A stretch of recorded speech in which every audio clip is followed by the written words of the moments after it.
Morning, people. It is Monday, the 18th of September. Welcome to TDA the day after, your favorite news platform and the home of popular culture as defined by you guys, the culture.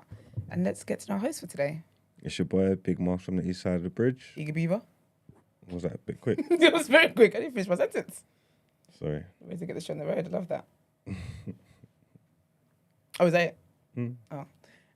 Your favorite shade queen, my own royalty. It's your girl, Just Jean, representing the Black Queens in the fitness rascal art scene. How you mean? Period. Boss.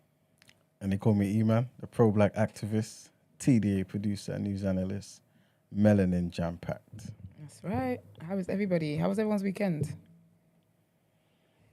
It's all right, man. Silence is It was a deafening. bit busy in that, but it's all right. What did you get up to? I was trying to do some repairs in my house, man. Oh, you a DIY man? Yeah, you have to be. Not many of you around. Huh? Do Yeah, you? why not? Well, you said trying. Yeah, so you just, I'm trying to get did you it done. succeed? In Maybe that's why you yeah. had a long weekend. You did succeed. Well, we'll see with time. Did you hire? Have you called in someone to come in today this week? No. Basically, I just had to basically there was a bit of a leak in my bathroom, innit? Mm-hmm. So it was going down into the living room thingy. So basically, I had to. It's a long story, but basically, my bathtub, yeah. You said basically about 10 times. Oh, is it? Sorry. All right, so Basically. Just saying. the people who lived in the Remember when you said that your ceiling caved in? Was it you? That was When? me, Brett. oh, Is that me? Nah, there was some flood or something, right? you was there that day. I think Oh. so. Yeah. That's something separate. All right, okay. Somewhat. Nah. Anyway. All right, Did you ba- do that job at the time? Huh? Did what? Were you the one that did that job? No. at the That was just a random pipe. Your man just- would have just- called somebody. Just burst. Okay. Yeah, and then them lot was at my house or whatever, and then we just started hearing. You know when you feel like you're hearing rain, but it's in the house. I'm done. So yeah, I just ran to the kitchen and I said, "Ah!"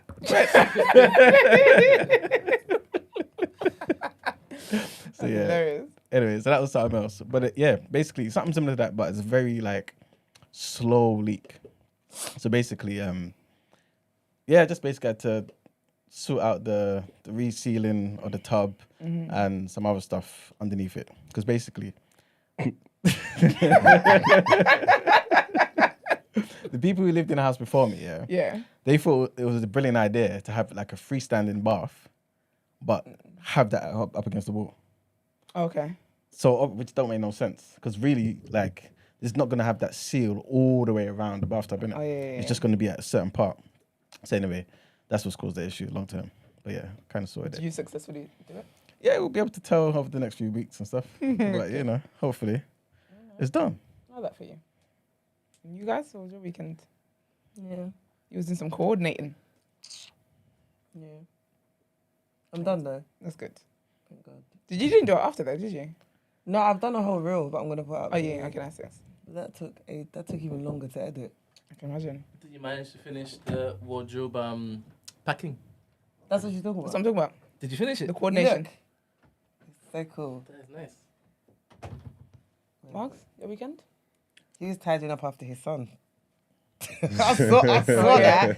I Like, think the Jesus. scooter thing was the cutest thing ever. Oh yeah, for real. Yeah, just tip it. What are you doing? They just lift it. Thank you very much. Why are you difficult? I wasn't sure what you wanted. I thought the scooter thing was the sweetest thing. You actually bought me that for my birthday. That's so sweet. Did you ride with him? Yeah. Was he ahead of you? I had to let him win, innit? Yeah, you have to. I think that's so sweet. Got to make him think he's the fastest. Yeah, 100%. That's how you build the confidence. Yeah, but soon I'm just going to breeze him out. The character building. Yeah. Balance. Oh, that's really sweet, man. You know, it was fun. No, I couldn't put higher. I was filming this weekend as well. Oh no, pen game. Done that Nice. yesterday. So, When's that out?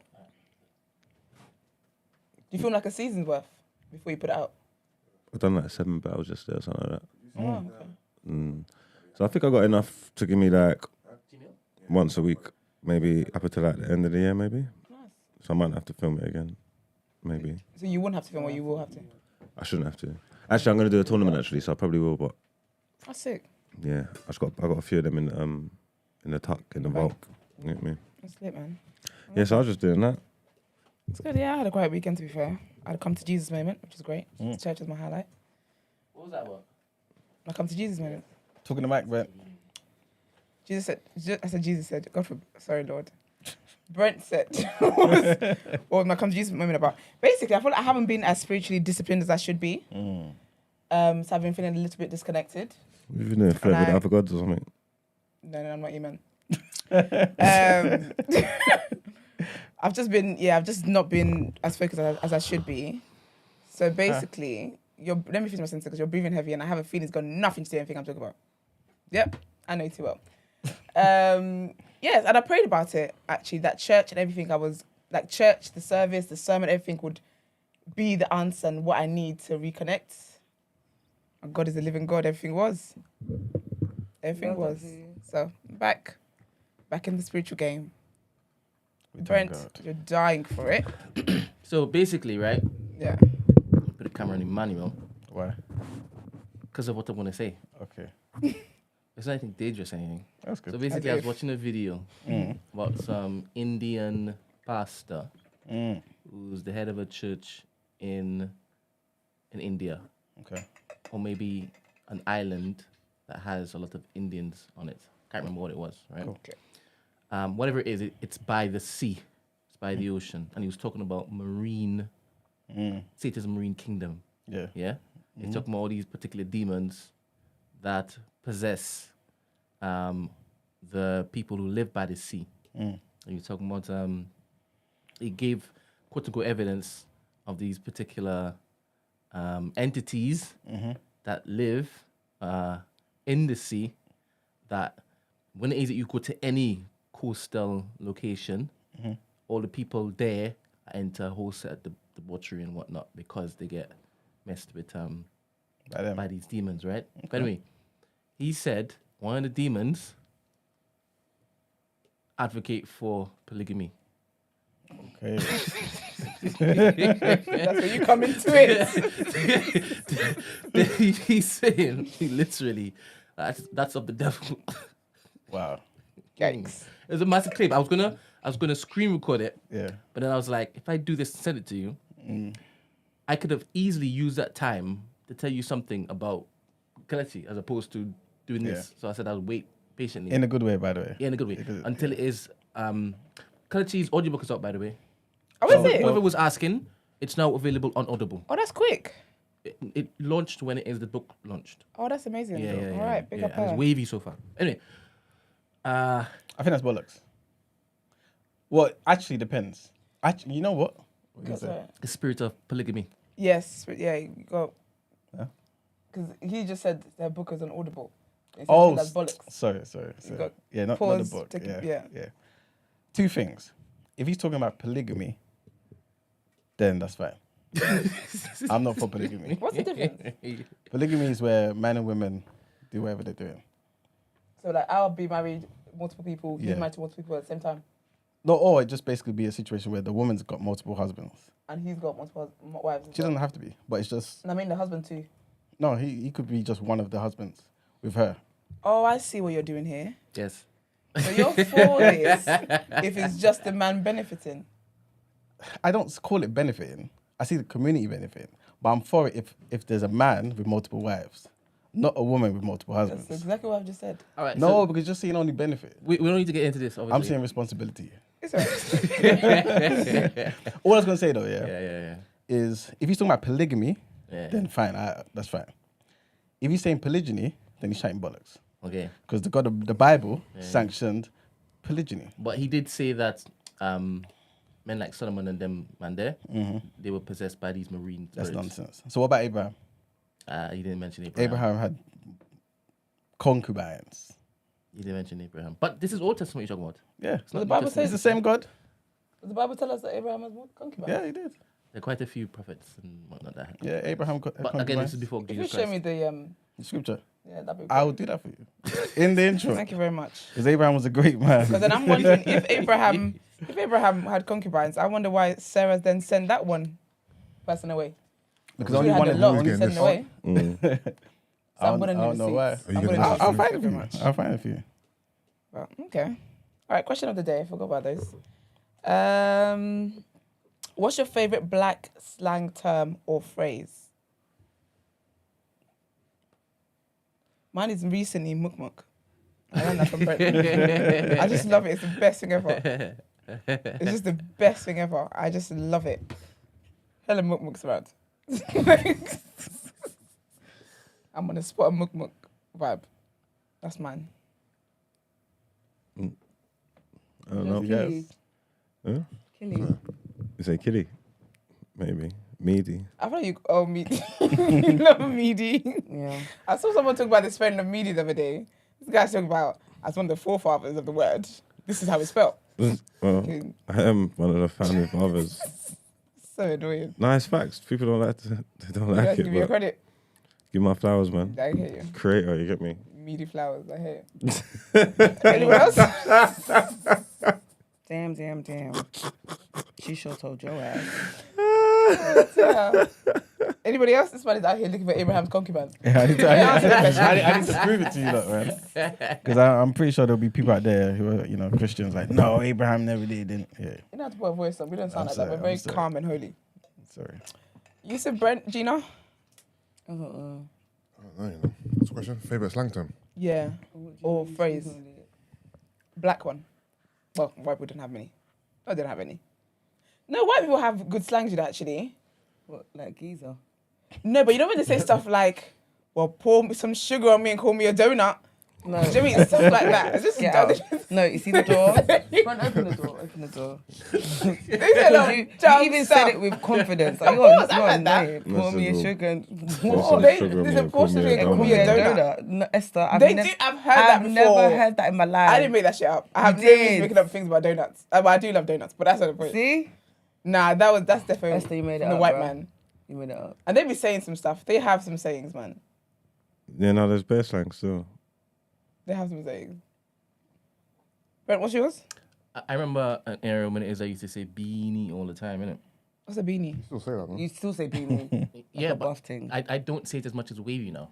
Yeah, you love wavy. And I say dope. I've never heard you say dope. Dope is not a black slang word, my friend. Is it not? I don't think so. What is it? That's dope. Yeah, I think it is. Is it? Yeah. Is that dope lit? What's the other one? Cap? Caps and Yeah, that. I like Bet. that though. I bet. I love an I bet. What does cap mean? Lies. Lies. Yeah, but why? I don't know. You capping. Because a lot of I need that. a lot of men wear I need that the hats, origin of a word They before wear I can caps to say. hide their lies. Huh? A lot of men that wear caps are hiding a lie. You know what run with that? I like Neo. One word Neo. That man wore caps, hats, and all sorts. Took it off. Couldn't believe it was under there. I think that's where it came from. Fair enough. That can work. Hat fishes. That is a thing. That is an actual thing. Men are more attractive when they got hats on. Capping. We'll see them without. Let's see what's going on there. But okay. Oh, before we go, yeah, I do want to ask you guys something. Yeah, I've not mentioned this to anybody. that. Ooh, Don't look at the exclusive. No, it's not that. It's not the biggest deal in the world, right? But I'm I nervous. noticed that obviously every time we have a guest, we do 140, and we talk about a leaderboard. Yeah. So I wanted to ask you that, guys, yeah, because basically I've gone through everything now, innit? And I've tallied up. and Oh, whatnot. lovely. So I wanted to see who you guys think is in the top 5. Ngozi. Wait. You just told me that you've spent part of your weekend doing this. Yeah. So you okay. No, I was waiting for the cement to to dry. You know what I'm saying? No, but to be fair, I did it on Friday. Did you have But yeah. things to do with TMB? No. Don't listen to Brent. Sounds Don't like listen this to time of his hand, alright? Don't worry. him. Anyway, top 5. I would say Ngozi for sure. Okay. I would say Taser didn't do too bad. Did we have 140 when Taser came? Who was the first person? I don't think he did too bad. How did the Cambridge kids do? Didn't do it. They didn't do it okay. Femi wasn't too bad the other day as well. I We've had can't a lot of remember guests. anyone. Did Kwabena do it? Yeah. Did Both of them done it. the Trini guy do it the other day? Trini guy. Who's the guy? Who's that? No. The storybook guy. Oh, I was No. I was in that day. Maurice, the author. No, he didn't do it. Oh, what other guests have we had? I'm trying to figure out who Kwabena is. I don't know who Gabna is. It was the Dreads. What's his name? From the. Oh, back. okay, yeah. Johnny, yeah. What's his name? Oh, Johnny. Oh, they Oh. did. Yeah, they did. Quabbin is the guy that's from his name from the show. That's his name from the show, yeah. Oh. I was like, who the hell is Gabna? But I just, maybe I wasn't here. What other guests? Okay, let us know who the guests are. Okay, please. cool. So, like you said, we had Femi, we had Savage, Who's Savage? Afrobeat artist. The Afrobeat artist. Oh, yeah, I wasn't here. Milf and Honey did theirs as well when Oh, they yeah. came on. Deji, Love Island. I feel like I've only been. We had Ngozi, Portuguese. like you said, Rashid, Link Up TV, Oh, yeah. Progression, Tasha from Black Farmers Market, Daryl Blake as well, Oh, yeah. Brenya, Wild Boy Ace, Priscilla, Love Island, Six Said It, Oh, yes. the rapper, Big up 6. 5 Times More as well, Taser, Lippy. I think I mentioned everybody. Yeah, I don't know. I don't know. I I'm have not no gonna lie, idea. I've been here for 2. So this is my first day out here. Literally 6 and oh my gosh, Savage. 6 and Savage. They're the only Yeah. 2 people I've been here for. Okay. Okay, cool. I'll tell you the top 5, yeah, starting from 5th place. Taser. Taser Fair. was 5th. Made top 5 though. 5 Times More. Number 4. 4th, Yep. Well, I mean, the statistics are 4 times more likely now. Six She's Said It brand. was number 3. Oh, 6. Yep. Priscilla was number 2. Love that. And number 1, Progression. Lippy. Lippy was number 1. Lippy. Man, Was it? Ngozi's never top 5. Huh? Ngozi's not top 5. Ngozi was like 7. Is it? Yeah. And every time it was like, Ngosi's the number 1. No, she wasn't. Yeah, Lippy, number 1, man. Big up Lippy, man. By far. You couldn't wait to basically take that away from a black woman, innit? Boy, just like polygamy. Love that. That's sick. Okay, so now we actually have a leaderboard. That'd be sick. Let's go. I hope it is that you keep that. And in fact, give me the information so I can put it in the Yeah, graphic. yeah. Nice. All right, well, let's get into our headlines. Let's do it.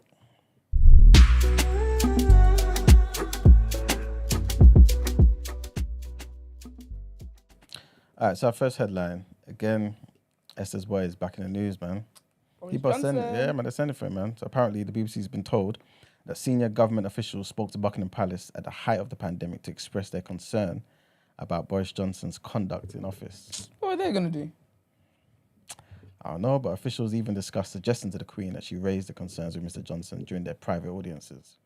So the revelation comes in episode 2 of the BBC documentary series, Laura Kusenberg's State of Chaos, and it explores the turmoil in Westminster and Whitehall over the past 4 years. Based on interviews with key players at the top of the government, the series covers the period between 2016 and the departure of Liz Truss as Prime Minister in 2022.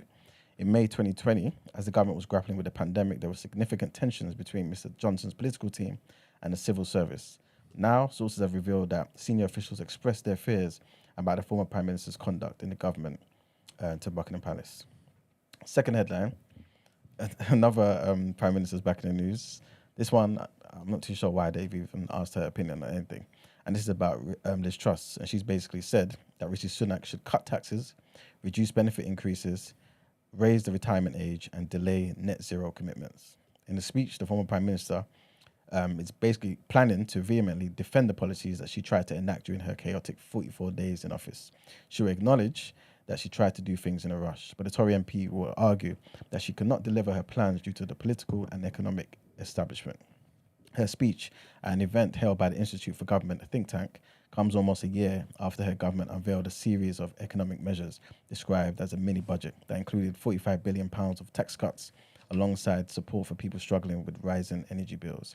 The plans triggered weeks of economic turmoil, and just a few weeks later, Ms. Truss was forced to scrap almost all of the measures. Her premiership did not survive the massive U-turn, and she resigned less than a month after the mini-budget. And the last headline, Sir Keir Starmer has refused to guarantee the tax burden, which is currently the largest since the Second World War, and basically said that would not. He's refused to guarantee, that the tax burden would not increase under Labour. Whilst the opposition leader told Sky News Sunday Morning with Trevor Phillips' programme he wanted it to come down for working people, his laser focus was on growing the economy. Sir Keir Starmer, along with the Shadow Chancellor Rachel Reeves, have sought to stress the party's plan for fiscal prudence in the face of difficult economic conditions. In an exclusive interview, he also dismissed Conservative Party claims about Labour's immigration plans as complete garbage, after the Tories argued the opposition's proposals would increase asylum seeker numbers. Pressured over the tax burden, Sir Keir Starmer declined to give an assurance it would reduce under a Labour government. He also said, I wanted to come down for working people, but also I'm absolutely focused on growing the economy. And that's it for the headlines. Right, let's get into our What You Say in topic of the day.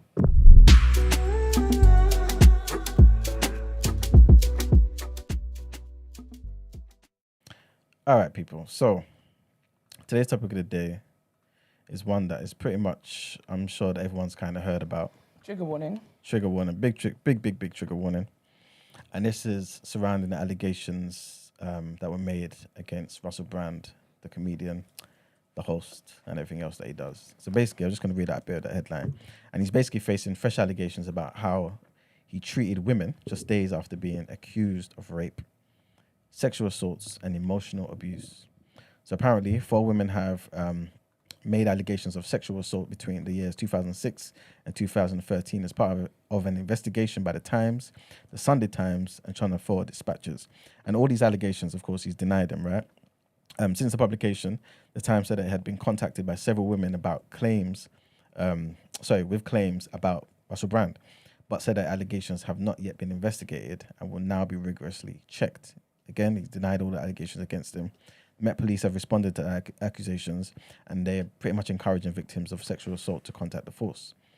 I'm going to go into a bit more information, obviously, as we progress the conversation here. But I wanted to ask, this is the general question, basically.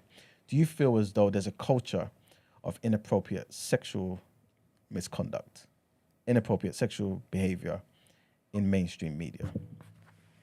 I think there's a culture of inappropriate sexual behaviour in society in general and life.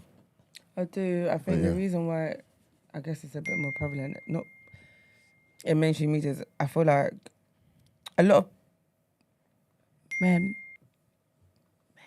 like to abuse their power, in my opinion, in those kind of positions. And because they're like famous or popular or whatever, I do feel like there's like an abuse of power in those situations. Okay. Personally. What is... In fact, I'll come back to you. No, I agree with you now. Okay, cool. Yeah. Marks, Brent, what do you guys think? 100%. Not 120%? 125%. All right, cool. Does it mean anything when these people take part in these stuff, like because they want to get on or advance their career or do whatever they're doing? Like you're saying, everybody knows what go on, and then have a change of heart years later, because obviously anybody that like physically got abused or forced to do stuff like that's different. But a lot of the stuff people was like actively doing at the time, like you're saying, everybody was aware of it. People was willingly doing it. A lot of people come out and said that it was consensual relationships and stuff. And then all these years later, that doesn't mean anything. I think a lot of these situations, the people do them under duress or under the fact that they feel like if they don't do it, it's going to jeopardize their career. So they unwillingly do it a lot of the time. So that's where the power play comes into that's it. where it's I abuse think of power. if you're in a position of power, it's difficult for someone to say no to you, especially if they're trying to if you're trying to make something of yourself in the industry or come up or whatever it is.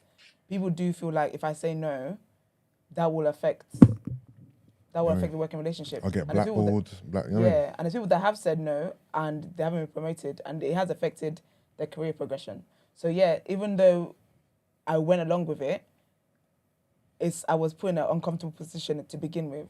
So if they was like doing it to get on and then ended up getting chopped and then didn't get put on and felt disgruntled, is that the same thing that you're talking about, or is that different?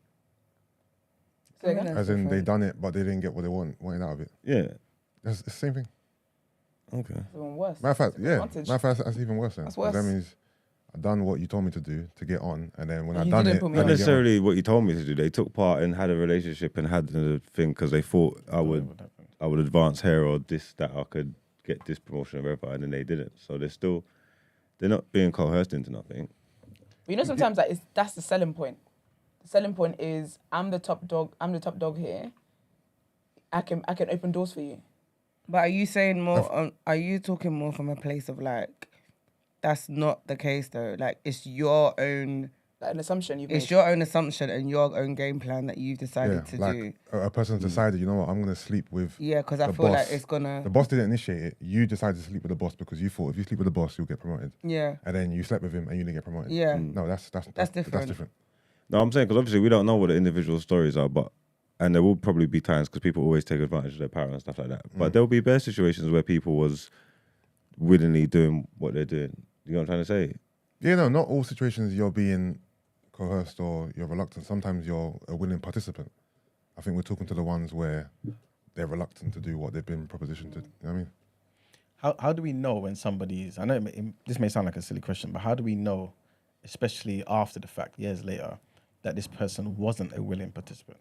We don't know. to be That's the fair. thing, we don't. We don't. We weren't there, so we'll never. Do you know the only thing is, yeah, I feel like the reason when there's loads of people, see, like in these kind of cases where the numbers are crazy, right? Yep. You have to, like, it can't just be, I'm disgruntled, so I'm in my feelings and I'm trying to, like, ruin your career. If there's bare people saying the same thing, you have to, do you know what I mean? It's like, there's truth in what's going on. So that's how I would look at it, if that makes sense. Look, obviously, we don't know what actually happened back there, but but if there's a lot of people that are saying the same thing from around the same era, there has to be some truth in what's being said. Do you know what I mean? Yeah. Do you feel like there's a difference between inappropriate behavior, sexual inappropriate behavior, and actual sexual abuse and sexual assault and that type of stuff? Kind of, but even what kind of inappropriate? Like the story, if he's walking around and girls are going in his trailer and he's turning around with his dick out and all that, that kind of inappropriate behaviour is almost on the same level anyway. Yeah, that's wild. How you flinging at your dick at work? That I don't know. Obviously, if he's been doing stuff like that, like what you're saying, like walking around, like you're saying, like just slinging his dick everywhere, got it in his hands and like all that kind of shit, that's crazy. But if he's just chopping, That's a crime even actually. But do you We know don't talk what about though? that enough. Yeah. So you just said the difference between what sexual inappropriate behavior and actual abuse and stuff, right? Yeah. So I'm asking, but I'm not saying, is it a case of like, like, because obviously they were showing loads of clips of his interviews and stuff like that. And obviously he was very, very like sexual with how he spoke to his guests and stuff. Like, you know, them ones where he'll make a joke. You could say something so random, but he'll make a sexual joke out of it. Like, to me, that's not sexual abuse, but to me, it's inappropriate behavior. Like, do you know what I mean? Even Like, though that's his thing that he does live on TV. But that's what I'm saying. I was watching it, and I That's just the thing thought, though, 'cause you know I what just it thought, is? but this is what but you lot co-sign this though. Yeah, but you know what it is about? Because I feel like we are in a different time. There's a lot of things that were allowed back in the day that aren't allowed today. But I don't believe that just because something was allowed back then means that everyone today is sensitive. People could say coloured people and Negro and nigger back in the day. It doesn't mean that black people, because we don't want to be called that today, we're sensitive.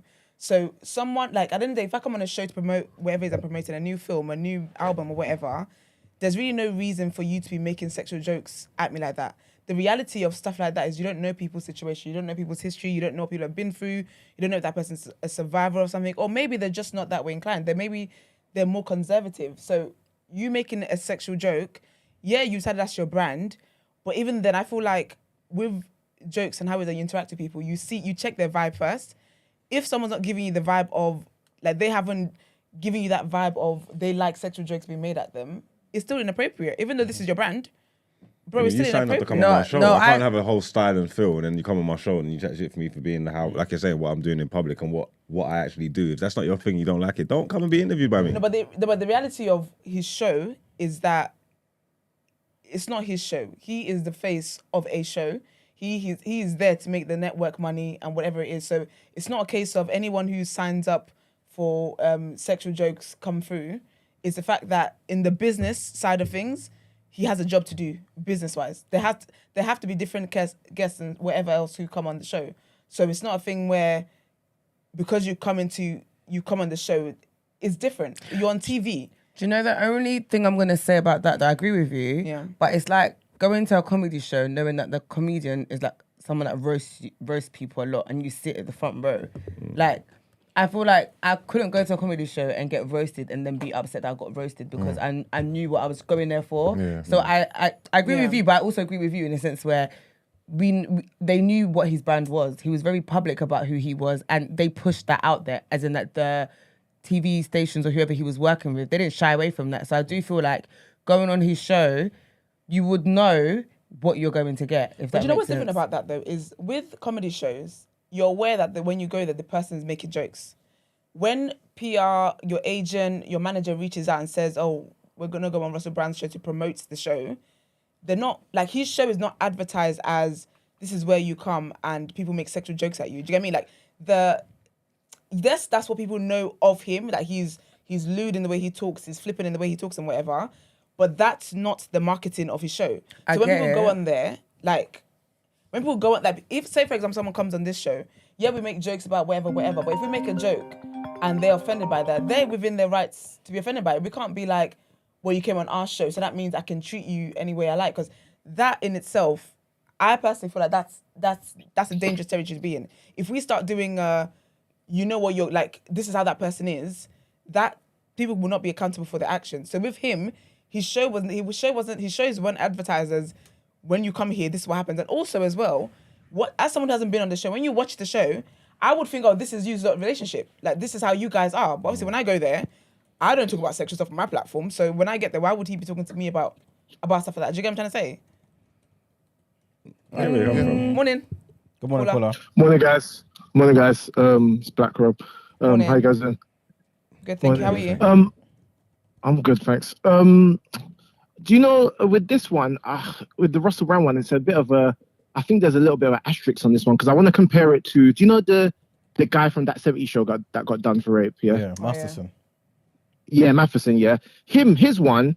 If you retroactively look at all, like people were making alluding to his behavior for years before it came out like in court. But with Russell Brand, have you ever watched his YouTube channel? He over the last couple of years, he's had a little bit of some some spiritual. He's had a whole rebrand. Yeah, and he's been doing all this he's on some I won't say Alex Jones stuff, but he's on some take down the establishment, all that type of stuff. Because he needs. And I always worry for people. I always worry for people like that because when people take on the establishment, there's a saying that you get 3 bullets. It's like first they try to discredit you. If that doesn't work, then they try and put you in prison. If that doesn't work, then they try to kill you. So it's like when someone's taking on the establishment, talking about politics and big pharma and all that type of stuff, it's the easiest thing to discredit someone with is, do you know they did that to Julia Assange as well, a rape allegation, because it's something that you can't properly disprove and it's always going to be a stain. A stain on you. They don't even need to really prove it. They just need to make sure that there's a red flag on you so that now anything you say after that, they'll be like, sharp, he's a rapist, innit? I don't know hear his political views or whatever. Do you know what I mean? So that's why I've got a little bit of an asterisk on him. There's other people where you read the documents, you see the case that he did that shit. Do you know what I mean? But with him, I'm not sure, because no one ever came out about him and he was always outwardly sexual and all that stuff. So that stuff can be used against someone retroactively, but up until then, no one's ever had anything bad to say about him from that aspect in terms of sex and all that stuff. So that's just my views. I kind of agree with you, but with this one, where it's going to be tough, is that everything that he was doing was more than likely consensual. He was openly a sex addict and a drug addict and whatnot. Yeah. But also just with knowing humans and human nature and him being at the height of his popularity, and he would have got enabled to do bare things. There probably is times in some of them stories where he's overstepped the mark, but they just allowed him and enabled him to do what he was doing. If you're having that much sex and running through that much gal and whatnot, there are going to be times where he probably did overstep the mark or abuse his power or whatever. So now it's all coming out. It's just problems, isn't it? Because there's probably going to be a bit of truth within the nonsense. Because I believe that they're trying. I believe that they're trying to do that to him as well. If I'm honest with you, you get me. But as I said, it's mucky wars, isn't it? Because of the nature of the case, my word versus yours, isn't it? Yeah. So it's but because of the nature of the case, I think there's going to be some maybe some kind of truth there though. Some grey areas. Do you know, I May Destroy You, where 2 people can experience the same things and then they can go away with one person. I don't know if you watch I May Destroy You, the Michaela Cole thing. It was all about this type of stuff where 2 people can have it shows you what actually happened, and then the one person will be like, "Oh, there was a had a good time. The other person like, no, you. So do you know what I mean? So it's like it's the perfect thing to put on someone because both people might be telling the truth, and do you know what I mean? But it's all about how you perceived what happened in the time, and only two people know what really happened. So yeah, it's a mad one, but I've still got asterisks on him just because of.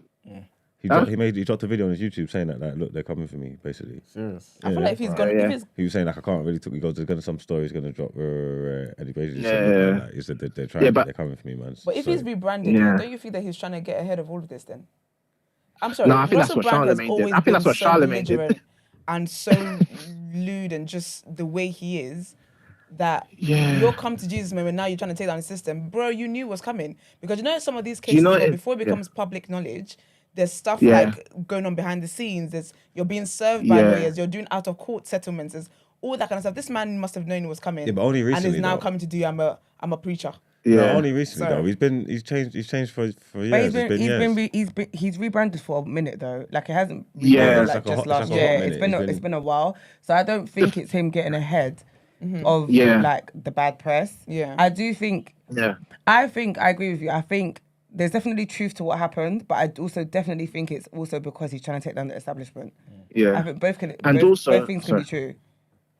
Yeah, and also it's like I don't know, maybe it's just me, but it's like you can always kind of see when people have like a mucky past and they're almost like Charlemagne's a prime example of that. He's been doing this like for years. He's a very good like chess player. He's like from the beginning of his career. He molded the narrative of what happened with that girl back in North Carolina, you know, like all that stuff that happened with like his rape allegation. And he also he always tried to shape the narrative because he knew it was going to come out eventually. So he always made sure that he spoke about it before it came out so that he shaped the narrative. And then also he always did this, like all the mental health stuff. I honestly believe Charlemagne was actively trying to brand himself so that he knew that when all this stuff came out, he'd already had enough goodwill with the public that they would be like, yeah, but he's spoken about this. He's a prime example of that, what you're talking about, where you get ahead of it because you know you've done some dirt in the past and you know you've got a big voice and you're on the radio every day so you can shape the narrative. But I don't know about Russell Brand. I don't know, maybe. But that's just me and that's just my observation. I might be wrong. All right. Thanks for your call, man. Thanks for that. Appreciate it. Cheers, guys. Bye. I think it's a bit... I think it's a bit weird as well. If this man was openly saying he's a sexual addict and blah, blah, and he was never encouraged, obviously a different time to be fair, to go and get help or sort it out. Because sometimes, though, abusers hide in plain sight. So just because you feed into that, like, this is who I am, I'm sexually deviant and I have sex all the time and blah, blah. Yeah, but it wasn't done like that. It was all consensual. He was like chopping bait things, coming out of clubs with things. I thought the son made him... there's a case. The son made him Shag of the Year. Yeah, and he was like that for 2 years in a row or something. Yeah, he won Shag of the Year 2 years in a row, man. Yeah. Because you know what it is? Because like, we know more now. So, I don't know. I feel like when these things come up, my initial thought isn't that this like some kind of conspiracy trying to take the person down. Because I'm aware that we live in very different times. A lot of things people thought was fine and it was okay to do back then. In hindsight, it was a crime. Oh no, man! I don't know if that's covering it out, man. I just feel like it's easy. This is an easy route to go down. You get me? And when people are popular and they're doing their thing, I just think it's unfair. Do you think he's more popular now than he was back then? It's different. It's different. What do you mean? He's got a big fan base and a big following now, which is huge. You know what I'm trying to say? Yeah? And he did back then.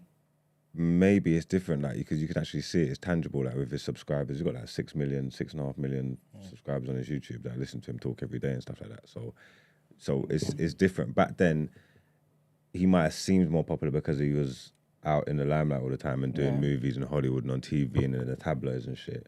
But I think his fan base is probably bigger and more solid now. I don't think they can cancel him, if that makes sense. The way he works with his YouTube and his own things, obviously. He could mess up some kind of brand deals and advertising, but there's still probably advertisers that are going to want to share that space, to get me, because his YouTube's huge in that. And there's people, his following, they support him, they listen to him talk. I don't think they'll just run away. So I don't know, he probably is a bit more popular now, maybe. It just looks different. But again, using that against man, I don't like that, man, because it's like, what are you saying? So what he was running at the time, he was running around just even though he's being championed as a ladies' man and a whatnot, what he was really doing was just running around, just abusing gal and just taking advantage of them the whole time. Like this is what you're telling me. It might not have been the whole time, but I refuse. Like a lot of men, even in situations where they don't even have that much power, take advantage of the little power they have. So if you're the guy who, like, if he was that popping guy, which he was, and he's living in plain sight and saying, yeah, I love having sex, this is what I do, blah, blah, I can understand why at the time, say he did assault somebody, she wouldn't come out because, again, it's like everyone knows what it is. I'm going to be the one to get blamed. Even in situations where it's open and closed case, simple, clear, women still struggle to come forward. How much more somebody who's leaned into that brand and this is what he does, everyone knows he's a player and da-da-da-da-da. The narrative will get spun in so many different ways. So I'm not going to say that just because a lot of people live in plain sight. A lot of people literally are doing things they should not be doing, but because they openly admit that they're quirky or they're this and they're that, it means they can get away with it. So it's not far-fetched for me to think that he would have taken advantage of his power, because I've known men who don't even have that much power and they've taken advantage of it. How much more somebody who is like that, who's huge and who is living in, I'm a sex addict, ha ha. Yeah. It's not wild. Oh no, it's probably like what Jeanie was saying, where two people can have the same experience and have two different feelings about it. You know what I'm trying to say? Like, and it's unfair if man was just running around like I said, probably like with the nature of that industry and stuff like that, I reckon just out of law averages, there would have been a few times where he stepped over a bit. Where he overstepped his mark, or because think about it, yeah. You know what I'm saying? Do you know what it is, yeah? For networks and jobs you have to add to your contract that you are not allowed to sleep with anybody. That means that's not something they add in people's contracts out of nowhere. That means there must have been situations, there must have been HR complaints, there must have been all this stuff where they're like, okay, do you know what? We're going to avoid a lawsuit. You are now legally not allowed to do this. Yeah, but also as a man, again, women also control the interaction of sex, innit? Only people that take it and do like women still control it. And the problem is when men get popular, yeah, it gets flipped, innit? He don't have to run around going and taking. All he's doing is taking what's coming to him. It's these guys that want him. No, you know what I'm trying to say? That's it's not like you point. can't let the fox in the chicken coop, like, oh, you can't work here because you're gonna run around and rah rah rah. These guys are gonna be coming to you too. Like you're just sitting there and but that's not the point. That's how society. Men want sex, women can control it. Blah blah. We know all of that. No, so once you're popular, I'm saying though, he's being vilified. It's not his fault. It's still the gallem. No, you need to deep what I'm saying. Do you know what it is for it to be legally in your contract? Do you know how many things are in people's contracts? And one of your things is that you are not allowed to have sex with anybody that works here. No, I hear That's that. That's not because you are popular. Because how many popular artists did not have that? You can spin that and make me look like I'm the deviant, yeah? But I'm saying you just put me here. All these guys just want. Anywhere I go, these guys just want bother me. Make it make sense, yeah? Because I'm going to indulge. Of course, I'm the problem because I'm going to take what comes to me. But I'm taking what's coming to me. But you think, back in that time, yeah, one of the slogans was like sex sells. Any man that's single and you're attractive and you're whatever, magazines loved you. All these publications loved you because, again, it sells. It helps them generate money. But they said, don't sell your sex. Keep it in your pants. Because yours is too far-fetched. Yours is too far-fetched. Yours is trouble in there. Adding that to someone's contract is wild. No, but you're adding a bit of spice to it, though. What's the spice? But what's the shitter? Before we go into that, yeah, just so that we're all on the same page, innit, yeah? Let me read out some of the allegations. At least so that we're all aware, right? But yeah, that's true. I ain't even because wait. So we are agreeing without even because I don't know any of this. Without even hearing what got done. I'm arguing because I watched the documentary. I don't know none of the allegations at all, so I want to know this. More directed to Mark, to be honest. You know what? I say it's more directed to you, to be honest. Who, me? Yeah. Yeah, but to a certain extent. No, we haven't heard allegations yet, but yeah. To a certain extent, it don't matter. Oh, okay. Doesn't it? Because it's just the Wait, whole point of it, innit? Don't speak too soon. You mean don't matter? Just don't speak too soon. No, it's Let him land. It depends on what side of the fence you're on, innit? Because if it's a Muslim campaign, they're going to try and take him down. I'm guessing the allegations are going to be pretty juicy. Do you get what I'm saying? So, but yeah, go on. Well, like we said before, he's been accused. Trigger warning here, guys. Big trigger warning. He's been accused of rape, sexual assault, and emotional abuse over a 7-year period, right? Which is basically during the height of his fame. So this is from 2006. So in 2006, yeah, this is the timeline of allegations against him. A woman claims that he sexually assaulted her during a 3-month relationship in 2006 when she was 16 and still at school, right? He was 30 years old, right? BBC radio presenter at the time. He was the host of Big Brother, Big Mouth, you know, the side thingy. So basically, she's speaking to the Sunday Times, said that they met when he approached her in Leicester Square after she had been out shopping. So this doesn't seem to be someone that was working on set or was a runner or anything like that. This is just a random person that he apparently seen when she was out shopping, right, in Leicester Square. Apparently, he went through her shopping bags, critiqued her purchases, you know, that type of, you know, flirty type stuff, right? Then took out one of the dresses and said, oh, you're going to wear this on our date this week. That's how he's moved to her, yeah? She then claims that she told her mum, who basically, who advised her to text him and tell him how old she was, right? And that basically, but that he was undeterred. So basically, she actually did do this, apparently, right? And then obviously, he was still moving to wherever. And she went on the date. So the mum's aware, told the daughter, text him your age. He's been like, okay, cool. The daughter's still left the house and gone on the date. And he's... How old is he? 16. How old is she? She was 16? 16. Okay. And he's 30. He's got to be better than that, man. 100%. But the mum, I don't know, didn't she follow up with the mum?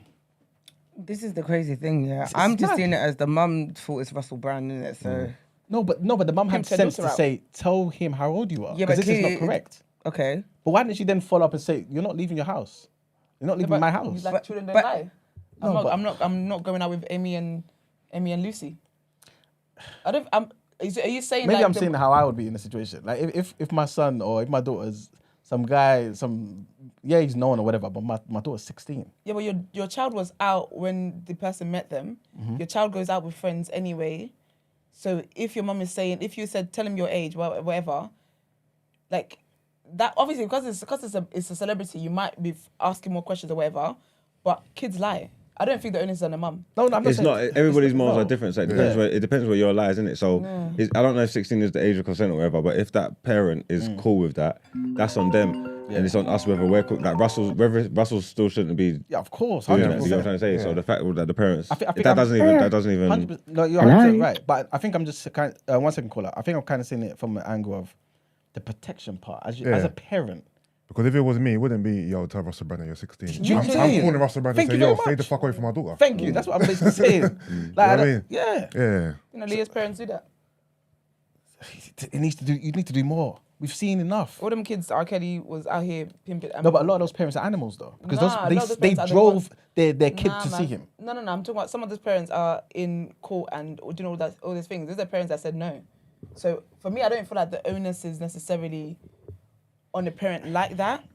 Because the onus being on the parent, this is the issue. The owner, if we start saying the parent should have done their due diligence, what that does, that distracts from the fact that he shouldn't have knew what he was in the first place. No, I'm not saying that. I'm agreeing. No, that I know you're not saying that. Yeah, I'm yeah. saying that when we have these conversations, when we start pointing fingers at the other parties that are involved, Yeah. what that does is then the finger that is, the quality of the finger that's being pointed at the person that should be doing it, that level It goes starts down. to drop. Because we're sharing blame when actually the blame is on this sicko who was out here wanting to be with a child who's 16. Because she's a child. I hear you. Yeah, that's facts though. Morning caller. Caller. Hiya, sorry, didn't want to interrupt you. I called in because I was listening to Iman talk about the 16-year-old girl who alleged to have had a relationship with Russell Brand. Yeah. And I just wanted to weigh in because myself, I'm a Russell Brand fan. So I've been a fan of his for a little while, particularly when he's gone through this awakening. So back from when he was doing True News on YouTube, I've watched his growth. I've read both of his books in great detail. So I am coming from a slightly biased perspective because I am a fan of Russell Brand. But I did watch the documentary and try and keep with an unbiased mindset because at the end of the day, I am still a woman. So these are issues that also affect me individually in different ways. So when I was watching that story, my first comment, not so much with the other two, but particularly with this 16-year-old girl, we do have to question the accountability of one of the production companies that allowed for a 16-year-old child that should be in school to be able to date a 30-year-old man. Because I'm assuming this is at a time when he was busy, he was working. So it's not going to be an easy thing for him to really date a child that's supposed to be in school 9 till 3, Monday to Friday. Secondly, like, we do have to hold parents accountable. Parent myself, so speaking from that perspective, I wouldn't be sending my child to speak or engage with someone that I'm deeming to be predatory. I would never ask my child to text that person to clarify anything about age. It would have just been nipped in the bud from the beginning. And that, for me, I feel like brings up the question as to why now? Like, because even in the documentary, it said that a family member confirmed that this child was in a relationship with Russell Brand. What do you mean, like, they was in a relationship? I don't understand. Like, it was inappropriate then, the same way it's inappropriate now. So why was that allowed to continue at a time when family, clearly his employers were aware of that? I do think that this documentary not just shines a light on his inappropriate behaviour, and I do want to say that it is probably very likely he's wildly inappropriate, probably borderline criminal with some of the people he interacted with, because he's open about the fact that he had a sex addiction. I'm sure in the heights of your sex addiction and a substance misuse, there are going to be details and things that you have done that you maybe can't account for, or that you overstep the mark, maybe intentionally or unintentionally. I don't think we should take that away from some women, but I do think that there needs to be a higher account made for Channel 4, because I don't understand how you can do a thorough and impartial investigation on yourself. You was his employer for the 7 years that you are accounting for. They allegedly did these things. So I'm also looking at this Dispatches documentary, like, how can you really give a clear and impartial overview of what this man was doing at a time when he worked for you lot? It seems like that maybe they themselves are trying to get ahead of a story that they don't want to be looked in more deeply in terms of what were you doing at a time when you was rewriting contracts and protecting this man? Why was you not protecting the women and the children that you are now alleging that he abused? I do think there are more people that need to be held accountable. And yeah, that's just me giving my 2 cents. But I'm enjoying the show, so you guys carry on. Thank you very much. I'm going to get back to Thank you. Thank you. Bye-bye. Cheers. All right. So I just want to continue on some of the allegations. So like I was saying, that was 2006, yeah? Basically, I already got to the part where they went on a date, this and the third, right? So basically, the woman saying that over the following weeks, that Russell Brand referred to her as a child, or pardon me, as the child. And she alleged that he was controlling and sexually and emotionally abusive, right? Apparently, she said that he sent a card to her secondary school to take her out of lessons and asked her to save his name as Carly in her phone to deceive her parents. This was all the stuff that she's saying happened, right? He also allegedly gave her scripts on how to lie to her parents and advised her to hide the relationship from her friends, describing the experience as isolating. So this is the first incident, 2006, right? 2007, somebody by the name of Jordan Martin alleges that Russell Brand sexually assaulted her and was physically and emotionally abusive towards her during a 6-month relationship from February of 2007. She claims that he assaulted her, at a hotel in Manchester when he became angry about finding out that she had spoken to an ex-boyfriend.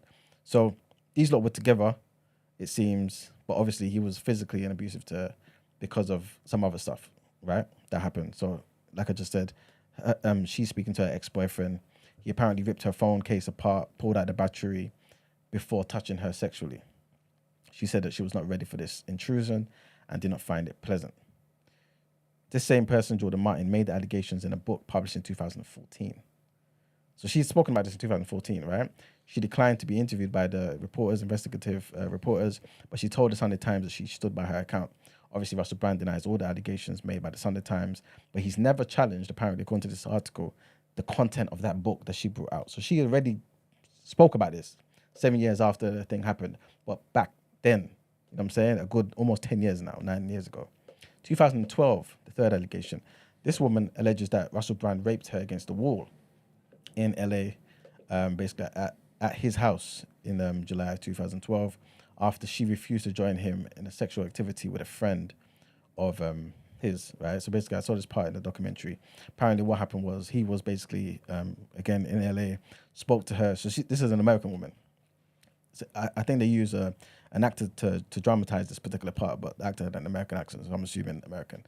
Either way, he's called her up, said, you know what, I'm feeling down, I need your company, that type of stuff. She's come over. She initially declined, but he's like, you know, please, please, please, that type of stuff. Come over. So she's come over. He's immediately kind of been sexually thingy with her and basically said, look, my friend's in the other room. come inside, basically. And she's like, what? No, I didn't come here for that.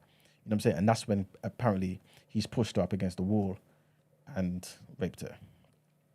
2013, so that was 2012. 2013, a woman told the Sunday Times that she met Russell Brand at an Alcoholics Anonymous meeting before they started working together. And basically claims that he sexually assaulted her at his home in the same house in LA. She alleges that he tried to kiss her, remove her clothes as he pinned her down, and she shouted at him to stop, basically. She said that she was screaming, "What are you doing? Stop, please, you're my friend," etc., etc. She claims that he eventually relented, but then he flipped out and shouted at her, saying that she was fired, right? She claims that years later, she spoke to someone who had been working on a project with Russell Brand and was outside the house at the time of the incident. He allegedly apologized for not helping her, right? And said that, "I heard you screaming, but we were also scared of him." So this is now somebody else who was there, kind of present at the scene. Obviously, Russell Brand allegedly threatened the woman later with legal action, right? If she told anyone about the allegations, and she said that she never formally reported him because she feared it would affect her career. 2020. So 2020 now, remember, by 2020, Brent. He's rebranded. He's rebranded now, right? Yeah. Cool. So 2020, the woman who claims that she was sexually assaulted by Russell Brand during a 3-month relationship when she was 16. So the woman in 2006, right, contacted his literary agent at the time, who was also the co-founder of a talent agency, Tavistock Wood, right? She said that a lawyer representing Russell Brand contacted her, denying the allegations and claiming that she was looking for money. So a statement came out, was given to a PA news agency as well by Tavistock Wood, the agency, and basically says Russell Brand categorically and vehemently denied the allegation made in 2020, but we now believe we were horribly misled by him. This is what the agency said, 2020. TW, Tavistock Wood, terminate all professional ties to Brand. In 2020? This is 2020, right? 2023 now, September 16th, this is what we're dealing with now. Basically, a joint investigation by the Times, Sunday Times, and Channel 4 dispatches published detailing all of these allegations that I mentioned from 2006. So this is where we are today. So just so that we're all on the same page, how do you guys feel now? Do you feel any different? Do you feel like, do you feel any different about what you've heard and your thoughts when you first heard these allegations? No, I still think I'm not denying that he did all those things. Do you get what I mean? Mm-hmm. Not at all. So hearing that, no, nothing's changed for me. To be fair. Okay, cool. Yeah, same here. To be fair, I never knew any of the allegations prior to this conversation starting, but just hearing sexual abuse, period, without even hearing allegations, my mind already went various different places. So hearing all that just kind of confirms that he's a sick bastard, to be fair. I mean, it's still alleged. Still alleged, but yeah. I guess, do you know what it is? Pretty conclusive evidence. For me, the fact that he was a sex addict and a drug addict, to me, strengthens everybody else's case. Like you being a sex addict shows that you don't seem to have control over that side of things. So I'm not surprised, if that makes sense. Do you get what I mean? So yeah, I'm not. That's why I'm not sitting there thinking, that these women are lying or whatever. And like I said, if more than one person is coming out and saying these things happened, there has to be some truth to what's being said. Do you get what I mean? Okay, well, while we're here, what I'll do is just play an audio of what Russell Brand said right in response to these allegations. Two declined to answer, citing data protection laws. Last night, Russell Brand released this statement on social media. These allegations pertain to the time when I was working in the mainstream, when I was in the newspapers all the time, when I was in the movies. And as I've written about extensively in my books, I was very, very promiscuous. Now, during that time of promiscuity, the relationships I had were absolutely always consensual. I was always transparent about that then, almost too transparent. And I'm being transparent about it now as well. And to see that transparency metastasized into something criminal that I absolutely deny makes me question, is there another agenda at play? What I seriously refute are these very, very serious criminal allegations. Also, it's worth mentioning that there are witnesses whose evidence directly contradicts the narratives that these two mainstream media outlets are trying to construct, apparently in what seems to me to be a coordinated attack. What do you guys think? Don't change that for me. I heard that. I saw it yesterday. I think they even played the clip. They played the clip in the documentary. Yeah.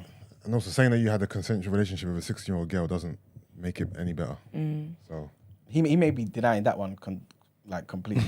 Actually, you know what I'm saying? Because I think I hope 18 so. because 18 is age. Is it 18 or 16? 16 is the age of consent, no? Okay. Cool. But they changed that. Was that by that point or not? I don't even know. I thought they changed it, innit? I'm not too sure. Yes. All right. Cool. Again, everyone's gonna have their opinions, right? We're all gonna form opinions, this and the third. Some of us are gonna need more evidence than others, this and the third. Let's just assume that all of it was consensual, though, right? Do you feel like it's possible for there to be a consensual relationship if there's an imbalance in power? Is that a possibility?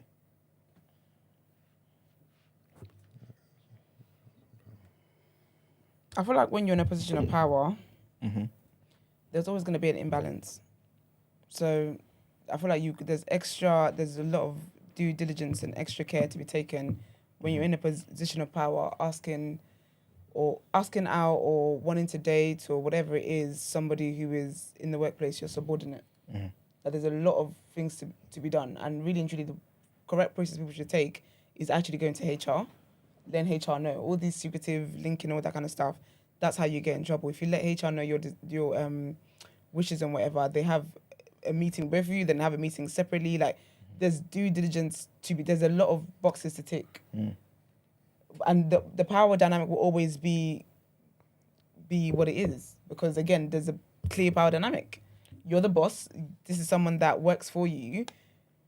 Again, some might feel like I can't say no to him the way I can my team member.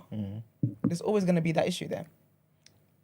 But I know it's a bit. I don't want to put you on the spot, right? But do you feel like it's possible though, for there to be a consensual relationship, or do you feel like Of course it's possible, but again, you have to do the right. Sorry, Jason.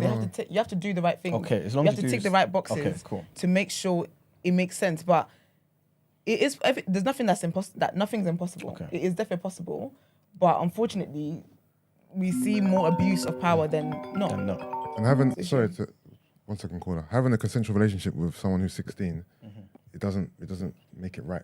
No. Yeah. Because you're still in a position of power. That person still looks at you like a celebrity, like a star. There's an allure there. There's notoriety there. And you refer to him as a child as well. A 16-year-old, she's probably willing because he's Russell Brand. This is it. Right? So he's using his power to kind of essentially trap her. I hear you. I'm going to come back to that. Good morning, caller. Morning, guys. It's Abby calling. Morning, Abby. Good morning, you right? I'm all right, thank you. How are you? All good, thank you. All good. I just wanted to speak about the Russell Brand topic about consent majorly, because I feel like people don't really understand that even though you can feel like you've given consent in some situations, your consent has actually, you've not actually consented to what you think you have. Because you're 18 and because you're able and because you have the same mind doesn't actually mean you have given consent. And especially specifically in the clip that you've just played, he's saying how the accusations are false because even if it was in the time where he was acting crazy, people consented and whatever. I've studied law personally, so I do know in a lot of cases that's not true.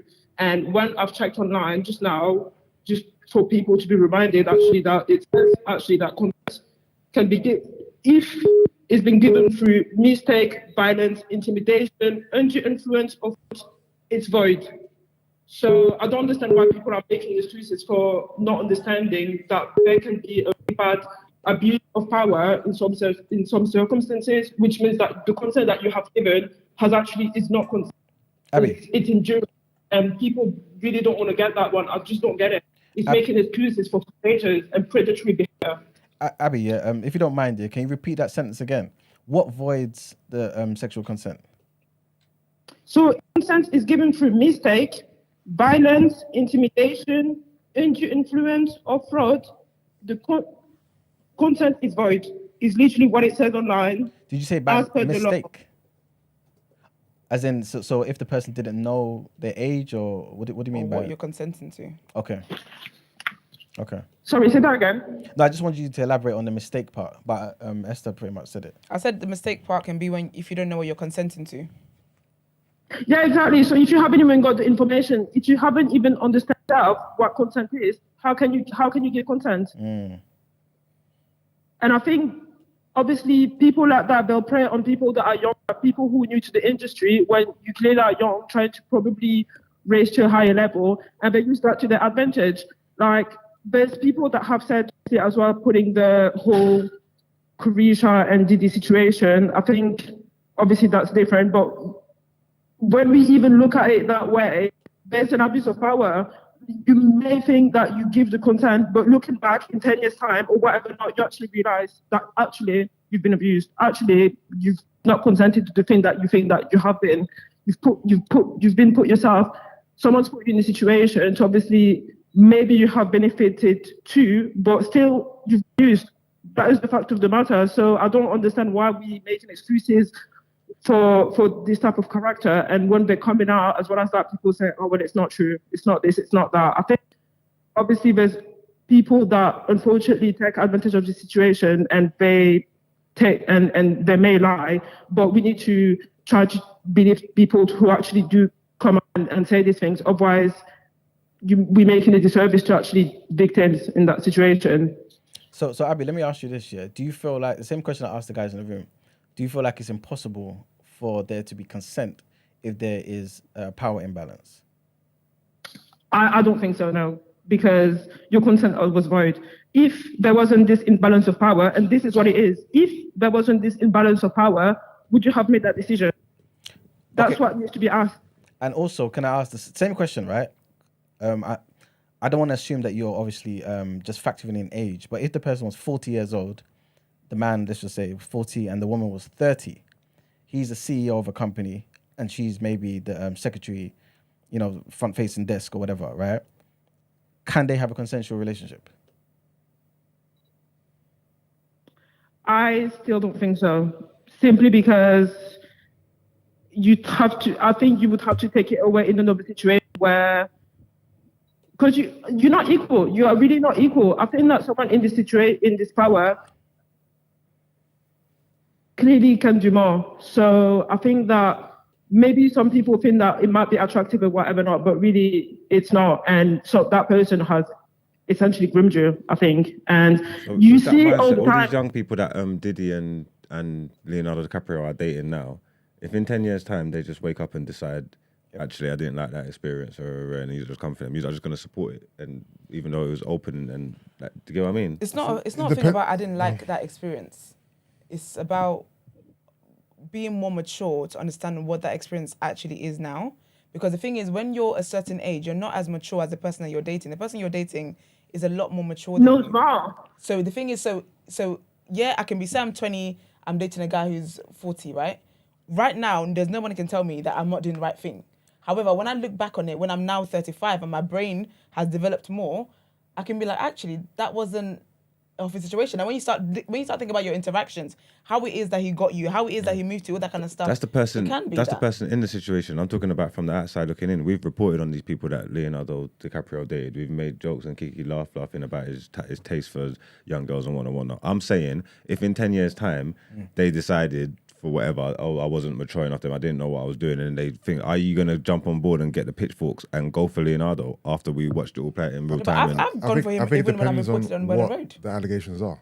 If there was no abuse, I think and it was just, sorry, Abby, and it was just simply, I sorry. only dated him because he was DiCaprio, then no. But if he didn't actually abuse her in the relationship, then I'm not gonna, the pitchfork won't be out. Because even when I've reported on him, I've said how I think it's disgusting. I think it's disgusting that he dates women to a certain age. As soon as it's their birthday, they hit that cutoff age. He gets one that's like 2 years younger. The guy is sick. So if something comes up in the future, 100% I'm like, oh, it's about time. Like, I'm not going to be shocked by it. A lot of these things about these men, it's not shocking for me. Nothing shakes me in my boots, because these are not, for me anyway, they're not moral people. They're not moral people that people should be looking to in the first place anyway. So nothing is shocking, because these kind of things don't come up about everybody.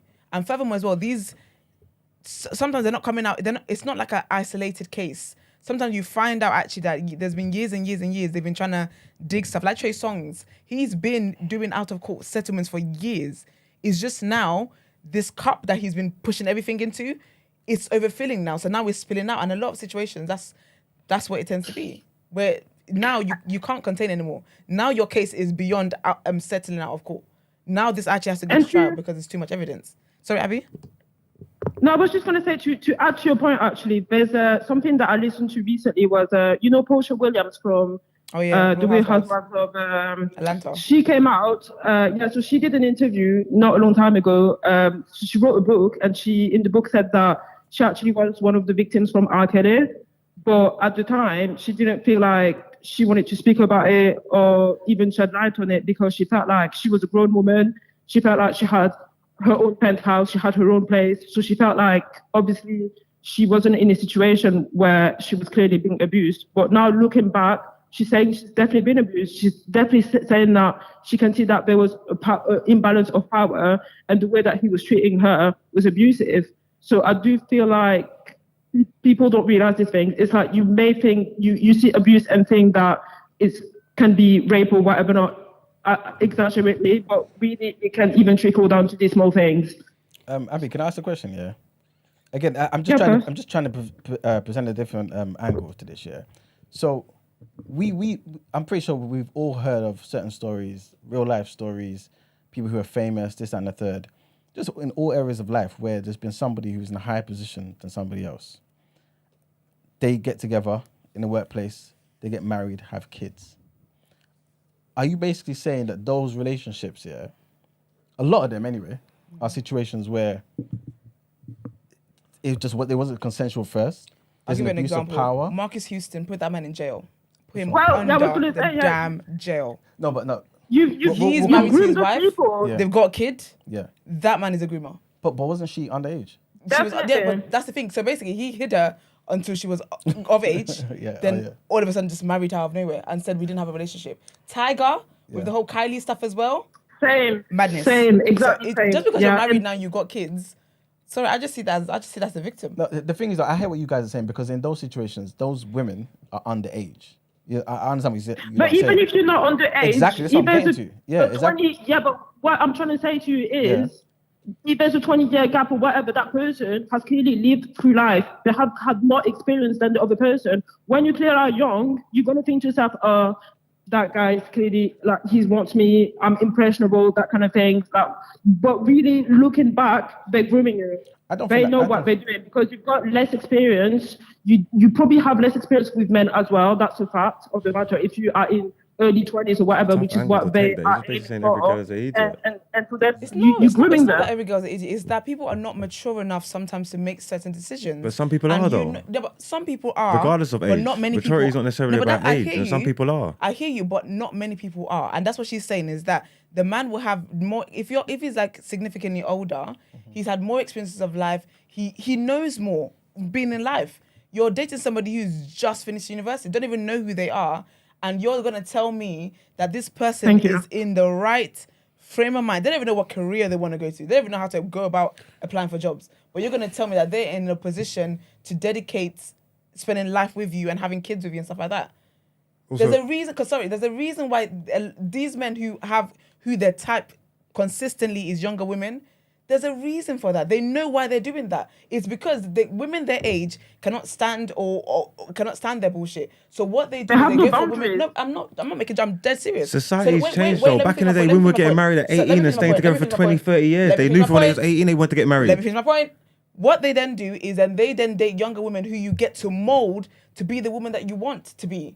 So it's not about women. It's not calling women fools or anything like that. It's the fact that men who, like, their type, I'm not saying a one-off, I'm saying your type, every girl you go for is significantly younger than you. There is a reason for that. Because you know that you can mold and you can manipulate your situation in the situations. Obviously, there is a reason for that. We have to grow with the times. We have to change with the times, and society's changing. Yeah, so you can't use experiences or examples from the older generations because they don't always fit in it. Yeah, but a lot of our, go back a couple of generations, a lot of our grandparents and stuff like that, and people in this generation, they knew what they wanted. They knew what they was on. They knew that they was going to get married from young, wanted these things from 17, 18, would marry and stay together 20, 30 years, whatever, live their life. Are we saying these people are all idiots and they was all groomed, they didn't know what they was doing? Is this what we're saying now? No, I'm not saying that at all. Because it's like there's gonna be a there's gonna be examples where people, but you can't just tar everybody with the same brush and say that. That's not fair. No one is speaking in general terms because every situation is different and whatnot, blah blah blah blah blah. So no one is speaking in general terms. We're speaking to situations that, for me, if someone does come out and say, "Do you know, I was groomed that situation," I'm not. It doesn't sound far fetched to me. Even some of our parents, we want to talk about our parents and the older generation, our grandparents and whatever. Some of those situations were unhealthy. If it was a thing where both of you were 21, I hear it. But if it's a thing where you're 21 and you're a 40-year-old man, that is grooming. For me, my thing is, this is my thing. If you are specifically going after women that are younger than you, there is a reason why you are doing that. And what is the reason why women always go for men older than them? No, wait, we'll get to that. That's a problem as well. No, but that is a problem as well. What's that No, but that's the problem as well, though. So my thing is, like, I'm not going to say like it's that's your type or is this and that. I don't think that is something that should just be dismissed because that was the culture back then or wherever it is. I'm not saying every single person's situation is the same. I'm not saying it's a one size fits all. Everything we have to weigh up the circumstances, culture, whatever. There's nuances to a lot of things. However, for me, when I hear these things, I'm not going to just dismiss it and be like, well, that was the culture of the time, or well, you know, they're probably lying, or they're probably just saying this, or she benefited something from that. I can't dismiss situations like that because that doesn't make sense to me. No, because it takes two to tango. You've got to look at it from both. Women consistently like older men, like consistently. But this is the thing, though. You've got to think about why do they? It may actually be that issues. You never know that. It might be other issues as well. And it's like, for me, even you might not think that, but let's look at Beyonce and Jay-Z.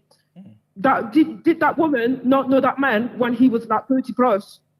There was a very significant age difference when they met, and there was even sources saying that he met her when she was underage, but it was hidden and everything else. Are you going to tell me that because she likes an older man, she knows? But listen, two things can be she true. may like an older man. Just they're goals for some people.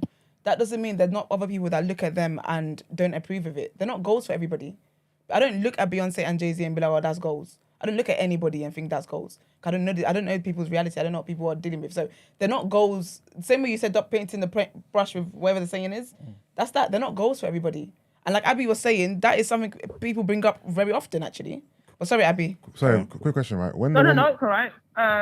But yeah, I was just going to say, I agree with you. It's like, not everyone is going to be in that situation, but you do need to think that a man who's 10 years, 15 years older has definitely not got the same experience as a woman who's in her 18s. She's not going to know what she likes. She's not going to know what her boundaries are. She's not going to know any of these things. And you might think, yeah, an older man is attractive because, yeah, they may look attractive. However, in the mental frame of mind, it's not the same thing. There's a clear imbalance.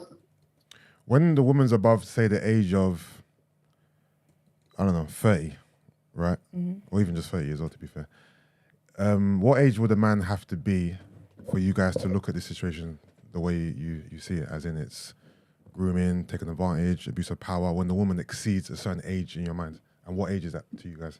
Because obviously we can all agree on underage being wrong, teenagers, but when the woman's like 30 plus, what age does the man have to be for you guys to look at the situation as being abusive? I feel like when you get past a certain age, people just see it as normal. Mm. But I think, isn't that what you were alluding to before? Women of a certain age. Yeah.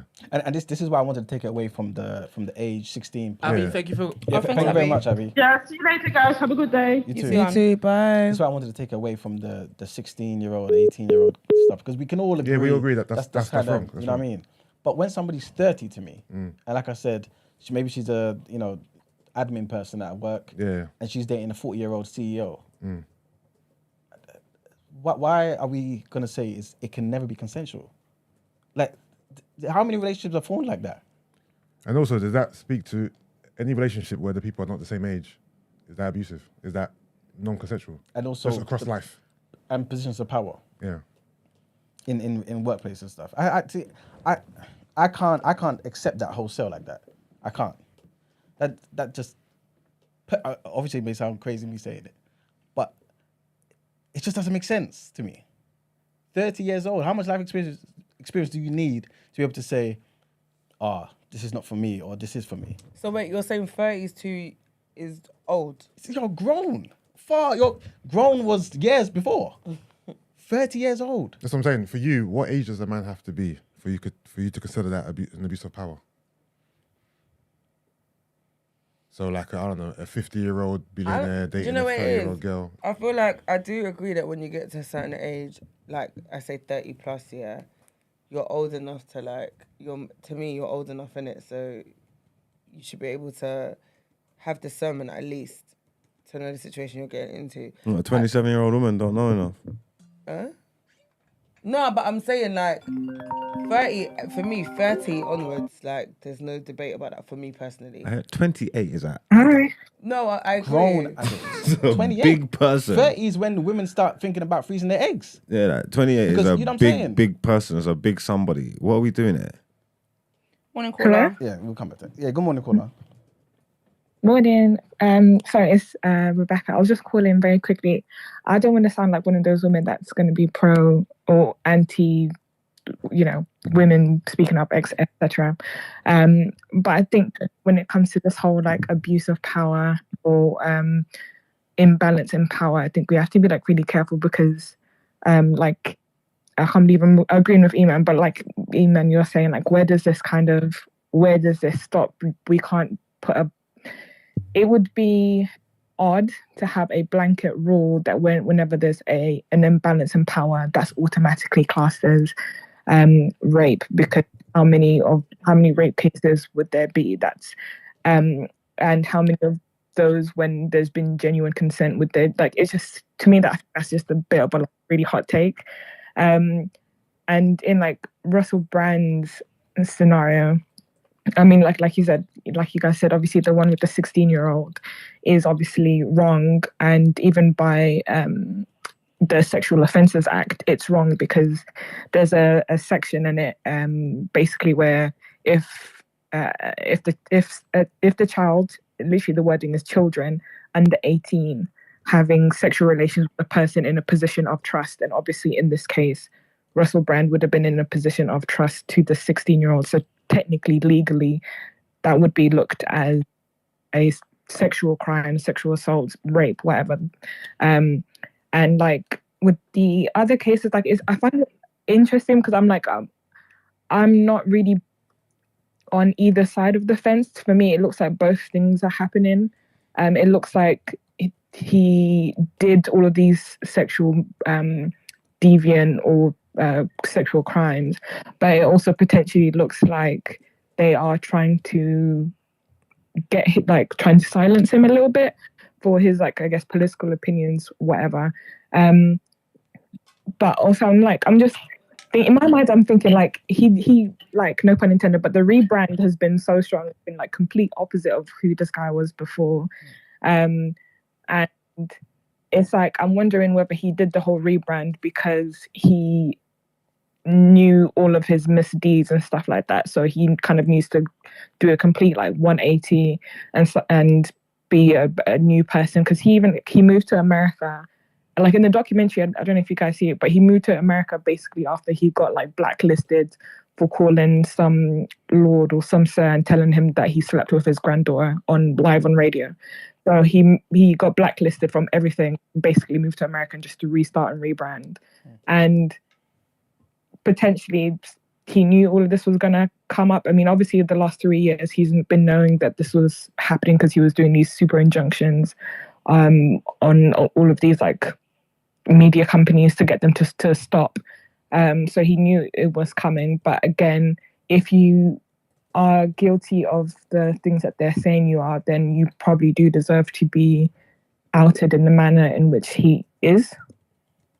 So obviously it would be hard for me to obviously, kind of put you on the spot, right, pertaining to this question I want to ask you, right? But do you think it's unfair for us to say or suggest, right, that the rebrand is only to kind of get ahead of this type of stuff? Could it not be that he's realized the sexual addiction thing that I'm now over, that the alcoholism that I was suffering from, I'm now over. I'm now changing my life. And so my content will be reflective of the life I'm now living. Isn't that possible? Rather than it being something where it's like, you know what I mean, contrived and calculated. You know what I'm saying? I mean, I think it is possible. I think if it's calculated, then I think he's probably even more sinister than we are even thinking. But I think it is possible. But also, like, what was I going to say? If you really are a completely different person, and for me personally, if I'm really atoning for for things I've done wrong, it would make sense for me to reach out to the people that I've wronged and apologize.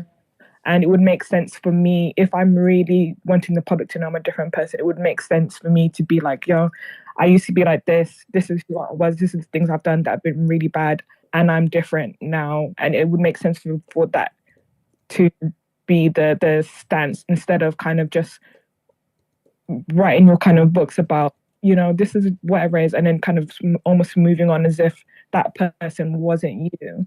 And I think that I wouldn't be surprised, again, that if these things were true, because I think he's someone who shows a lack of self-control and potentially a lack of respect in his own body from the drug addiction and sex addiction as well. Kind of definitely indicates a lack of control or discipline. So why would he exert any restraint when it comes to anybody else's boundaries? Do you know what I mean?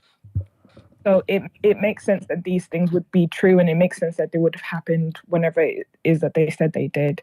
However, again, he's kind of rebranded himself as this like a guru of sorts. People like, I think everyone wants so much for him to believe in something other than himself, and people are so happy when, you know, like Christians, you're so happy when you see someone's changed their life and they're now like a Christian, or they believe in God. They're talking about, want that for them. He's kind of almost potentially latched onto this thing that maybe it's a human nature that we want someone to be better, and rebranded himself. Again, if it's honest and it's genuine, then he actually needs to come out and apologize to these women, or privately apologize, whatever these women want, probably justice. He needs to do that, and he needs to kind of atone for his mistakes. All right, Rebecca, before you go, let me just ask you, do you feel like, basically the initial question to everyone, do you feel like there is a culture of inappropriate sexual behavior in mainstream media? Or do you feel like it's just the individual few? It seems to be like a big issue, because we can name more than 10 people like on the spot now who have had sexual abuse claims. Like it seems to be like a big issue.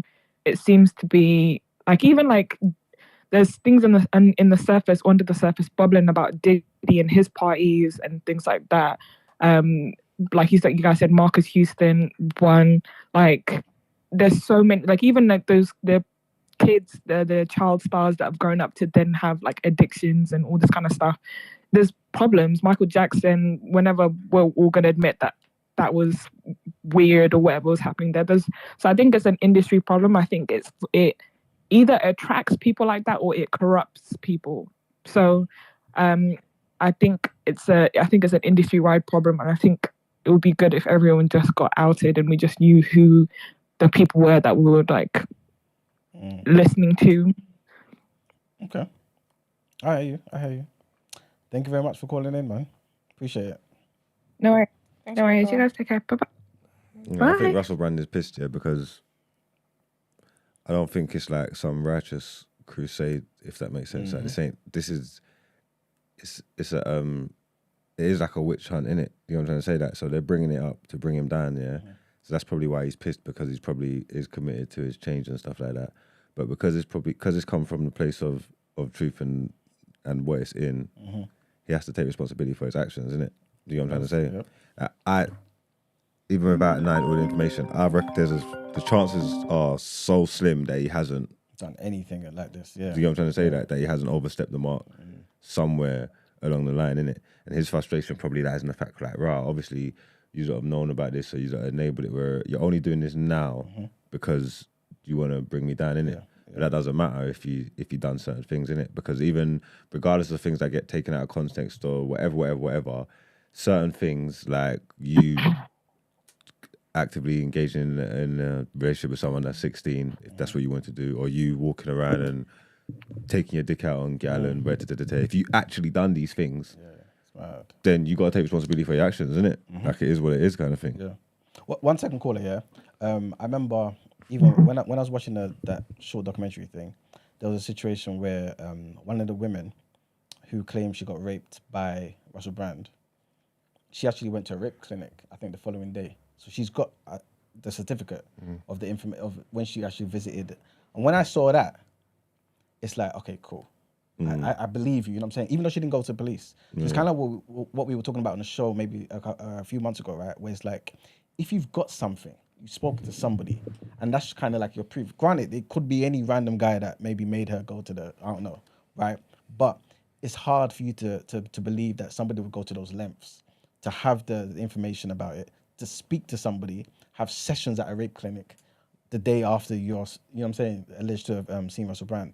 So, of course, not everybody, like Esther, you guys have educated us on before, will go and seek help immediately. But in them situations, it really helps, man. You know what I'm saying? For all the people that's chatting shit, well, she's got her receipts there. What are you going to say to her? This is You know it. what I'm trying to say? This is it. You'd be surprised, boy. Morning, caller. Hi, it's Davina. It was just because Iman asked me to call in from something I said in the chat. So when he was talking about his 30 old enough, so I said not necessarily, because it depends on the person's life experiences. So just because you're 30, they might have lived a traumatic life or be emotionally immature or inexperienced, like they might have only had like one or two partners, so therefore it doesn't necessarily make them old enough to know better, because if they haven't experienced the same life you have or the amount of partners that you might have, how are they then at the same level? They're not. Do you get what I mean? Yeah, I agree with that. I feel like that's why it's not really a when you get to, I think personally from 25, age gaps can start coming to the conversation, but the older you get, the bigger the age gap can be. But again, every situation, every circumstance is different, because I hadn't actually thought about that, like Davina just said, about if someone, for example, has been in abusive situations all their lives, as in from parents, from family, whatever, that person's mind, the way that person is completely different to someone who came from like a healthier, non-chaotic home. Do you get what I mean? That person will be in a better position to make a more objective decision about whether or not this is the right relationship for them, as opposed to somebody else. Do you know what I mean? So it's not one size fits all, unfortunately. So in those situations, I've got a series of questions. Hopefully I don't forget them all yet. First situation, right? This particular guy, for example, sees this person. He comes from a good background, good in thingies, quotations, background. He has gone through the trauma, the issues that this woman, for example, has gone through. As in he hasn't gone through it? He hasn't, yeah. So that's the difference that I'm kind of talking about here, like you just said, Davina. You mean to tell me, in that situation, that he potentially is grooming and manipulating her, number one. Number two... No, we didn't say that, though. It's about... No, not necessarily. The point we're making is that every situation is different. So it's about what it is that he wants from the situation, what it is that he's attracted to about her. Say, for example, he knows that she's had that traumatic upbringing and whatever it is, and he knows that then it's slightly she's different. Dependent on whatever it is. He knows that's easier for him to manipulate his situation in this. That's different, because he's going to it with a wrong mindset. But if he's just someone who cares to just love her and be with her and whatever, he would actually encourage her to get help for everything that she's been through. He will be there as a supportive partner. So it's not just when you're 30, you're all clear, you can date at whatever age gap. And it's also not about, it's not about that. It's about the individual, and it's about both individuals. What both individuals are seeking from this relationship. So how do you even ascertain if somebody, like for example, let's just say they break up after being together for a year, 2 years, and they obviously go their separate ways, and you're hearing about this relationship. How do we say, for example, or prove that this man was trying to manipulate her and groom her into something. From what it is that she'll tell you, you'll be able to hear Why it. is the onus always on the man? What about these women that go for what they want? Yeah, What women about these women that do go it for what they too. want? I have But to part here's with just young girls question. sticking on me every day of my life. Yeah. If I just indulge, then all of a sudden I'm the bad guy. Yes, Why? because you know better. No better than what? If you have young women, why They're right younger than now- me because they think it's not a problem. I don't have a problem with the age gap. No, but if it's like what age? What do you mean? No better what? Huh? What age you talking about? 24. If no, that's okay. That's cool. But if like an 18-year-old was moving to your That's whatnot, crazy. That's too young though. So we don't need to. I don't think we need to even. I don't think we need to go to teenagers. That should go without but saying. even a 24-year-old, yeah, you would know whether a 24-year-old is infatuated with you because you are mugs, or if she's like, actually, you're someone like I want to get to know you or whatever it is. It's not infatuation. She might just they don't need to be infatuated to want to chop. Like I'm saying, like No, but it is that though, because it's what you said. You got young girls who move to you and whatever. It's that whole starstruckness of it all. You would know if a girl is just trying to be with you because you are mugs. or what about if she's just because I'm attractive? Yeah, that's different. And that's what I'm saying. It's not. No, I'm not speaking, or I don't. And no one else who's called anyway is speaking in definites. Like we're not speaking in absolutes here. It's a case by case speaking situation. about specific things. Yeah, it's not general. Absolutes. Yeah, but you don't take the case into the situation. You hear the we age have group them, 'cause and we you give just you put it onto the man straight away. What if the woman went for the guy? Because we're talking. Is Russell Brand a man or woman? No, we're not talking about. No, please answer my question because it sounds pissed me off. Is Russell Brand a man or woman? Yeah, obviously he's a man, isn't it? Okay, so this is what we're talking about. The dynamic we're talking about today is the man and with women. This is why the conversation is going this way. No, I'm talking about Have you got what the anything you woman. notice about women and women that date that seek older men? No. Okay. Yeah, So but we're I'm having saying- a conversation that we're. No, but what I'm trying that's to say in the is, you don't go into each case individually. You hear the age group, and you all automatically put the onus on the man. Even in the case of Russell Brand, it might have been a situation where one of these younger women was sought after him, Do you know went what to the- go get him. Yeah, but It's not about I'm him not going. It's not about actually him putting it going on for the the man. things. So what about the cases No, where they no, came no. for him? Wait, but hear me, Marcus, though, but you as a But man Marks. still sorry. One second, caller. I'm sorry, what did we know? 1 second, babe. You as the man, you still decide whether or not you want to engage in this interaction. So it doesn't matter that she's coming for you. You still have to decide that you want to pursue, you want to meet her in the middle. No? No, but the thing is, in that situation, sorry again, Davina, yeah, in that situation, somebody after the fact, after you've decided, I want to pursue this woman who's come for me, can tell me 10 years later that I abused my power. Yeah. No, I hear that side of things where So you later can't on win. she pretends that or can. lies that, it was you. But at the end of the Somebody day, abusive. you can, if you deem the girl underage or whatever, it depends on your moral compass as well, right? You still chose to be with the girl. You still chose to be with the girl. So some of the onus is on you. That is only some because both parties. the girl but we knocked on your wouldn't- door, that don't take all accountability away from you. How? Fair enough. No, but we wouldn't have that same energy when it's the man in that No, position. but we don't know. But do you know why we don't know? Because we never have these fucking conversations.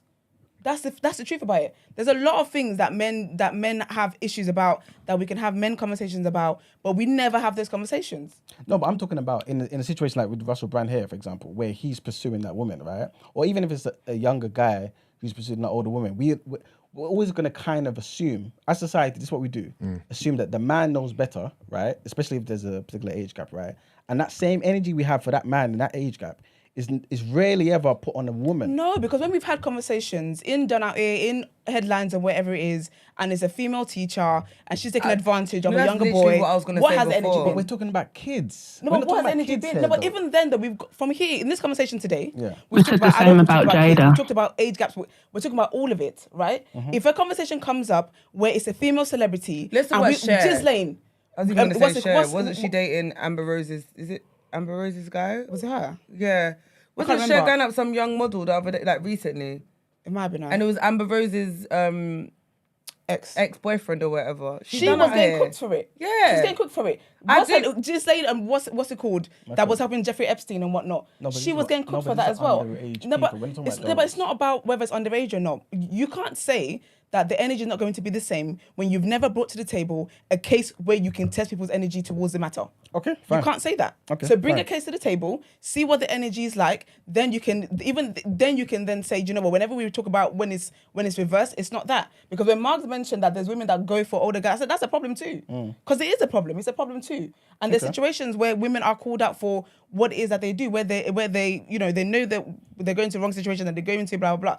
It's that. But in this situation, we're talking about a powerful man who is taking advantage of that situation. That's why when you asked me as well, if just because of power dynamic, does that mean no relationship can be consensual? I said, no, I don't believe that.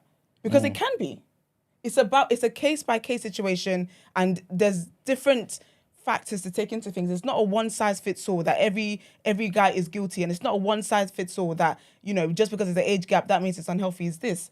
There's things to consider. There's factors to consider. Sorry, Davina. Cool. No, it's okay.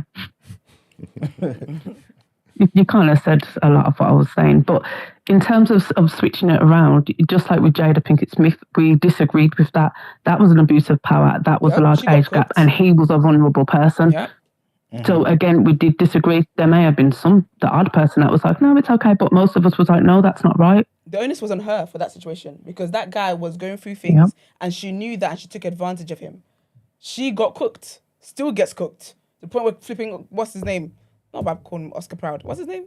Chris Rock. Yeah. Got slapped. She still gets cooked. So it's not about this. It's a case by people react to the cases that's been put in front of them. I mean, that's what it is. I hear what you're saying. I personally, again, I don't really have a way to quantify it, so maybe I'm just talking. But I just feel like it's not exactly the same. And someone in the chat even mentioned Emmanuel Macron, who's the president of France, right? And his older wife. Nobody's really said that he was groomed into, you know what I'm saying, or whatever that situation is. Yeah. It's rarely seen, you know what I'm saying? Do you know, I always say the part of the problem is as well, because men glorify sex too much. When men have, because I always, when I hear men who tell me how they lost their virginity and they lost it to an older woman and whatever it is, I'm like, that's abuse. You've been abused. Men don't hold that same, obviously not all, I'm not saying all men, but some men take pride in the fact that, oh, no, I was with an older woman, like, they stunt. And it's like, no, like, that wasn't right. When they talk about their teachers fancying them, that is abuse, because there's a power dynamic there. But again, unfortunately, in a lot of male circles, they glorify these things. So this is why these things aren't conversations. I feel like there's a lot of matters that if you want it to be conversations that's had, and you want people to have vim for you the way women have vim for other women, you need to bring those conversations to the table. Men spend more time talking about women than they do talking about the situation that they're going through. That will help.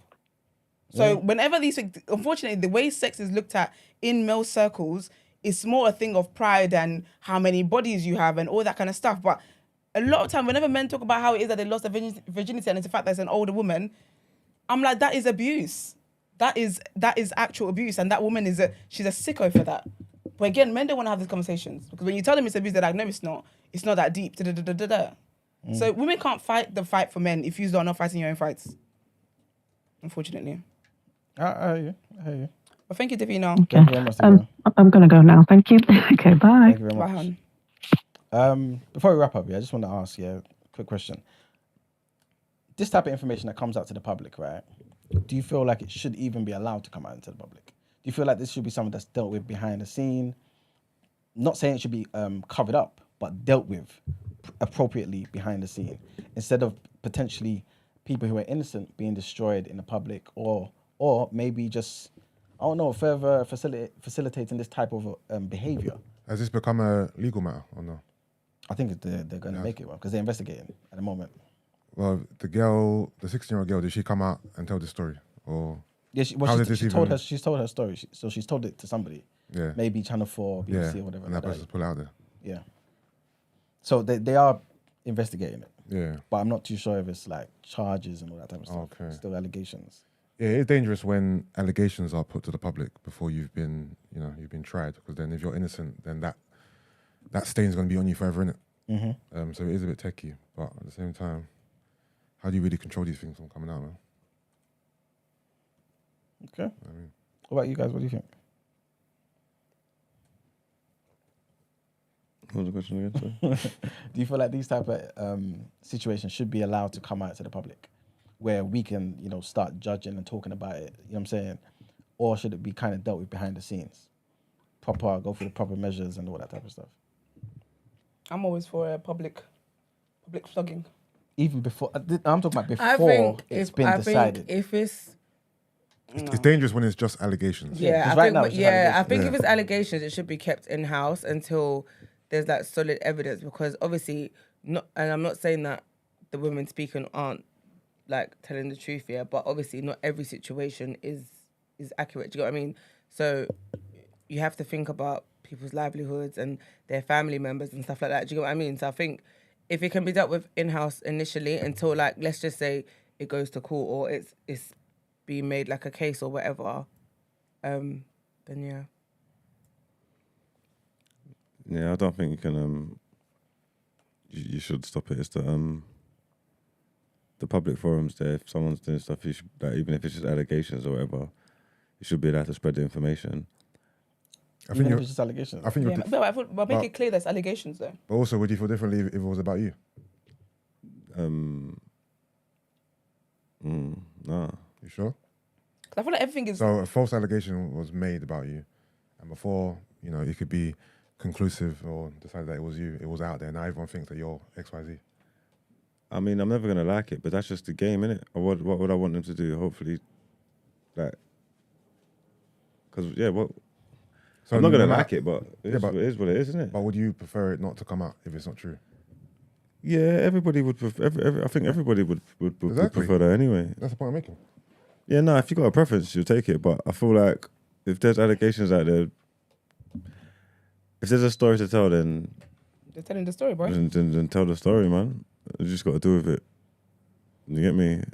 As and when you can. My thing is just, I feel like if it's an allegation and it's been proven to be false or whatever, then be as loud as it was when you put the allegation out. But that don't never work. There's bare people who've got rape allegations against them that didn't do them, and people and they're still seen as rapists and stuff. I hear you, but just because of that, I feel like everything is, when you're a celebrity or public figure, wherever it is, things are public. That's what comes with it. If everyone was gonna pick and choose what parts they want public, what parts they don't want public, people will be like, okay, actually, well, my marriage is ended. Can we opt out of that, please? Don't put that in there. These are allegations. This is what magazines do, whatever, and it's just what happened. So I'm not. They do it. Once you get into the court of public opinion, people are going to pass their opinion. There's people who are guilty of things that people are still saying didn't do it. Yeah. There's people that are innocent of things that people saying he did that. Like, you know what I'm trying to say? Like, sure. It's the media world we live in. So. I think, I don't know, in my mind, I just feel like it's very dangerous because people can have a vendetta against a particular person and say, you know what, we don't have to prove this. Just the information out there that they allegedly did this is enough to destroy them. Yeah. And that's it. Yeah. So like Russell Brand's saying, right now, he may lose followers, lose subscribers, lose all types of stuff that could affect his well-being, his family, all this type of stuff. Yeah. And it could all be fake. Yeah, it's true. I think people are easy to speak on things when they're not about them, innit? Because if someone told me something about you that was salacious, right? No one knew apart from me. And I just tweeted it. You wouldn't like that. And I was like, you know what, Mark, it's public information, so I had to spread it. You'd be like, Killy, what the fuck are you doing? No, I hear you.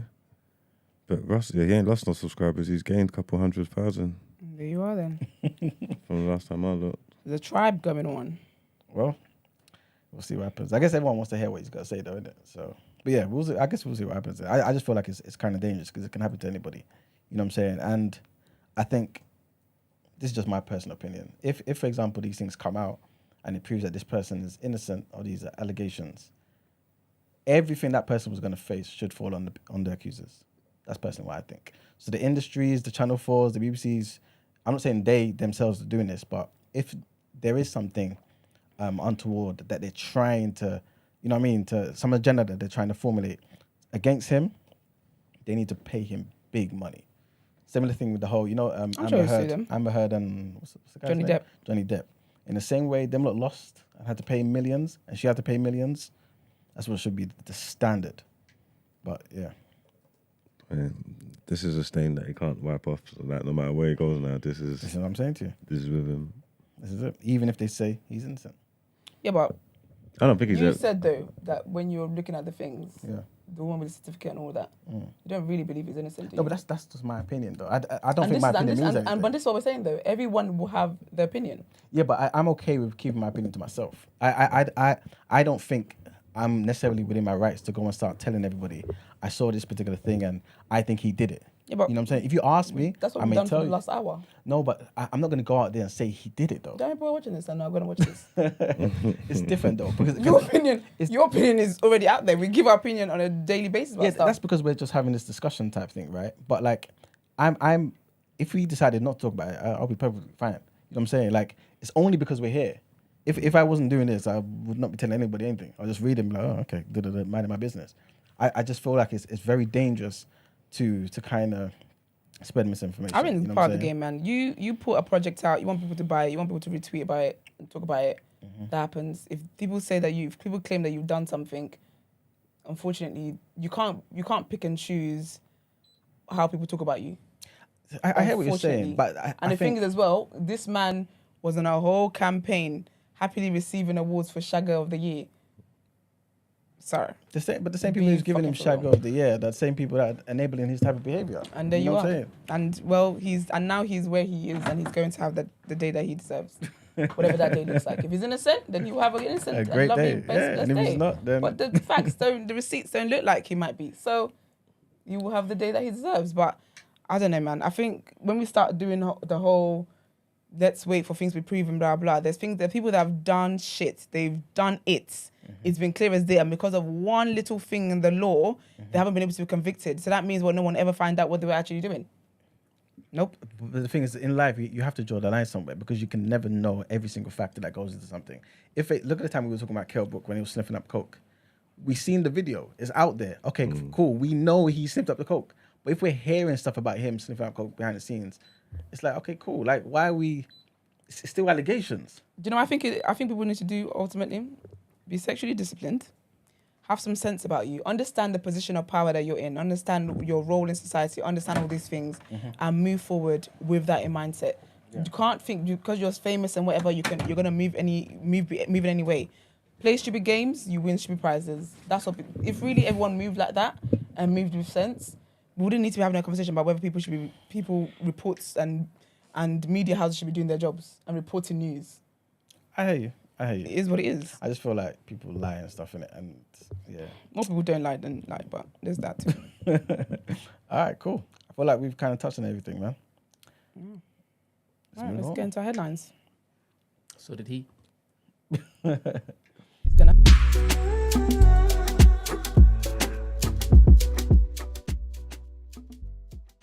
Okay, so our next headline, Keir Starmer has said that he will seek a much better Brexit deal with the EU if Labour wins the next general election. The opposition leader, speaking to the Financial Times, he said that the current deal, which is due for review in 2025, is too thin. Keir Starmer was speaking at a conference of centre-left leaders in Montreal in Canada, but he ruled out rejoining the customs union, which is a single market. He ruled out rejoining the customs union, the single market, or the EU. It remains unclear, however, if Brussels would be open to making major changes to the agreement anyway, which was agreed by the former Prime Minister Boris Johnson in 2021. But Sir Keir Starmer said repeatedly that he will not seek to rejoin the EU if his party comes to power, promising to make Brexit work. His party has consistently held double-digit leads in the political opinion poll, with a general election expected to take place sometime next year. So, like I was saying, he was speaking to the Financial Times, and this is what he said, right? He said, almost everyone recognises the deal that Johnson struck is not a good deal. It's far too thin. As we go into 2025, we will attempt to get a much better deal for the UK.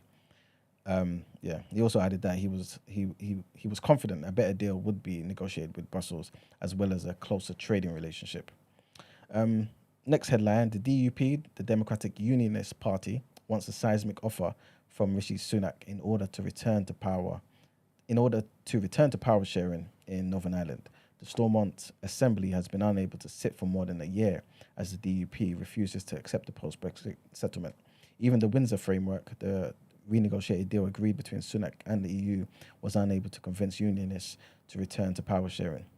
The DUP says the framework does not address their concerns, and the party leadership say they want further legislative changes from Westminster. The collapse also came after the 6th election in 5 years, which saw Sinn Féin become the largest party ahead of the DUP. The UK government and the DUP have been in negotiations over the summer, and Northern Ireland Secretary Chris Heaton-Harris insists progress has been made. Next headline takes us to Africa, man, where Congo... Anyway, let me just start from the top. The Congo-Brazzaville government has denied reports of a coup attempt against the president, Denis Nguesso, who has been in power for 39 years. It follows unconfirmed social media reports that the military was trying to oust the 79-year-old leader, who is currently in New York for the 78th session of the United Nations General Assembly. So the information minister, posted on Twitter that the government denies as fake news. He also said that we reassure public opinion about the calm that reigns and invite people to go about their activities calmly. The government's website also posted a statement denying the coup attempts reports. There's been a wave of coups across Africa in recent months, with the most recent one in the neighboring Gabon, where the military seized power in January. Mr. Nguesso rose to power in the oil-producing Central African country in a military coup in 1979. He lost Congo's first multi-party elections in 1992, but he then regained power in 1997 after a civil war. The Congolese leader is the third longest-serving president in Africa. And that's it for the headlines. It's time to pay the bills. Oh, nice. Let's get in some word on road.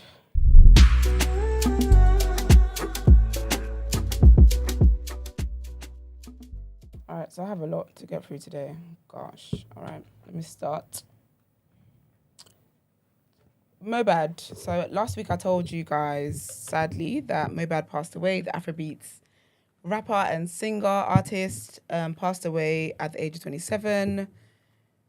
So basically, his whole case has been a whole thing. There currently is like a hashtag JusticeForMohbad trending. He's literally been trending every single day since the guy passed away last week.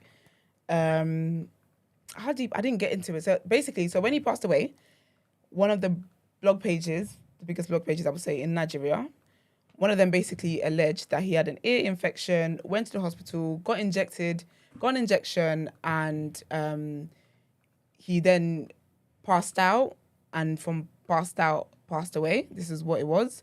But obviously, people knew that something wasn't right with that story anyway. So since then, there's been a lot that's come out since then. So he had a lot of issues. He was signed to Naira Marley's label, Malian label, basically. He was signed to them. And last year, he decided that he no longer wanted to be a part of the label. And that, because he said he didn't want to be part of the label anymore, essentially he wasn't allowed to leave the label. He forcibly left the label, but what that meant was that they then were bullying him. They would turn up to like his video shoots. They would turn up to his shows. Even while he was in London, he was in London last month. Apparently, there was a hit. They tried to take a hit on him and stuff. So basically, there's a lot of videos, a lot of receipts, a lot of endless receipts of when he's been attacked by allegedly the Malian group. Part of that is a guy called Sam Larry. If you listen to Naira Marley, you would hear him. He's been shouted out on Naira Marley songs and whatever. So essentially, he's been bullied. He's been fought. They've fought him. They've attacked him. They've threatened him. Threatened his family. That's why he basically got married in secret. Had his kid in secret because he wasn't sure. He feared for his life essentially. He was buried. So he's a Christian, but he was buried like the next day of his passing, which is obviously very weird because people were like, he's not even a Muslim. What's going on? And even where he was buried. So basically, he bought a plot of land in his hometown of Ikorodu. And allegedly what is happening is that before he died, apparently his dad had like fought him to take the land off him anyway. But basically that's where he was buried. So he's a big star. He's a big star. But he wasn't given a star burial. He was literally just shoved in the ground, for lack of a better word. There's been all of that stuff. His dad is out here. Essentially, his dad is out here fighting for properties. Davido sent his dad like 2 million naira.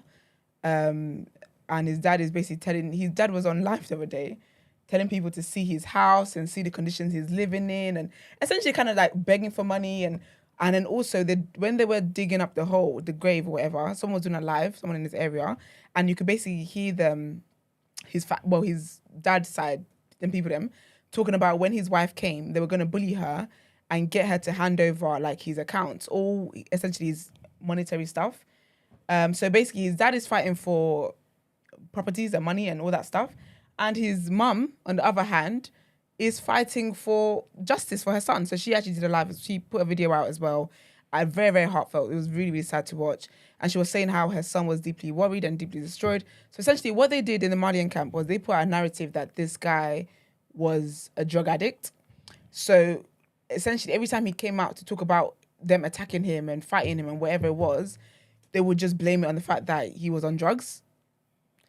Even though there's no videos of him on camera ever doing drugs, but they claimed he was a drug addict. So that's one of the reasons why people never took him seriously and stuff like that.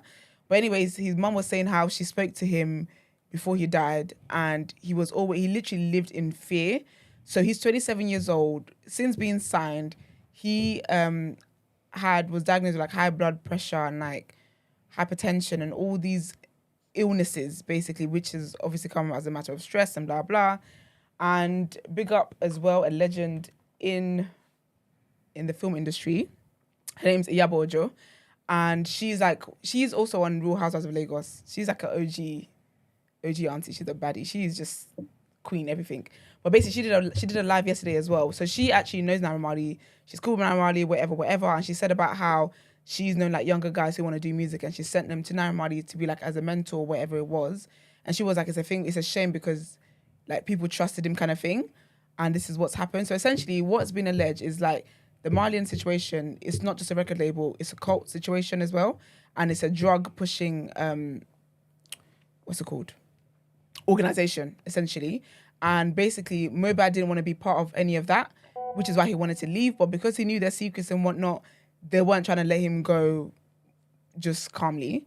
And yeah, but so basically now as well, the police are involved. So now the police are investigating his death, and they're trying to, so basically he actually, before he died, a few months before he died, he sent a petition to the police to get a restraining order and actually detailed one of the attacks against him. He and Zlatan were filming a music video, and Sam Larry came in there wanting to hit him and whatever, like beat him up and whatever it was, attack him essentially. So he actually had sent a letter to the police saying that, and he sent it through his lawyer. Nigerian police did not deal with it because they said to him to come in himself. This time, my life is under threat, and they wanted him to come in and sit down with the people that he's alleging are trying to kill him. It's a whole foolishness, but thankfully, because he's got a record of that, we can see that now. So basically, the public are pushing for the police to investigate, and the police are saying that they are investigating the situation, and if necessary, which I think is what might happen, is that they're gonna dig his body back out and carry out autopsy to see what's gonna happen. Yaba was on her live yesterday, and there will be a protest. Yesterday she said it was either gonna be Tuesday or Wednesday, because today her foundation is going to be sending a letter to the police, to the governor of Lagos, all the important people. She's done her research. Her lawyers are involved and whatnot, and she's also got a few of her celebrity friends as well. They're also going to be sending letters. So she's basically encouraging people to send letters so that way it has to be investigated. But I'm hoping that this will bring about a lot of stuff that needs to be spoken about. Will bring up all the things that need to be spoken about. And obviously everyone knows as well that Bellish Murder was someone who really stuck by him, despite being threatened as well and everything. So he hasn't actually spoken out since all of this stuff happened, but he did over the weekend, and he basically just paid tribute to him and talked about how everything that Mohbad went through was true, everything he dealt with was real, was true, blah, blah, blah. And yeah, man, so justice for Mohbad. I'm hoping that good will come from this. From what I know, Sam Larry is in hiding in Dubai because the boys were trying to get him. And also, I think Naira Marley is as well. Didn't they burn his house down or something? Yeah, they basically went to his house and attacked his house and stuff like that, which, like, it's so sad that when people pass away is when all these things are there, but people are occupied with their own lives. I give people grace for that.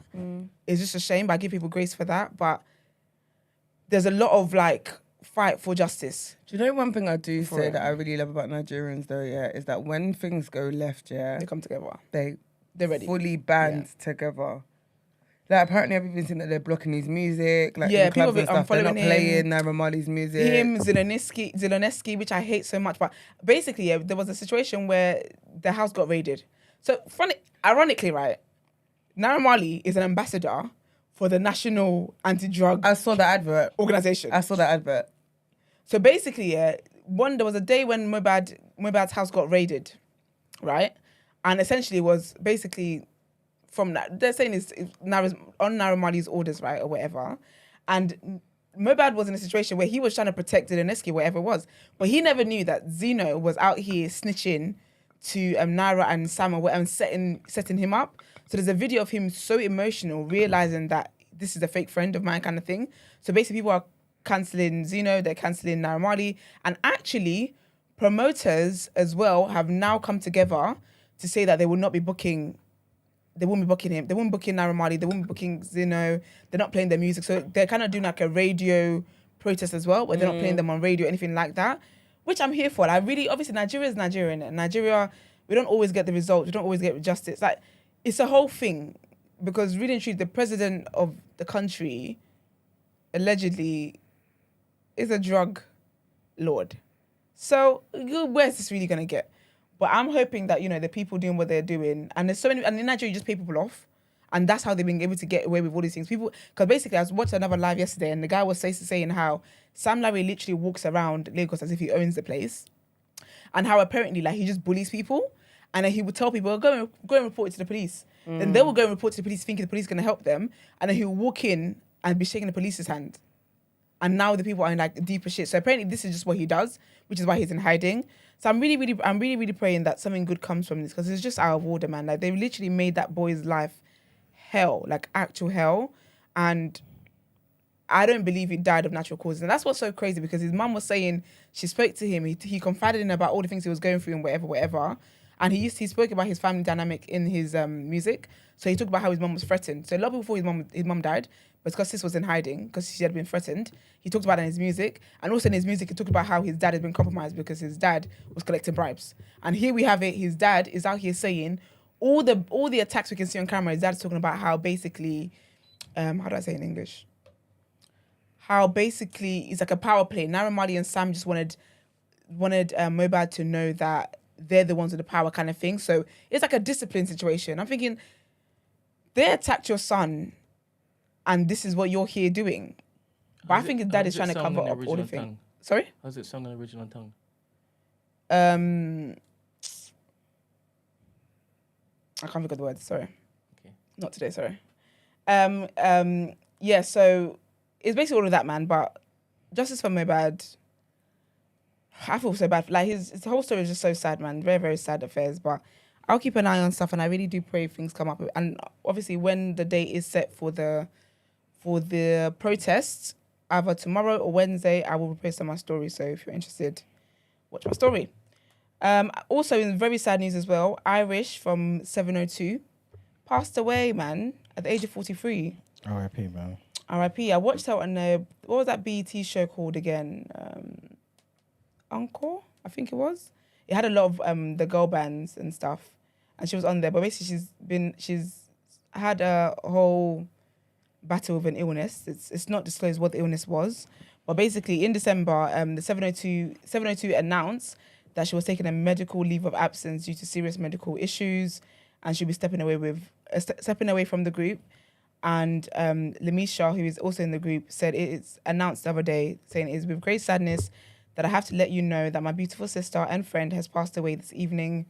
She's had a long battle, and she's finally at peace. She was as bright as the stars, not only beautiful on the outside, but also within. And sharing the stage with her was a joy I will cherish for the rest of my life. We, the family, ask for prayers and respect for our privacy as we grieve an outstanding loss to our family. And Missy Elliott also put out sent her some love as well and said, Irish, may your beautiful soul rest peacefully in the arms of the Lord. So R.I.P. Irish, man. Beautiful, beautiful woman. It's just very, very sad. But love to her family and friends. So basically, right, I didn't know that we were in divorce season. Bro, I saw it. I didn't know this is the era we're in. It's the year, innit? It's a year. So I'm going to start. So Hugh Jackman. Oh, I thought you were talking about... Taylor. Yeah. She gonna get there. I'm going to get there. She gonna get there. So Hugh Jackman and Deborah-Lee, who've been together for 28 whole years. Do you know they're married? So they got married when I was born. No, in fact, their entire marriage has been my entire life. Your life. It's so crazy to me. But basically, they filed for divorce or separation anyway after 28 years of being together. Very, very sad news. And they spoke to people, as in the publication, exclusively. And they said, we have been blessed to share almost 3 decades together as husband and wife in a wonderful, loving marriage. Our journey now is shifting, and we have decided to separate to pursue our individual growth. Our family has been and always will be our highest priority. We undertake this next chapter with gratitude, love, and kindness. We greatly appreciate your understanding and respecting our privacy as our family navigates this transition in all of our lives. Signed, Deb and Hugh Jackman.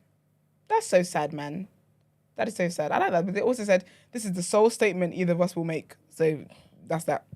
But yeah, they've got 2 kids together. And when their son is 23 and their daughter's 18. Wow. Love and light to them. And then also yesterday as well, Teyana Taylor basically announced that she and Iman have been separated for a while.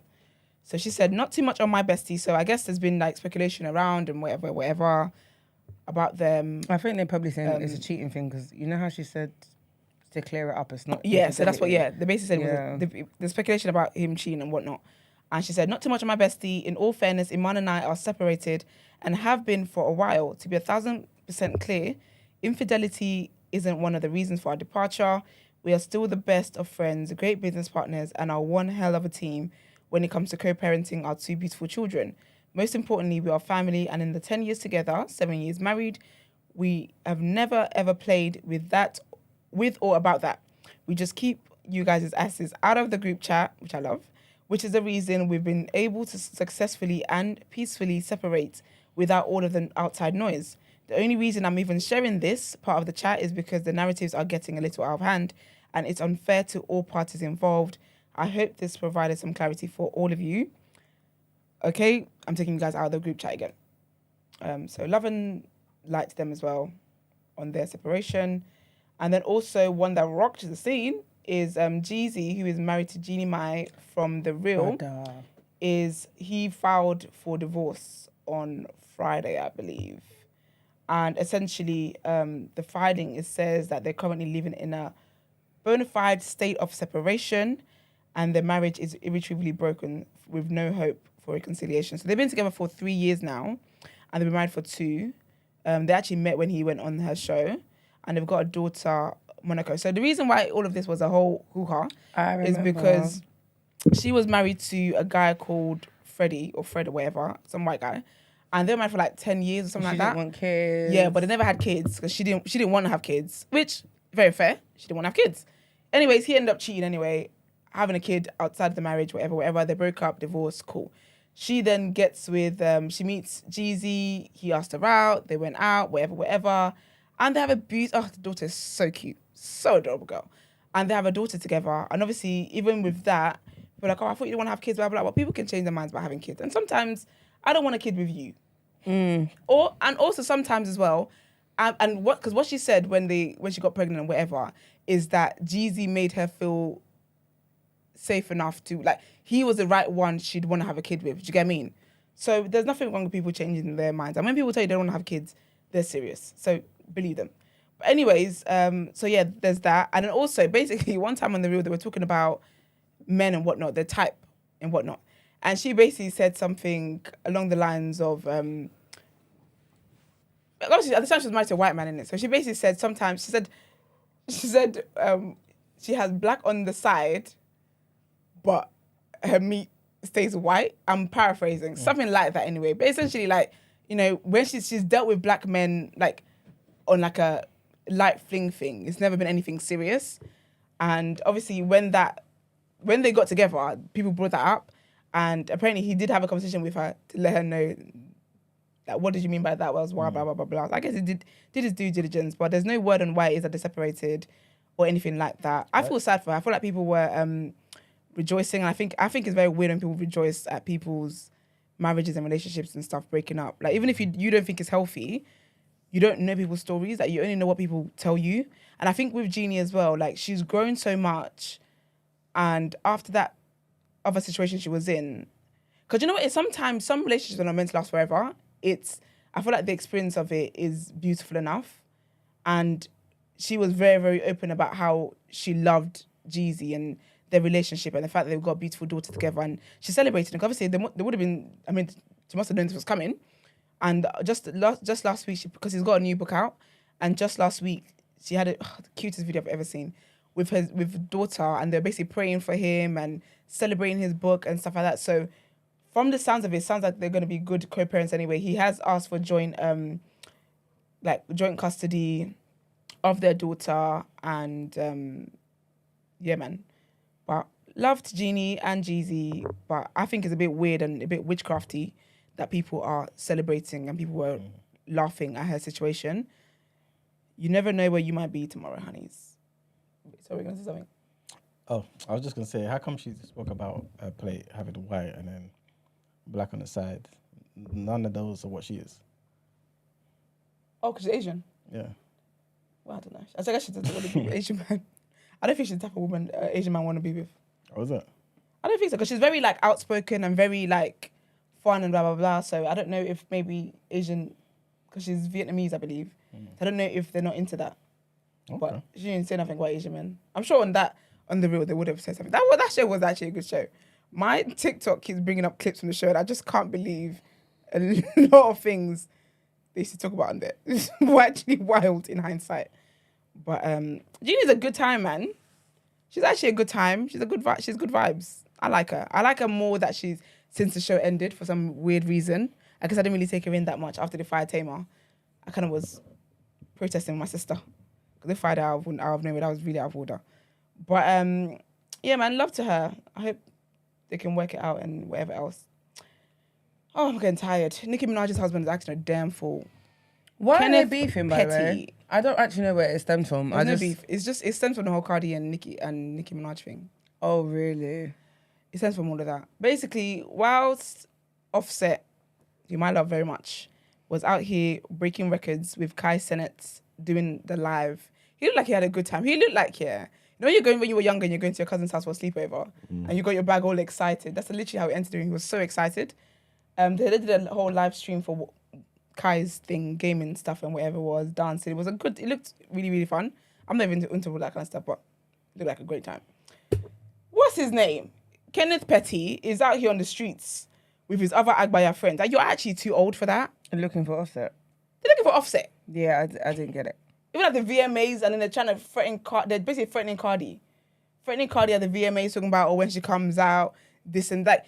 Nicki Minaj. Okay, I know I just said about people celebrating people. I'll be honest with you, if they break up here, obviously it's sad and whatnot, they got their baby Papa Bear and whatnot, but he's so bad for her brand. What's He the just baby makes called? it worse. Papa Bear. Is that his actual name? I don't have a clue. But that's what he's he's called. cute. No, that's what he's called. Oh, they call him Papa Bear? That's his vibe. I'm done. That's the kid's vibe. I just feel like it's so sad, man. He's just like, oh. I want to say men will really embarrass you, but Nicki's embarrassing herself and all sorts. My man could not be outside trying to find somebody. And Offset's a good time. The guy's just here for vibes. So basically, those Agbayas, Kenneth and his little old men friends, were talking about Offset, where you at? We're outside. What gangster looking? They're like the old throwback gangsters, like in the 90s films. That kind of vibe. They stand outside. Offset ended the video. He's like, "What do you mean, where am I at? I just got my private jet." And he's literally laughing and cracking up in the camera. And it's just foolishness, man. It's absolute foolishness. They need anyway, I'm not promoting violence, but it's absolute foolishness. I don't understand why it is that he's involved in women's business. The whole Cardi and Nicki thing is just so dead now. Like, no one cares. I don't care. It's not that deep. Nicki's going outside. Just get over it. People are saying that Offset called out Kenneth Petty. Yeah, I missed that part. But if you called him out, he deserves it. All the foolishness Nicki's done with Cardi, if you got called out, then it is what it is. But you can't be out here trying to fight somebody and be standing outside in the cold streets of New York and the person on a private jet in warmth with nice snacks. You just look stupid. But anyways, all of that's going on. If they ever buck and fight, I would let you guys know. But I doubt that will be happening because I saw there was an exchange with Offset in one of the old people's, as in one of the old men's DMs and whatnot. I don't care. Lastly, Drake basically, I think he's got a new single out or something, and he used Halle Berry's picture she's got slime all over her, and basically, she's upset because essentially he asked her for permission, she said no, and he went ahead and used it anyway. So she was like, why would you ask me if you know you're going to go ahead and use it anyway? But obviously the picture belongs to Getty Images, so I guess he just got their permission and used it. But I'm talked out. I need a sip of drink. I'm done. This is the longest word I've ever done. But let's get into People's Journal.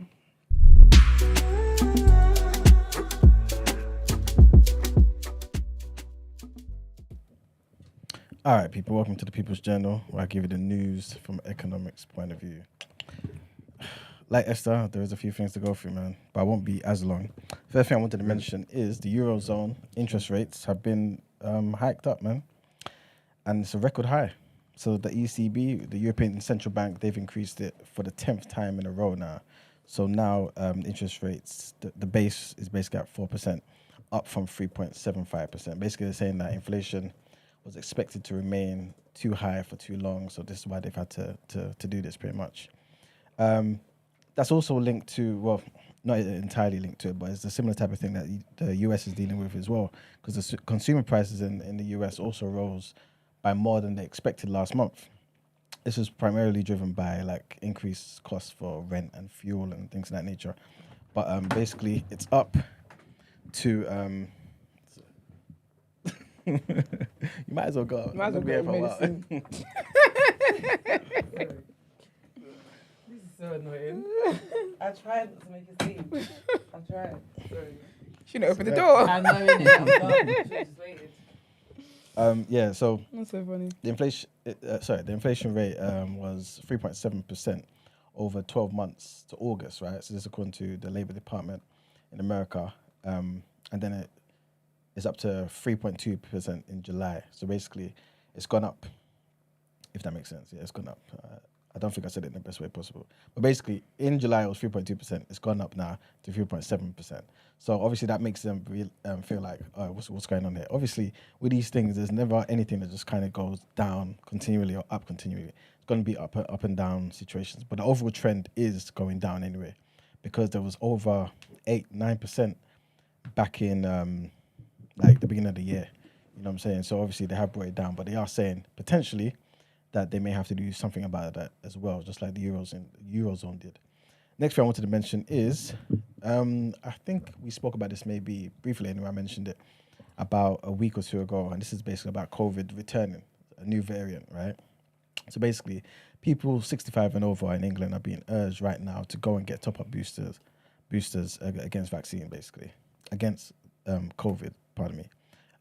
If you're eligible, you can book it on the NHS website. So if you've got older people in your family and you're concerned and you believe in the vaccine and you want them to get protected, what they're saying is this particular vaccine, this particular variant does change. It's still changing. That's what they're saying. But at the moment, the vaccine still provides good protection against getting very sick. You know, Allegedly. Allegedly, yeah. With COVID, this is according to the so-called experts, right? So if you do believe that as well, and you know anyone who's eligible and they want to get it, you can book it via the NHS website or the app, or you can call 119. Wanted to mention about pubs, yeah. Have you guys noticed any pubs closing down around you or anything like that? No, not me. Basically, apparently, there's like a bad trend, man, that's happening. Apparently, 2 pubs a day are disappearing in England and Wales. A day. Yeah, the pint's getting more expensive.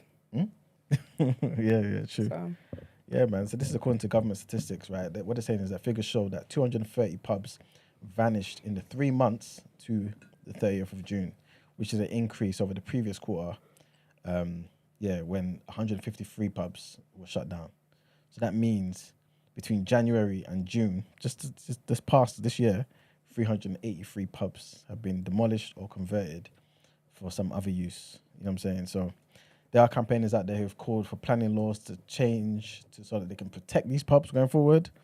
Remember we spoke about the Crooked House pub, the one that was built in some, so stuff like that. Like people are basically saying this is crazy that a fire or some type of untoward thing can occur and damage this particular landmark of the area. You know what I'm saying? And more things need to be put in place to protect what is somewhat, I guess, British culture. You know what I'm saying? Going to pubs and things of that nature. So yeah, it doesn't look too good. White British culture. White British culture. Thank you. Next thing I wanted to mention is there's a debate going on right now between. Well, remember last week? I think it was Friday. I played a clip about the comparison between China and the UK, and if the UK should genuinely see China as a threat, right? one of the things that guy particularly mentioned is basically electric cars and how China is basically on another level when it comes to the production of electric cars. And so the dilemma is pretty much, right, should they kind of fight the importation of these cars made in China? Should they kind of put in new tariffs and make it difficult for that to occur to protect the industry in the UK? Or should they just allow it to like just remain open to the importation, basically, of these particular cars from China? Because by doing so, they're more likely to reach their target of the net zero thingy and basically get like petrol and diesel cars off the road by 2030. Because they ain't going to do it by themselves. It's clear. The UK just doesn't have that power, that type of industry right now, the power in the industry to actually do that. So that's the discussion that's going on. Obviously, the more that progresses, I will let the people know, man. Personally, my personal views, I think you have to do what's best for the economy. And I think a lot of the time, there's a tendency for governments to go back to the old way of thinking, like hundreds of years ago that was disproven, where it's like it's best to produce everything and import next to nothing but export everything. It just doesn't work economically for the people within that particular country. There has to be some sort of balance, you know what I'm saying? So increasing tariffs are not going to help the people with their cost of living and buying cars. People want to buy cars and buy whatever goods and services at competitive prices, you know what I'm saying? So they do need to do something about that. Next thing I wanted to mention is, you guys know about Shein. Is it Shein or Shane? Shein. Shein, yeah? Shein. Oh, is that? It's oh, Shein, basically. That's but pronounced? That's what it sounds like. Yeah, but Oh, Shein. Shein. Yeah. Okay, Shein. Yeah. Anyway, that particular company, they're looking to buy Misguided. Boy, I haven't Misguided thought about been Misguided, you know. Misguided's been on the ropes for Like, a while. literally. Anybody can buy them. No, legit. Somebody needs to buy Misguided. Okay. But yeah. I don't want them to though. Because Misguided quality is actually not bad. They may keep it Misguided though, but just own everything and work behind the scenes. So you never know. They Quality's may gonna not go down. change. You think so? I actually like Shein, though, you know. I actually Shein. think their stuff. I'm overwhelmed by it. The thing is, it is a bit like ASOS. So I'm a good online shopper because I shop specifically to what I want. Okay, yeah. So I use search tabs. I'm not clicking and scrolling for the. Yeah, I'm like that. Nobody has time for that. If I feel like wearing red, I'm gonna put in red dress, If bodycon, short. if I know what I'm looking for, that's how I shop. I shop specifically. I can't just browse. browse. I'm not a browser. And I don't go into stores. I can't do it. I hate shopping. Same. I hate shopping. It's the worst thing in the world, isn't I it? hate shopping. I hate it. So do I. I really hate it. literally an So like online with shopper. Shein, because I thought I'm used to ASOS now, but with Shein, it's so whatever. overwhelming that if I see you something, I'm like, oh, where's that from? I'm like, where's the link? Or I would No, type I it get down. it, Do you know what I but mean? you have to type- but that's yeah, it. But but- I never ever go on there because I'm overwhelmed. Yeah, I get it. Even You- Zara, you just I'm have- overwhelmed you just by have it. to type in what you're specifically If I'm looking, looking if I'm going somewhere and I want to wear white, I would literally type in white dress.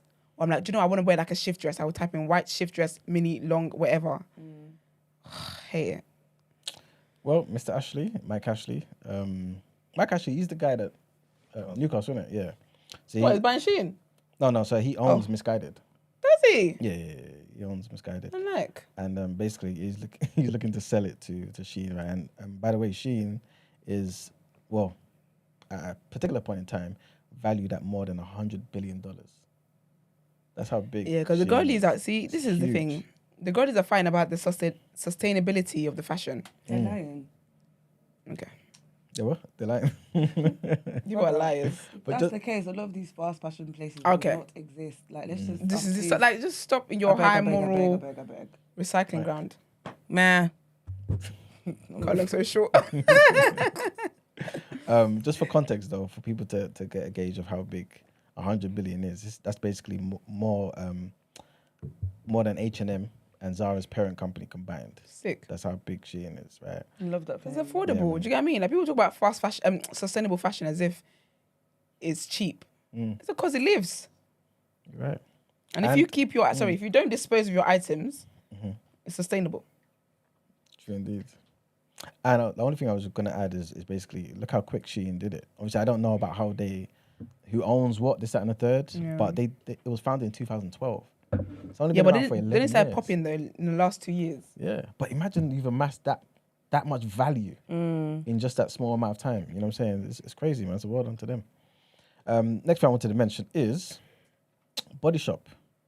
Oh yeah, look, they've got a good hand cream I like in there. The hemp one.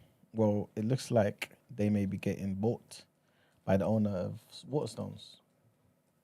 You know what I'm saying? So You got the hand cream? It's lit.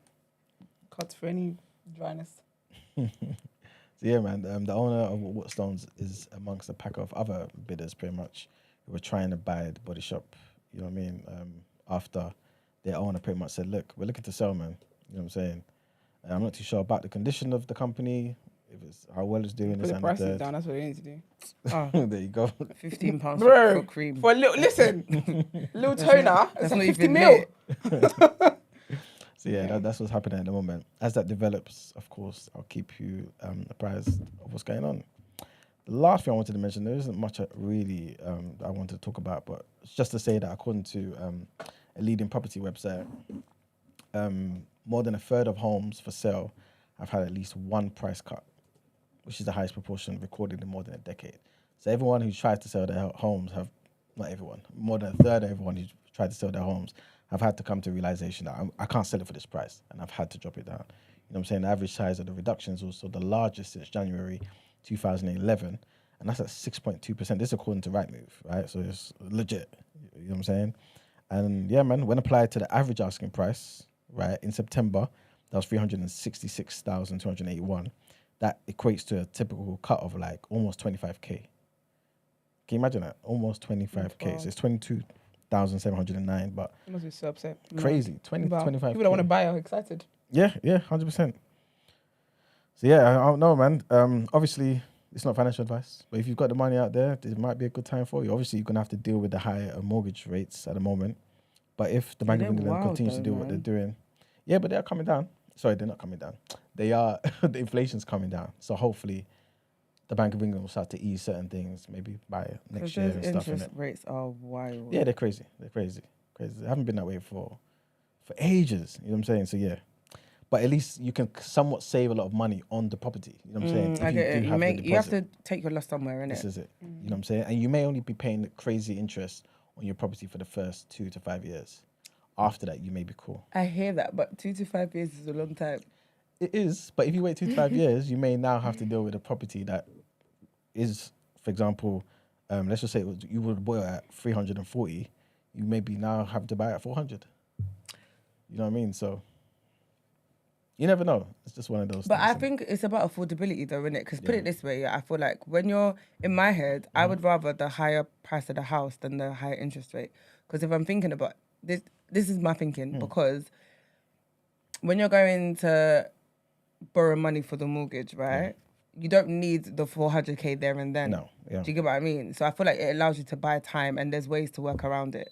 Whereas I feel like with the interest rate, it's a monthly repayment. Yeah. Do you get what I mean? So I've had people say to me, my mortgage has gone from, their mortgage originally was like 1.something% and now it's gone up to 6%. That's nuts. Crazy, yeah. Do you know what I mean? So you're having to find an extra grand and something every month. That's not sustainable for most people. It's not, no. But if you, over the next, 5 years? I mean, so what depends, do you do? Start selling puss? It depends. It depends on the tariff that you get. This is what I'm saying. Because I might have to. Don't engage that man. No, but jealous of what I mean. Yeah, though. 100%. So, yeah. This is just my 2 pence anyway. Please don't listen to me. No. You're making a very good point. But I don't know. In my mind, a lot of the time we kind of forget the amount of interest we pay on these properties over the course of the 25 to 30 years that we have it. Of course, you don't feel it as much because obviously it's over your lifetime.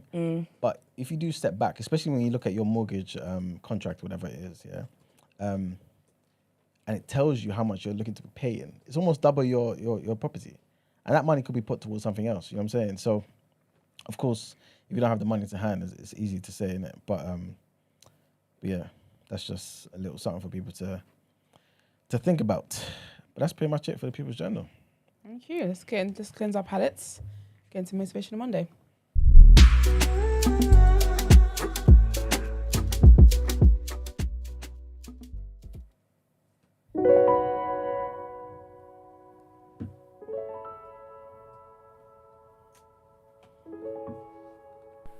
Change will not come if we wait for some other person or some other time.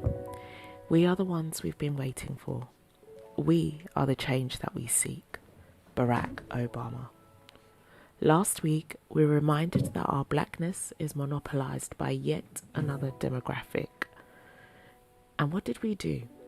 We protested in uproar and shouted from the rooftops how we need to support ourselves.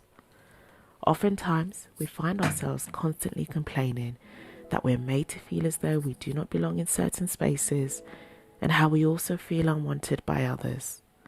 Unfortunately, this has been an ongoing struggle for many minority groups. Of course, this can be narrowed down to a smaller individual scale, and when we do that, you should be challenged enough to make a change. How many times have you complained that there's no space for you in that certain field?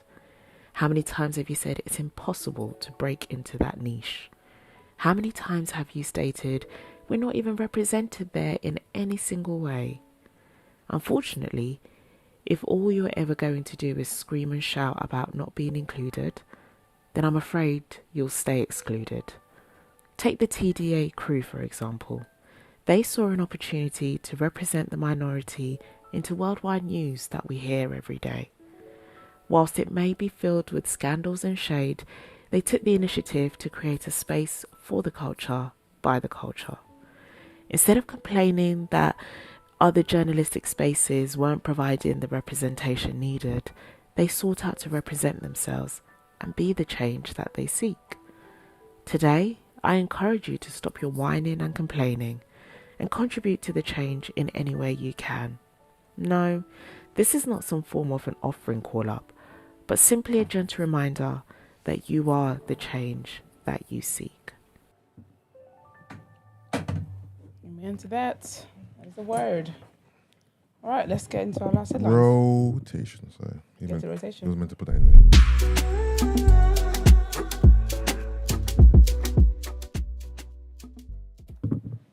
All right, so welcome to the rotation, guys. So like Esther was saying earlier, Drake released a new single over the weekend, Slime You Out, featuring SZA, which is off of his forthcoming album For the Dogs, which is actually coming out on Friday. Margs, as the resident SZA fan, I want to go to you first. Have you heard the song? Yeah, I heard the song. What's your thoughts on it, quickly? It's all right. I need to listen to it to see if it grows on me a bit more. I like SZA's part on it. Yeah. Always. Surprise. Yeah.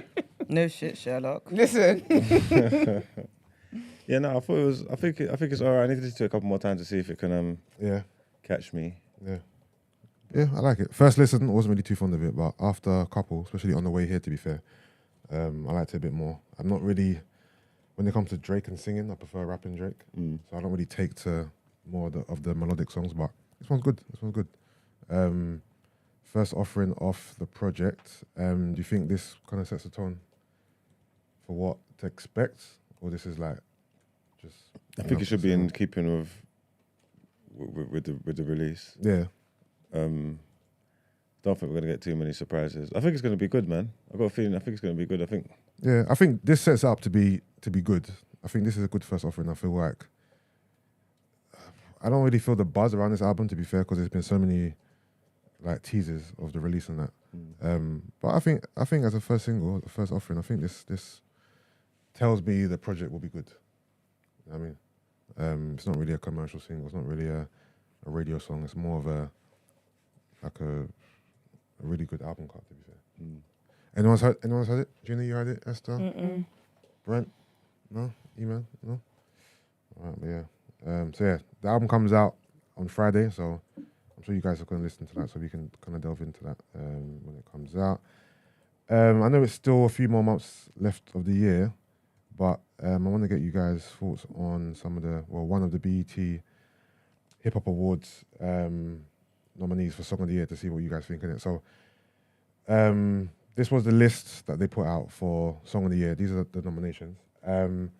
Lil Durk featuring J. Cole, All My Life. DJ Khaled, God Did featuring Rick Ross, Lil Wayne. Was that this year? Yeah. Jay-Z. God Did was this year? It might not be. Is it this year? Let me check. Oof. I think it was. This year is a blur, boy. Girl. Maybe it was last year. One second. Survived and living. Ages ago. I thought it was at least last year. Let me confirm. It might have been last year, to be fair. Yeah, it was last year. My bad. Oh, When last year? December, It came out August. So remember, with award shows, it's the cut-off yeah, point. it's always there's a certain cut-off point in it. But for the sake of the cover, we could just add this in. To be fair, most of these songs are last year. To be fair, all right, cool. We'll go anyway.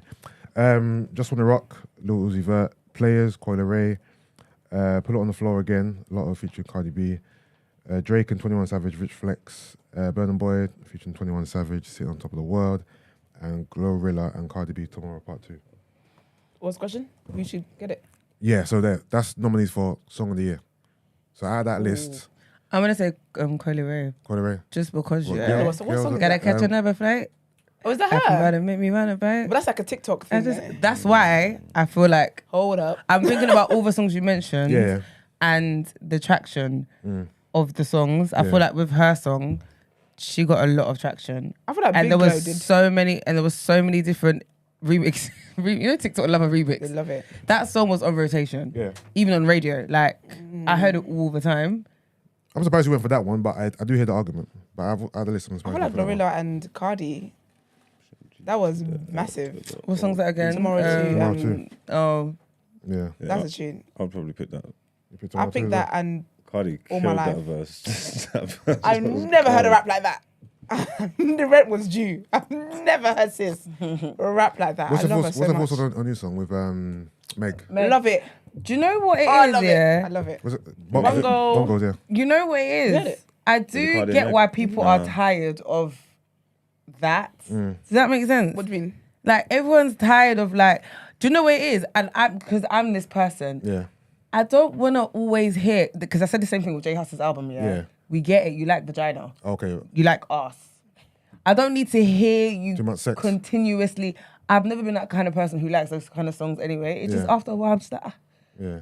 you know what I mean? Listen, I heard that the first time. I said, my girls are back. It's I a love tune, them but so it's much. just too much, man. But then Maybe it's just because I think I'm it's your level of interest. It Because when I is, think about because a lot of songs think about money, think about wealth, think about riches. yeah, that's fine. I want all that Like, shit. what Okay, they sing you about? are What's the then. song about? My The ass same cheeks sound shit, like bongo. Yeah. The same shit. Eating my pussy, like Yeah. eating like a cake, something. It's It's tune. it's the same stuff in it. Like She said, my BD's amigo, your BD's a zero. it's the same. It's the same shit. It's really cool. like I love it. City girl music. It's fun. Yeah.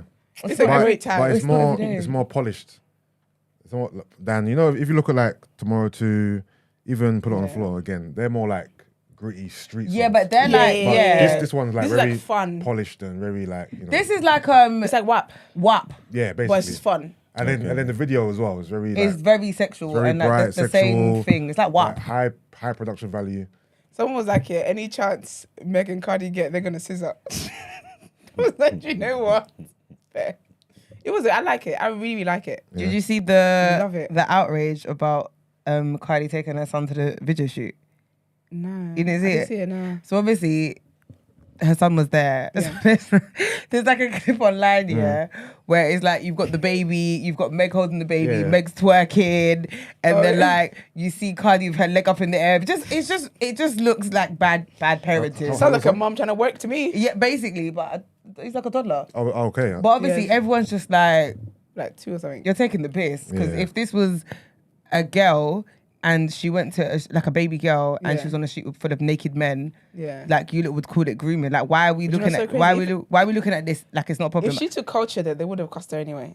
Doesn't culture the girl? No, 100%. Do you know what I mean? I just don't think kids need to be on set for those kind of things. Wait, Personally, babysitter cancelled. I'm sorry. Do you know how much how expensive what's it called video things are? childcare. What? No, I hear it, but A I'm not nanny gonna though, to be lie. fair. I don't need my child. Don't need to be exposed to that stuff. But why wasn't there a nanny? But you literally, girl, I don't know.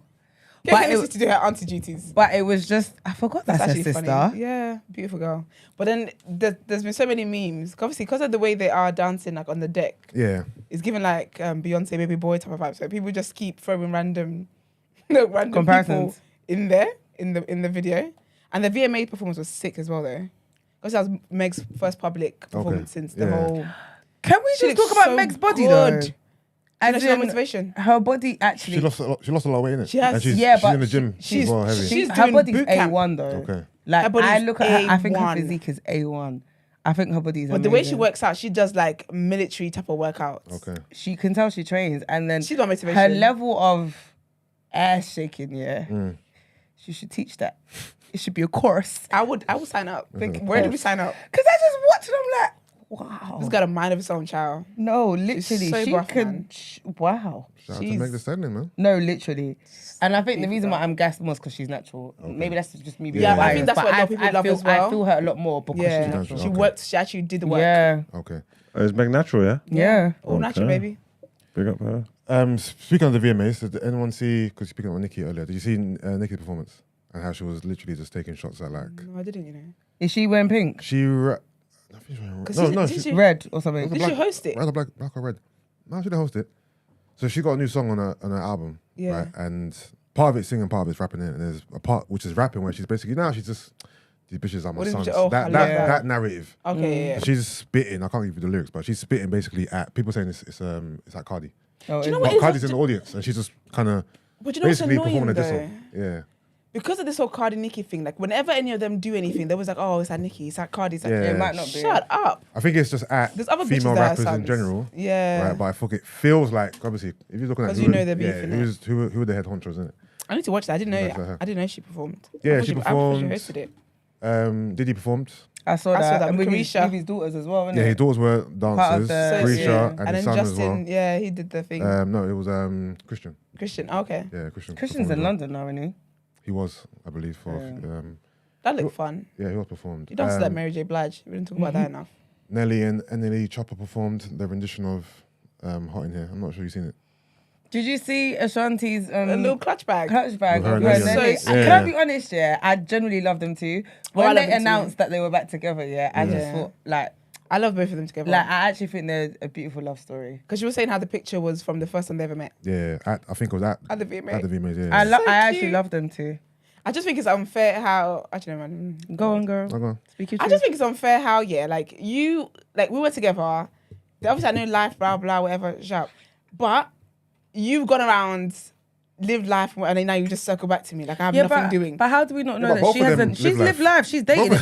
I think Yeah, it's. but- I just think it's because but- we don't know like the we people don't know that she's Ashanti's dated, business, and innit? because So, her business yeah. is out there. Obviously with Yeah, him, but who's- she clearly hasn't been, just No, in I'm- her yeah, house. Yeah, because No, you don't know that's her what I'm- life. Yeah. No, I'm It saying. feels as though she was there just. I think it's fair because Yeah. it's not like she sat at home yeah. by the door. Yeah. waiting And I think for yeah, I him think to that's what come. it feels like to me. She Because I didn't know lived her It's just because we history. don't know her business. Yeah, Yeah, it feels true. like she was just sitting there and now you But just. we know she's Now get come old on, me. she's fine. There's no way she's And he was with is it Miss Miss Jackson? Jackson. Yeah. For years, isn't it? Yeah. But they're really sweet, man. Like, they're proper like giddy and like proper like, you know when it sounds like it feels like a crush.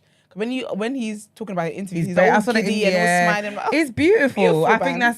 that's true love. very wholesome. But do you think this is gonna go all the way? Like I think kids, so. marriage, or whatnot? Or is this gonna be Maybe another? not kids. Maybe not kids. Maybe not kids, but I do think This is it for I them. hope so though. I hope, but then they might not even want to get married. You know what I mean? Just because Yeah. that's what we think is the next step of Brent. progression. Progression, yeah.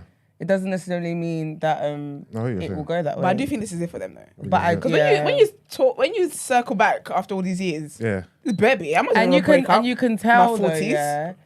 It's secretly like Also, are Ben Affleck and Jennifer Aniston still together? Sorry, Oh, no, no The way. Jennifer, J-Lo. Jennifer. Yeah, they're married. What's her name? Jennifer Lopez. Sorry.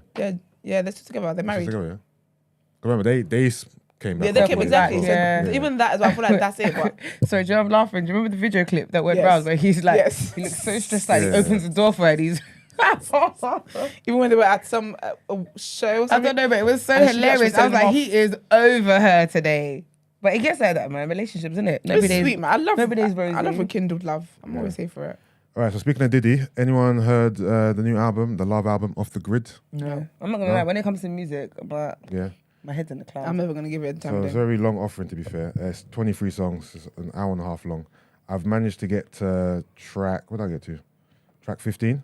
I still even listened to Burner's album. Wow. So far, Okay, you're doing too much. I haven't. it's a mixture of like Diddy Dirty Money sounding music. If Okay. you remember that album. My favourite album is Last Train to Paris. Okay, yeah. So you get a bit of that as well. They are features on the album too. Some hip hop, but minimal hip hop. Lots of R&B. He's not on the album like that. I guess it's more like, Making noise. no. He has songs where he raps. He has songs where he's just doing ad libs and intros and stuff. but he's not all over the album. I think he lets a lot of the artists breathe, do their thing, and he's almost playing orchestrate after the album as opposed to being the main star, so to speak, in it. But you got tons of features on there: Sway Lee, Fabulous, Busta, Babyface, Justin Bieber, Jasmine Sullivan, Mary J. Blige, Tiana Taylor, Jeremiah, John Legend, her. But so far it's decent. It's a bit too long for me, to be fair, and that's one of the reasons why I haven't listened to the whole thing as of yet. How many tracks is it? 23 songs. That's ridiculous. But it's an hour and a half long. That's long. Yeah. But there's some bops on there, man. Some bops. I think so far, standouts for me, maybe Moments with Justin Bieber. I really like the Nasty interlude, which is him and Jazzy, I'm not sure how she pronounces her name. What else do I like? Even, remember Sid was sending us the Jacquees. Oh, but Jacquees. Yeah, that's decent as well. So it's Diddy, Jacquees and Fabulous. That sounds good as well. But I need to give it another, I need to finish it first, then give it another thorough listen. But I think you'll like a few songs on there, Mark. You reckon, yeah? Yeah, some nice like old school R&B type vibes on there. But I feel like sometimes the album's trying to be too new R&B. You know what I mean? Like too new school sound R&B. I think he's trying to lean into some type of like outer worldly type of sounds that kind of missed the mark. But as a whole, it's not that bad, to be fair. And he's not. You know, the funny thing is, Diddy's presence on some of the songs actually ruined the actual songs itself. If he wasn't on this album at all, and it was just something that was produced and presented by him, it'll be a lot better. But his vocals on a lot of the songs, they kind of ruin the songs. Because I don't really want to hear Diddy, to be fair, rapping in this day and age. And when you're getting, like, for example, Jasmine Sullivan, like doing what she does, and then Diddy comes on the track, it kind of ruins it. Yeah, it ruins it for me. I feel like he's not to that caliber of an artist. He never has been, to be fair. And I feel like his presence does ruin the album for me. I think if he wasn't on it and it was just something that he presented, it'll be a lot better. But yeah, those are songs I recommend so far, but I still need to finish it off. And then lastly, I won't bore you guys too much, but Nas released his 6th album in 3 years with Magic 3. 15 songs, 1 feature from Lil Wayne. Again, solely produced by Hit Boy. And it's the end of their run together. They've announced it as the last album that they'll do together, where Hit Boy produces the entirety of it. And it's really, really dope, man. It's very soulful. It's basically the album that I thought I'll get when he partnered with Kanye for Nasir. That's kind of the sound I'm getting from it. Very soulful, very introspective. Wayne's verse is cold, but Nas kills it throughout the album. Some of my favorite songs: I Love This Feeling, Speechless Part 2, based on true events, Sitting With My Thoughts, Japanese Soul Bar. But yeah, the album's up. It's probably out of the 6 albums he's released in the last 3 years. It's probably my third favorite after KD 3 and Magic 1. So yeah, real dope. End of a great run, and still the greatest MC of all time. But yeah, that's all from me, guys. Let's get into some headlines.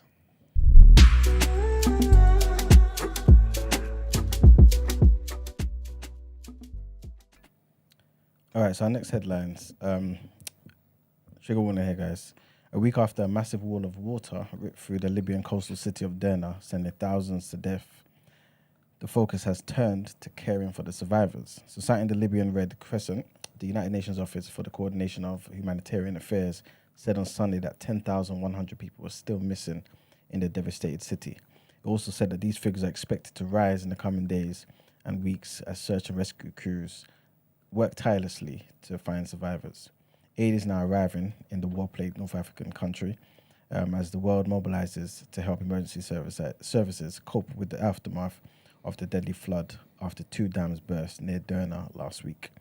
Apparently, at least 40,000 people have been displaced across northeastern Libya. This, according to the International Organization for Migration, which cautioned the actual number, which cautioned that the actual number is likely higher, given the difficulty assessing the worst affected areas. Next headline, and Cuba's leader says that the global south must change the rules of the game of the international order after centuries of dominance by wealthy Western nations putting their interests first. The president, Miguel Diaz-Canel, said that developing countries were the main victims of a multidimensional crisis in the world today by abusive, unequal trade to devastating climate change. He also said at the opening of the G77 Plus China Summit in Havana that after all this time that the North has organized the world according to its interests, it's now up to the South to change the rules of the game. Emerging countries represent 80% of the world's population. The meeting comes at a time of growing frustration with the Western-led world order because of the widening differences over the Ukraine and Russia war, the fight against climate change, and also the global economic system. United Nations Chief Antonio Guterres joined 30 heads of state and government from Africa, Asia, and Latin America at this 2-day gathering.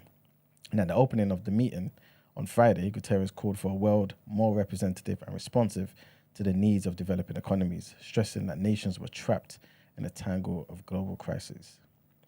And the last headline, big trigger warning here, guys. And a woman has been charged with murdering 2 people whose bodies have not been found. So Virginia McCullough, who's 35 of Pump Hill near Great Baddow in Chelmsford, was arrested on Friday. Essex police received reports for the welfare of 2 people in their 70s on Wednesday and said that based on available evidence, they believe they're no longer alive. Miss McCullough is due at Chelmsford Magistrates Court on Monday today. Essex police said that it was in their strong belief that the 2 people were no longer alive, and the CPS agreed with this particular assessment. The force previously said they believed a man and a woman were unaccounted for. But the Detective Superintendent Rob Kirby said that although we have received authorization to charge Miss McCullough, and this complex and in-depth investigation will be continuing at pace throughout the coming weeks and months.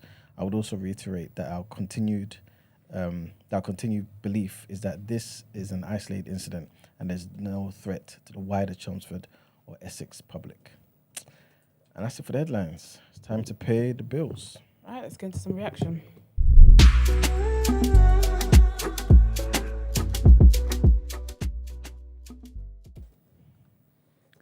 Welcome to the reaction. Esther's favourite part of the show. Yeah, that's right. I know that's right. Don't even know headlines here, so I'm guessing you just want to talk about the weekend's results. Yeah. Which is bullshit. You watched them? Let's go, man. I missed yesterday's games, so I can't talk about Arsenal's result. I could talk about it, man. It's fine. What you want to do? Read it all out and then pick the games to talk about? All right, but yesterday, Bournemouth and Chelsea drew 0-0. Arsenal beat Everton 1-0. And then on Saturday, Liverpool beat Wolverhampton 3-1. Villa beat Palace 3-1. Fulham beat Luton 1-0. Brighton beat United 3-1. Spurs won 2-1 at home to Sheffield United.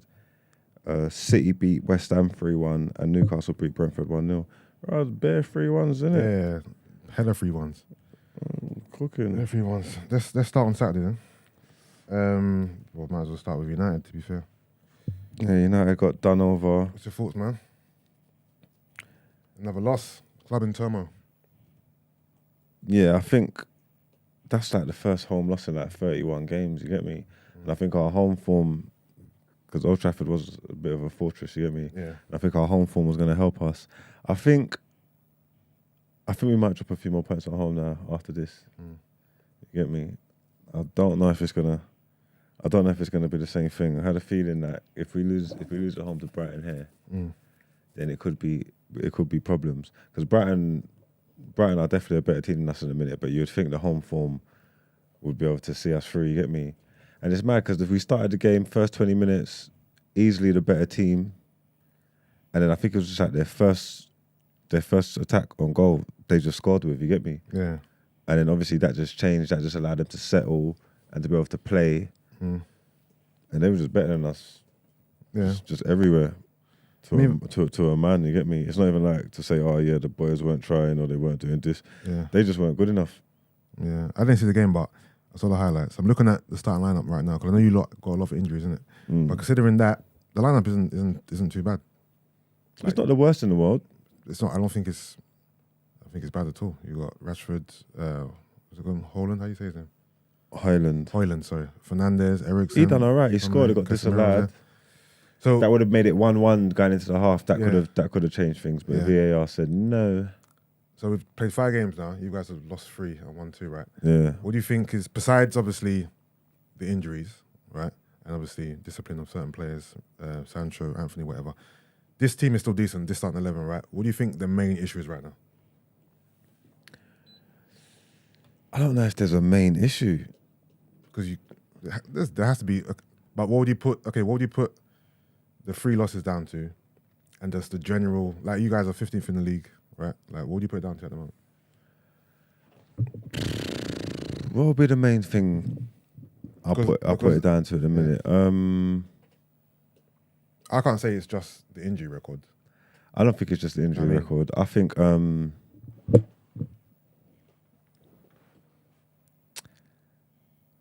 I don't know, man. It's tough, man. Maybe Ten Hag. Maybe the tactics. Is it the tactics? Is it Hag? Is it 10? Is it the manager? Well, the manager is. If it's tactics, it is the manager, I suppose. Maybe it's tactics, you know, because I think overall last year he done good, and he got what he wanted out of the team. His in-game management was decent. Yeah. It's only 5 games, but for whatever reason, it's not the same. You know what I'm trying to say? Yeah.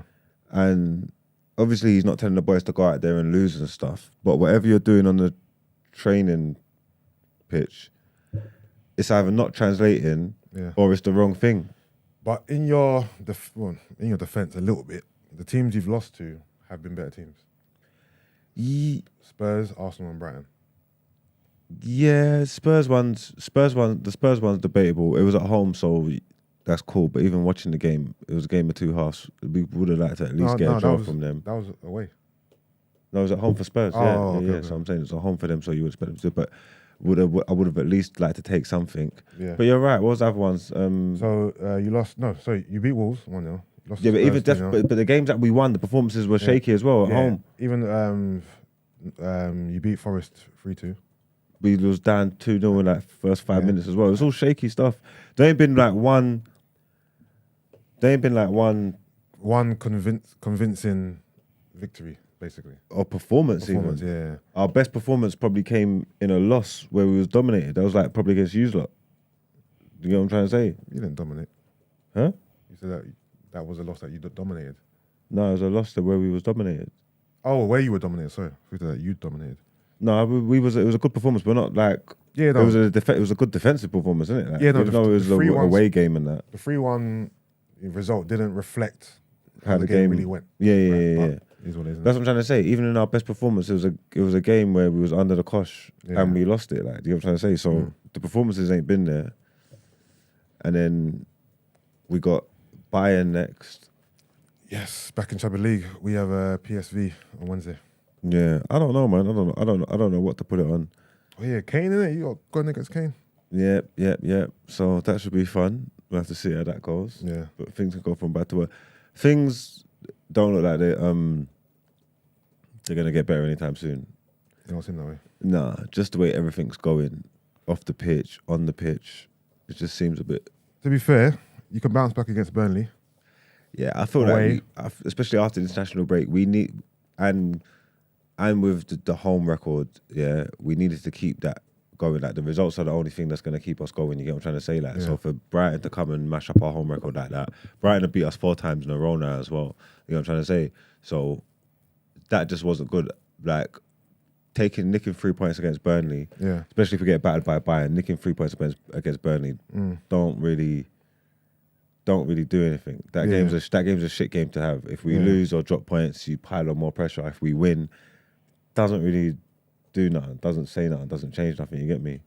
So it's a bit, this Brighton game, we needed them 3 points, man. We needed them 3 points against Brighton at home, man. For sure. We needed those, you get me? But yeah, I don't know, man. I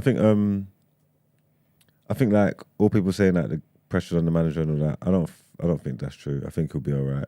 I think the ownership of the club and the way the club's made up, the owners don't even have that kind of ambition anyway, if that makes sense, to be putting pressure on Ten Hag because to do what? What's changed though? Because you guys have always had ambition. No, the owners ain't necessarily had it. Their ambition is to make money, innit? These are the same owners that have been around since Alex was around, no? Yeah, but they ain't had no ambition to do nothing apart from make money. They don't care about nothing. The club. I've always seen United as a club who had ambitions to win the biggest trophies, who would put money into the club to get the best players to win trophies. I've never seen them as a business. Since when though? Since the Glazers took over, they haven't had. No, but when did they take over? been a while, 20 years, something like that. But obviously, That's what I'm saying. Alex Ferguson was driving that. That's not the Exactly. Glazers. So you're saying since Ferguson left, that their ethos has basically been, that's taken over. Yeah, just take money, make money. Yeah, because obviously with Alex at the helm driving it, he can. No, but the fact that you guys changed managers so much shows me that they have ambition. Not really, because they haven't put no. It's their business, isn't it? Yeah, they haven't. There's not. What's the trajectory of the business? They haven't put things in place so in 10 years' time it'll be safe. They just want to draw money out of it. They've spent money and stuff. People say that it's not about them not wanting to buy players because we spent bare money in it. Yeah. But the infrastructure of the club, the things that you're putting in place, you're not setting United up to be at the forefront of. When they took over a top team. You get me? They haven't set up for it to be at the forefront of the footballing world going forward. Is this speaking to what Thingy was saying? How the facilities are still the same from when he was at United back in the day? But not even just that though, just like the football structure's changing. So like the director of football, like things like obviously not everybody runs with a director of football, but like just the way it changes with their recruitment and stuff like that. There's other teams who are at the forefront of this stuff. Like, you know what I'm trying to say? Like when City knew they was bringing in Pep, before they brought Pep in, they changed the whole structure, brought in backroom, like, you know what I'm trying to say?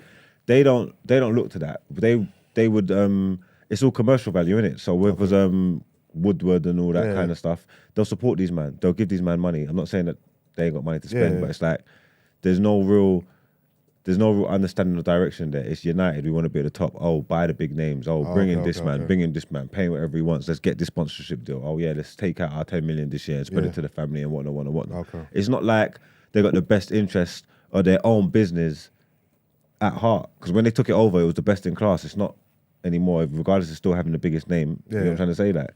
So, and again, if they had real ambitions to stay at the top and fix things, then you might look at and say, oh yeah, the manager might be under pressure, but chop it and change it to what? There's no real plan there for the club. You know what I'm trying to say? If they even to said it, bro, with the stories coming out saying that they're looking for 10 billion and that. 10 billion pound for what? The thing is, what confuses me a bit is towards the end of last season, everyone was singing Ten Hag's praises, right? So I don't think you can't write off what he's done for 5 games. No, that's what I'm saying. So obviously it's still early. That's why I'm not really going in because it's only 5 games in, right? And I feel like you guys have had a kind of a tough schedule, right? You've lost to teams that you probably would have, thought you would have lost to them. To be fair, give or take. But I feel like a lot of United fans, or what I'm seeing is it's like a witch hunt for Ten Hag. When just last season you guys were singing these praises. Yeah, but you know what it is? The shift is changing. I don't know why United fans, and it feels like a lot of the Londoners, I don't know, like they want to follow you lot. It's like they want to be like Arsenal. You get what I'm trying to say? Like, so don't bring us into this. No, trust me. It's like they want to be like there's a culture of online United fans who are turning into idiots. Like they're turning into Arsenal fans and they just chat shit, bro. I'll be honest with you. So I get where you're coming from. I don't feel that sentiment because as a United fan, I don't feel like how the rest of them feel. But I see the stuff that you're talking about. Like these men have turned into. They're just idiots. They just turned into idiots. You get me? They're bitter. Everything's everybody else's problem. Never want to look in the mirror. Yeah. Everything's reactionary.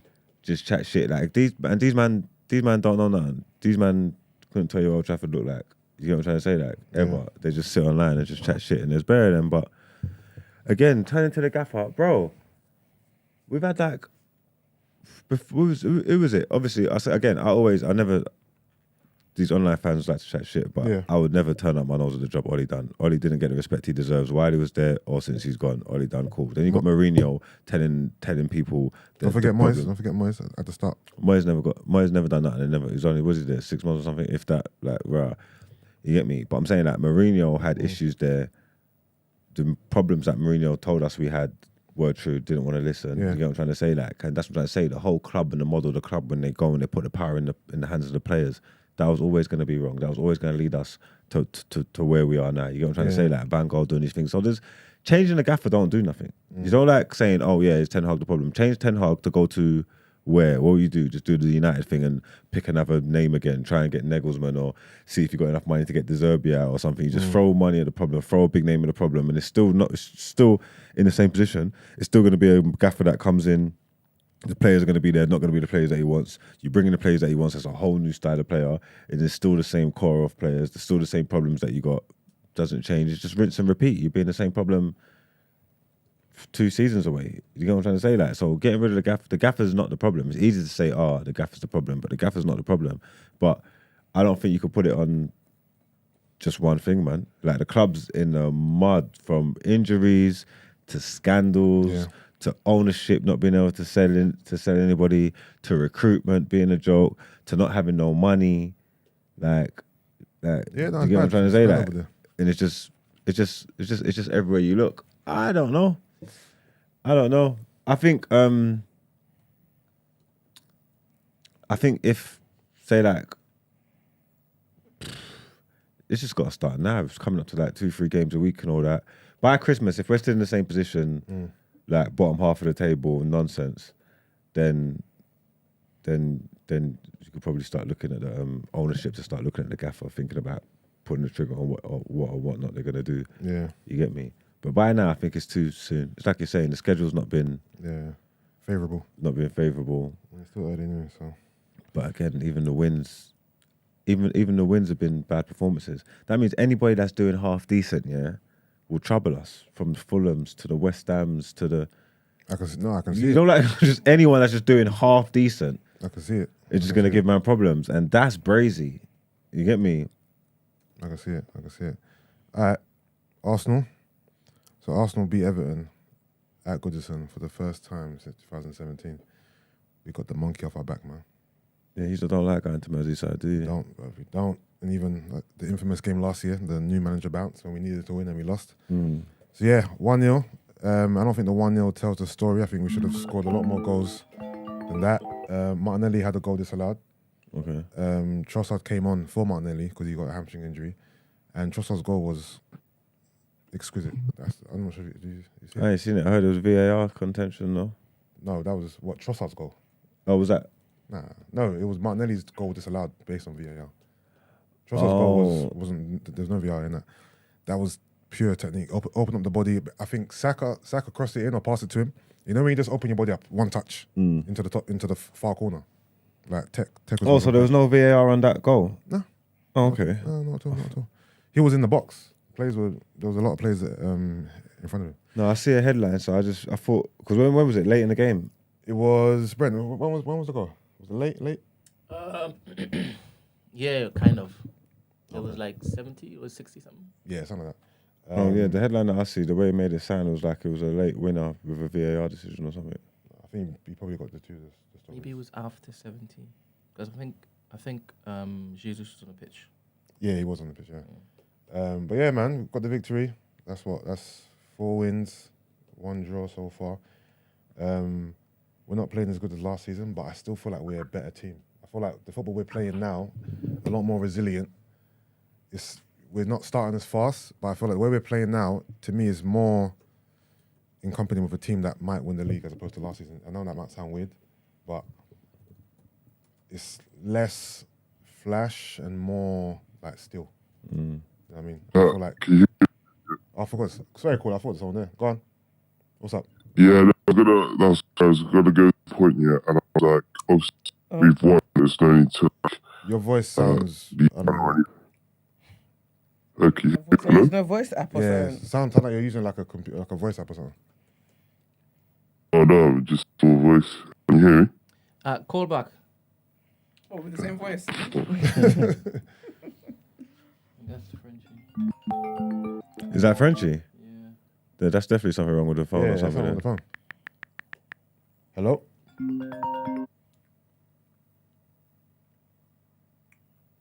Is it better now? Yeah, wow. Yeah, night and day, man. That is not what we were dealing with. Wow. Yeah. He's moving like he had someone hostage. Yeah.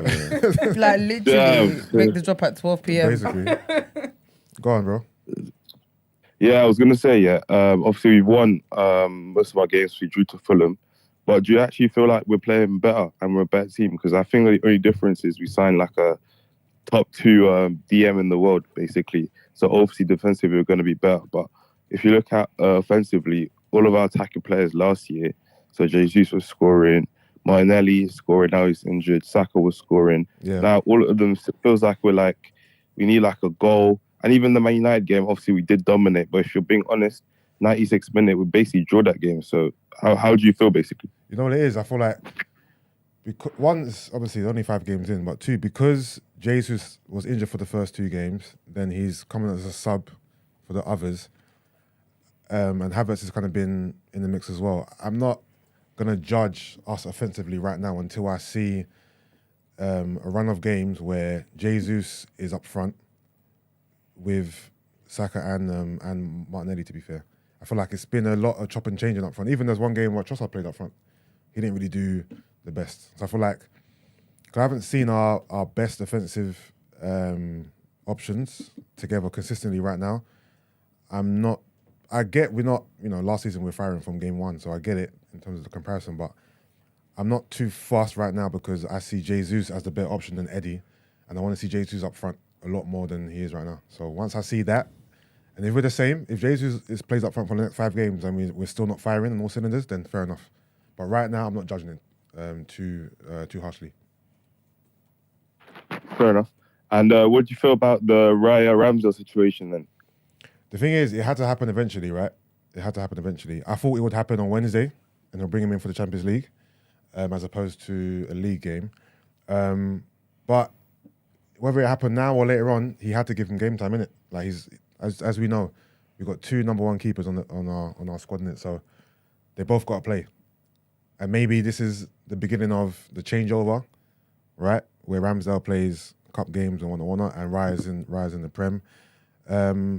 I feel like because Everton didn't really do much and Raya didn't have much to do, it's hard to judge his performance too much to say, you know what, he should start in the Prem from now on. I need to see him against a team that's going to pepper us to see whether or not he's the better option. It's hard to judge him off of that game, but I think I saw an interview where Arteta said that he feels like sometimes he might want to sub the keeper in the game, right? Yeah, that was weird. That was weird. So I think Arteta's one of them. He has to make the tough decision, innit? You brought in another number 1 keeper, and now you got to give him both game time, innit? So this was going to happen. It had to happen. It's happened now. It's just about what he does moving forward. If Raya starts the next game, then I think that's it. I think he's a number 1. If Ramsdale comes back in, then it's like, you know what I mean? Even what you were saying before, where you said how you think that this is not going to work, having 2 number 1 keepers, right? I hear it. I do hear it, and I feel like this is only going to last 1 season.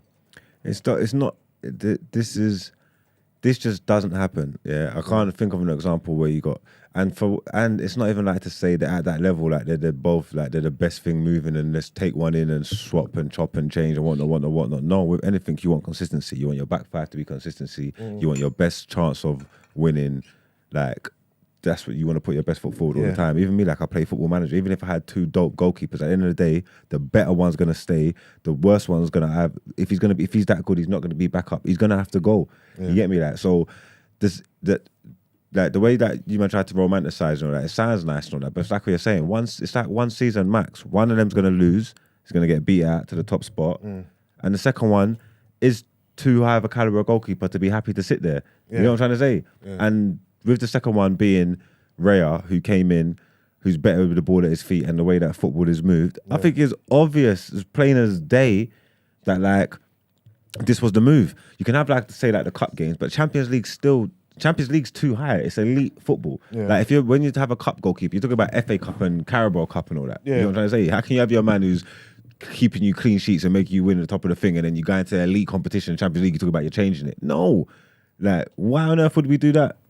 So do you think... to be fair though, Barca in 2015, they had Claudio Bravo for the league and Ter Stegen for the Champions League, and they were 2 top keepers. But again, it was rare. How long did it last? By the end of it, it had to go. You know what I'm trying to say? Ter Stegen, I didn't even know Ter Stegen was that good, but they obviously knew he was that good. That's what I'm trying to say. I don't think the levels...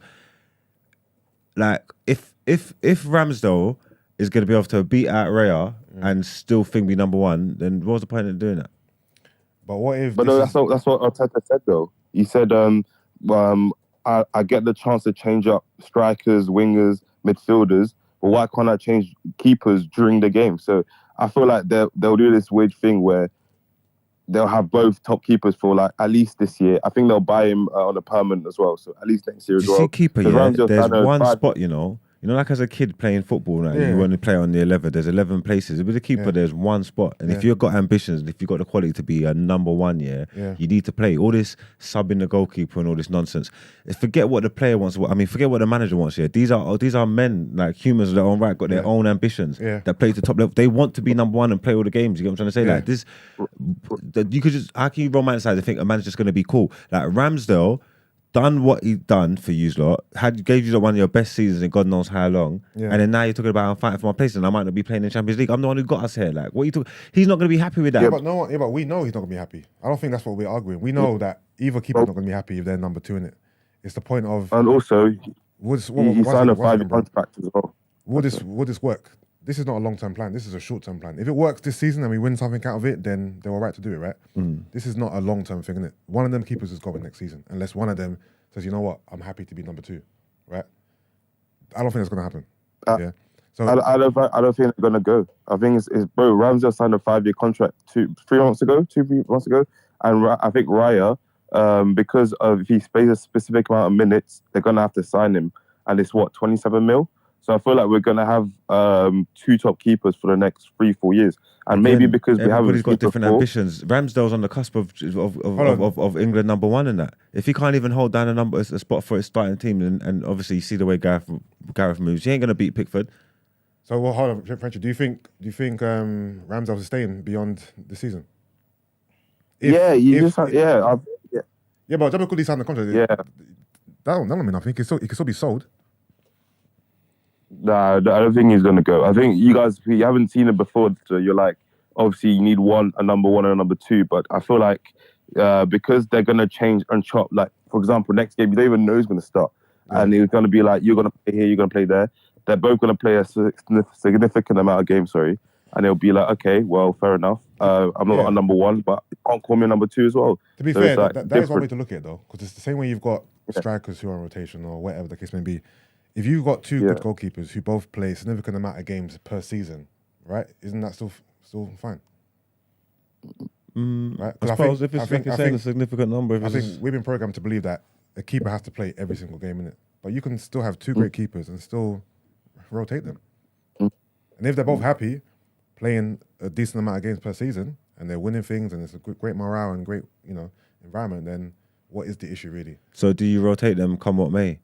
So like because you have to, because again rotate them to keep them happy basically. Yeah, but I'm saying regardless of what's going on, like your goalkeeper comes in, has a blinding game, keeps a clean sheet. Then you take him off. But and then always down to keepers. Okay, cool. But one of the ones that you're always rotating, always comes in, he's always conceding, he's messing up. Do you keep conceding? Like, do you not keep rotating come what may, or is at some point form and stuff going to take a part into it? I think form always comes into it. Well, then that's what I'm trying to say. So it sounds nice, but in reality, because unless you're going to have the 2 of them playing at the top of their level, which doesn't necessarily. But I mean, like I said, we ain't seen it before, so maybe. No, I hear you, but okay, cool. Why is it fine to substitute outfield players but not the keeper? Because it hasn't been done before? Even with strikers, bro, if they come in and they're both beating off you, then you're doing that. If you're trying to have 2 strikers and every time one comes in he's not scoring, next time you have one that comes in, the one who thinks is going to be the starter, your minutes are going to get reduced. It's not going to be like that. It's not going to be equal in it. So what I'm trying to say is, unless they're playing and performing at optimal level, the idea is not going to pan out like that, innit? It's not going to work. Do you understand what I'm saying? Kind of. Yeah. Yeah, I do. I hear what you're saying, but again, for example, let's just say Jesus and Eddie were both firing. Like whenever they played, they're both scoring. But Arsenal play with 1 striker, so one of them's got to be on the bench. Yeah, that's true. But then but then you can do that though, innit? Yeah. That's different for strikers. If one of them's not being hindered and they're both firing, one of them you can chop and change with their minutes. Start this one and start that one, but but they're both firing. Yeah. You know what I'm trying to say? That so that can work. If one of them wasn't, one of them's gonna fall to the wayside. Yeah, of course. You know what I'm trying to say?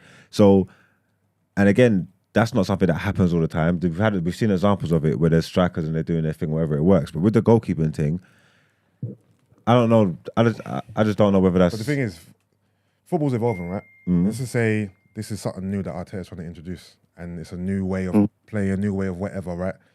It has to start somewhere. What if he creates a new trend now, where clubs now have two number 1 keepers, they rotate the same way we do with outfield players. I think because it hasn't been done before, we're very skeptical about it. But it's like a revolution. Like change comes, isn't it? And maybe Arteta's the person who's going to start this. Maybe. It's like, for example, the notion is you don't substitute a keeper unless he's injured, right? But why can't you? If you feel like you've got a keeper that's going to do a better job. Yeah, that's true. But it would be. I have one last question. But I just wanted to use the last point. Yeah, I don't know how you guys feel about maybe Brent or Yusuf. Yeah, but obviously I saw a thing on Twitter that Emil Smith-Rowe has played a grand total of 0 minutes this season, and fair enough, it's only been 5 games. Who's this? Sorry, his last start, Emil Smith-Rowe. Oh, okay, cool. Yeah, his last start in the Prem was I think it was April 2022. So he had the last 42 games in the league. Yeah. Since then, he started 0 games, and obviously he hasn't even played a single minute. And Arteta's talking about changing keepers, but Emil Smith-Rowe can't even get a single minute. And obviously people are like, oh, we're going to have more games. But what that basically means is we're going to have a Carabao Cup game, and he can start there, which is like basically a useless, meaningless game. And do you feel like he doesn't rate him? And would you basically sell him? Or because obviously his competition is Havertz, and this guy hasn't had a good performance yet as well. Vieira came in, fair enough, he did good as a sub, but when he came in, he was like, obviously he got the assist for Martinelli, but that didn't count. And after that, he was like, meh. Yeah. But Smith-Rowe, man, I rate him a lot, man. And I feel like, obviously, at his best, when he was good, he's not Foden levels, but he was up there. Do you know what I mean? Like, I thought he was unreal. Yeah. But obviously now his talent is like reduced to like Royce Nelson form. And yeah, what's your thoughts on that, man? Brendan? You know what? I was hoping he got on yesterday. Just like you, I'm raising my eyebrows at the fact that he hasn't played any minutes so far. But I am taking into account, right, the game that Tomiyasu got sent off, right, we just put on every defender we had and every DM we had, right? So he was never going to come on that game because Tomiyasu sending off changed the whole game, innit? So he wasn't going to come on then. There's another game as well, which I had kind of the same sentiment in regards to the substitutions hindered him coming on. But the fact that he hasn't even got even like BS minutes at the end of the game, like a 3 minutes here, like the same way he brings on Reece Nelson at 89 minutes. He hasn't even got that. It is kind of telling. We don't know how much his injuries has affected him and what's happening off the pitch and in training one-on-one. I'm not trying not to panic because it's only 5 games in and we do have Champions League coming up, so who knows, he might play a part in that. But I do think it's strange that he hasn't played at all. But I do feel like some of the in-game stuff has prevented him from coming on in particular. But the same way he's given Vieira a chance over Havertz, honestly, I feel like Smith-Rowe can do a better job than Havertz and Vieira. And Vieira, man. I'll be very honest with you. In regards to what I believe Havertz and Vieira's role is in the team playing with Rice and Odegaard, I think Smith-Rowe can do a better job. I'm not saying he's a better player overall, technically, whatever, but based on what I've seen of him, I think he can do that job easily. So for me, I want to see Smith-Rowe play a bit more. It's still early, so I'm not gonna get too scared. But yeah, I'm like you. It is strange, but I wouldn't sell him though. I wouldn't sell him. You know why? Because I love our bench. I love our bench right now. Like, our bench is strong. When I look at our bench and I see Smith-Rowe, Trossard, Jesus, Havertz, Vieira, whoever the case may be, I'm like, you know what? This is a strong bench, man. Ramsdale. We need that depth. Ramsdale, Tomiyasu. Like, we need that strength and depth in it. Also, I think also Timber's injury as well, and the whole starting party at right back, all of that plays a part in who comes on the sub in it, and just what happens in the game. I feel like the past 5 games, there's been a few games where I knew he wasn't going to come on based on what was happening in the game, innit? But again, I think Wednesday will be telling. I'm not saying who's not playing? PSV. PSV. So my man don't get a minute of football and you think he brings him on for Champions League games? I'm judging Champions League games based on the opposition, not based on that it's the Champions League, because you can play a team that isn't that great in the Champions League, bro. So to be fair to Mugs, I feel like you think because it's PSV that he can't get the minutes. I'm not saying he's starting, by the way. I'm not saying he's starting, but if you're not going to bring him on in the league, you're not going to bring him on Champions League. What is he? Is he just going to be in the FA Cup and the Carling Cup? This ain't a computer game. I get you always talking about the strength of the things, but it's Champions League. You want to put your best foot forward. You want to win the group. You want to blow that team out of the water. Yeah, but I didn't say starting. I didn't say starting. Remember, depending on what happens in the game. Let's just say we have a blinder and we're 4-0 up in the second half. bring him on. No. To be fair to Moggs though, there's Havertz, Vieira, so that's already 2 spots, and Martinelli's injured now for I think 3 to 4 weeks. Grade 8 hamstring. Not confirmed, but that's what the doctor on Twitter was saying. So Okay. Well, believe in that. Arteta ain't rating Smith Rowe. Yeah, Arteta don't see the same things that you lot see about Smith Rowe. The way you lot talk about Smith Rowe, Arteta's not on board with you lot. I promise you. Wait. Do you know why he's on board? Because one, there was opportunities to sell him in the summer, and he didn't. He didn't take them. Yeah, if he wasn't rating him, he'll be out the door. Yeah. 2, I think this argument will be better if we're further along in the season. I think having this panic stations argument now after 5 games is too early. If 10 games go by and that man that hadn't has a sniff on that pitch, fair enough. But for me, it's too early. What? Moggs don't rate Smith Rowe? What's that? Moggs, you don't rate Smith Rowe? No, you not stop for your team now? No, wait. What's he going to do on us team? I want to take him to do what? I don't rate Smith Rowe like that. The way you talk about Smith Rowe, I've never seen it. Even like he couldn't even be a shoo-in for England. Where would he even play him? So it just gets you showed like the levels and that. When the arguments was going around, when it was Grealish, Mount, Foden and all that, and you sort of trying to shoehorn into the conversation, like it's just not like he's got ability in that. Don't get me wrong, but he's just never been what you have said. Like ever. Even in that little purple patch he had when he was getting goals and stuff like that. It just hasn't lasted, hasn't materialised. Because he got injured. Okay, well, yeah, blame. Again, it's not me. I don't think, but your gaffer don't feel like how you don't feel about him, and that's not going to change. And he's with him in training every day. So, and yeah, he's not like there's nothing. What Arteta's working towards and what he wants the team to be. Smith Rowe ain't no missing jigsaw to that puzzle. Like so, no one's saying that he's the key to us winning the league. But what we're saying is, based on the ability that he has. And the players that have been playing in his position thus far, we think he deserves a shout. Yeah, no. Right? A shout to see whether or not he can do it. What, on the wing? No, not in the wing, bruv. Through the middle, in the hole? Jacaro. So where Havertz is supposed to be a 10. Where Havertz is playing, basically. Has he ever played that in his life? He has. He's number 10. Huh? He's number 10. Well, 10 is a 10. You want him to play the 8. No, but he's played on the wing and he's played in that position for Arsenal before. Yeah, no, I'm saying give him a little run out, bro. That's what I'm saying. Give him a run out. You know what I mean? Give him a run out, man. Give him some minutes. That's it. that's what I'm saying. Brent, what are you saying? I'm not really focusing on this conversation, to be honest. Why? Because something stupid is happening in the chat. Oh, okay. But yeah, I'm gonna go. But yeah, thank you, man. Right. And yeah, you win the Lufthansa derby tomorrow. And yeah, man, sweet. All right, well, let's wrap this show up then. No idea. I've got an appointment to make. Since everybody wants to be misbehaving. Got some things doing. All right, let's get into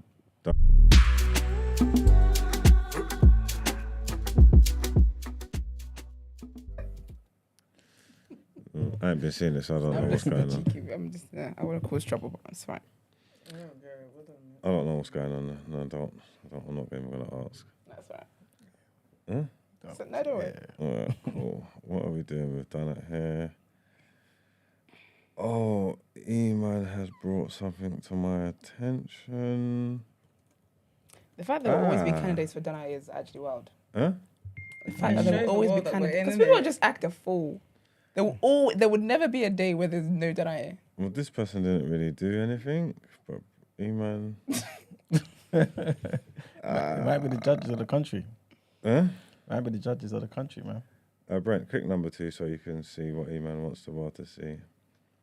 I'm wondering who he's sending shots at. So who's gonna be done at here? Iman's got a bone to pick with Miss Zimbabwe 2023. What'd she do? She ain't doing nothing apart from put on for a city. Look at her. Look at Miss Zimbabwe. All right. Exactly. Zimbabwe like South Africa. Exactly. This isn't Are they on the Zimbabwe. South Africa float? Scroll down, Brent. Is the country like that? Not this one. It's just ambiguous there. Oh, here we go. Mark, she looks the biggest. She looks. Why she ain't compete for Sweden? No, but that one actually got something in there. Giving Sweden though. That's what I'm saying. This is insulting, man. Mm-hmm. How many millions of black women that live in Zimbabwe that are from Zimbabwe? She's giving Sweden, but She's gonna go and represent Zimbabwe for Miss World now. Her dad moved there 2 years ago. You know what I'm saying? That's what it's giving. You don't think she was born there? She ain't got She's one not lick of Mr. tan on W. her. What are the requirements for being? You have to be. You Zimbabwe. have to be from Zimbabwe. So she clearly. She's Zimbabwean. She was born there. Yeah, she's got citizenship. She didn't caught the sun at all. In the hot there. Thank you. She must not live there. She's She just got the passport. Exactly. She was born there. She moved out. She came back because she knew it was a slimmer, easier way to win than the country she actually grew up in. She didn't grow up in Zimbabwe. I wonder who she was up against. Ciao. Black women. Black women. Definitely gonna be black women. This is insulting, man.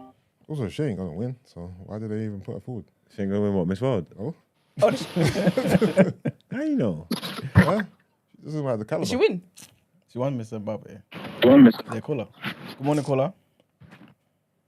Yeah. As a Zimbabwean myself, I am appalled. All right, then, exactly. I thought you were going to tell us white people in Zimbabwe. No, there is. Has it got There black is women definitely crowning because her? of the It's in Zimbabwe. because of the apartheid. Because of the Are you gonna press apartheid. play for it or? Sorry, caller, go on. 1 second. Sorry, go on, babes. Yeah, go on, caller. Yeah, I said because of the apartheid and all of that. Yeah, obviously they came from that time, so I give them their rights. Like they've been there for decades, as in their grandma's. So for them, they cast themselves as defo Zimbabwean. So I understand her point of view, but come on. Exactly. The woman that's giving her the And crown you know is better what? looking. If you saw the A, the B, the C, and the other one, they were all 4 beautiful black women, and then only her, and yet she wins. Oh, have you seen it? You saw the other finalists, yeah? Yeah. Oh my God. The A one, she had gorgeous eyes, as if like a freaking, I don't know, God himself chiseled her like, she's gorgeous, yeah. But I don't know why she didn't win. I don't get why she didn't win. She was gorgeous. Let me see if I can find and then send it to Brent, her picture. But yeah, I don't get why. Yeah. Anyways, I'm not surprised, to be honest. Unfortunately, I'm not surprised. It's a damn shame. Hold on. I've got all the contestants right here. Have a gander. Okay. What a gander. Thanks. Thank you, lovely. Thank you very much. Brooke's the only white thing. She's the only white one on the panel. There's about 20 black girls on her. Yeah, that's how would. And they give it to the one white girl. That's wild. That's actually wild. Tashinga. Prudence is such a cold name. What's her name? Who? In Zimbabwe. Brooke. She better have a Zimbabwe. Brooke! From Queens. Brooke Jackson. Her name is Brooke. Her And name's- she won Miss Zimbabwe. Her name's Brooke Jackson. She could have a Zimbabwean name. If you go on appropriate, right? I'm trying to find population of the ethnic groups in Zimbabwe, right? I need to obviously find a more detailed breakdown. But from this website I'm seeing, right, it says 99.4%, not 94, 99.4%, right, are straight African. Okay, they may consider her African too. She's definitely not Shona. That's not her ethnic group, right? These are the 2 main ethnic groups, Debele and Shona. I don't think she's never either. Thank you very much. So she belongs to the other, which basically makes up 0.4% of the population. And she just happened to win. She might even be the unspecified, which is 0.2%. No, not specified. Is she mixed or something? What? With more whites? Yeah, but Zimbabwe. She's Swedish and something else. I thought maybe she's Brent, like I'm gonna mixed email the race. image, yeah? You can put it on. There you go. Or mixed heritage or something. Is that the same one? Oh, BFFR. The 2 girls on either side of her are crew contestants even. It's not right, man. It's not right. Give it to Audrey. And it's annoying because, like, it's like we then end up. Well, I then end up gunning her. You know what I'm saying? When all she did was just compete. So who's that then? It got to be Zimbabwe. It's got to be the judges panel or something. Yeah, the judges. Because she did nothing. At the end of the day, anyone is free to do whatever they want to do, as we've learned today. Yeah. Clearly, anyone is free to do whatever they want to do in it. But they didn't have to pick her. She if she wanted to compete, they can let her compete, but they didn't have to pick her. Yeah, she can't be done at air for winning. No, definitely not. Because she did nothing. She just competed. Mm. The judges that gave her 10 all round with the little paper route. Hold on, but is it wrong for her to even compete though? I think it is, man. No, it's cheeky. Yeah, it's cheeky, man. Go away. But it's not wrong. Go sit down, bro. But then Why? look at Because that, she's though. white. She Yeah, man. dreamed the dream. Can't compete this. So are She black dreamed the people dream allowed to and there it compete is. for Miss Great Britain? No, No. we should not. I don't think we should. You want to compete? What's that? With an Asian Prime Minister? Who's competing with Miss Great Britain? I said, are black people allowed to compete for Miss Great Britain? They're allowed to. It's whether or not. No, he said, no, they're not. Huh? Because you're British. She's Zim. Ish. No, they're allowed. I said they shouldn't, but they're allowed to, but I don't think they should. You know what I mean? Yeah, that's so funny. man. But she can't be done at it. It's got to be either. You can't put the nation, man. Hmm? The caller is from there. She just said she's appalled. Well, what about the contestants? Well, what do you want them to do? Start a fight? Well, no, but they. Protest? So it's either the judges. They wasn't shocked. It's either the judges, like the people who run the competition. It's either the nation, or it's the contestants. Nah, I think contestants are victims just like everybody else. The contestants got. They got. Because I know the black queens are sitting there thinking, she thought the audacity of her. And then she won. There must have been them. I would love to see a video of the reaction. Must have been shocked. Yeah, for real. Jaw on the floor. All right, so should we just give it to the event organisers then? The people that run it, the judges. The panels. The panel. Yeah, the Who's on the panel? panelists, yeah. They're cheeky. The judges, yeah, that's it. They're cheeky for that. Yeah, because you know what it is? I think I agree with Yusuf. She's not going to win Miss World anyway. Nope. Surely you don't want to give yourself a better chance. Like you push your best foot forward. Was that your best foot? So they think the best chance they've got of winning Miss World Is Brooke. is Brooke. Mm. Brooke Jackson. Yeah.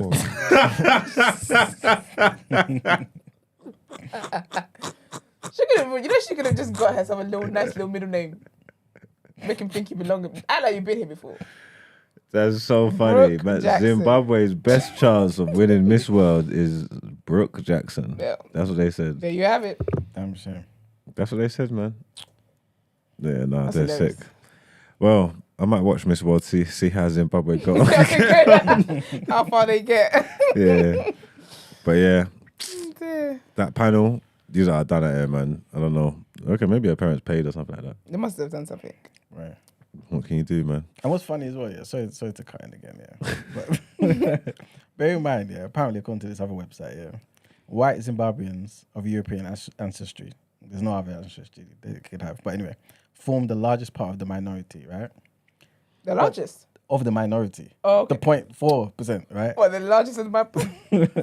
But on top of that, yeah, their population has been declining. So they've been going down. So I don't know what's going on there. Not with Brooke as Miss Zimbabwe. Maybe they're trying to campaign to bring more white This people. must have been her selling point. Yeah, for real. To the people dying out, not with me in charge. Vote me it's a for Claire's goddamn president. Well, if she wins Miss World, are we celebrating it as a win for Africa? Are you going to give her horns, Brent? Nope. That's it. No. That's it, no. Brett said, listen, wrap this up. That's fucked up. No, you can't take away Zimbabwe's. Oh, if she wins, we got to champion her. No, I said no. All right, I was just checking. Everybody's in agreement. No. All right, fine.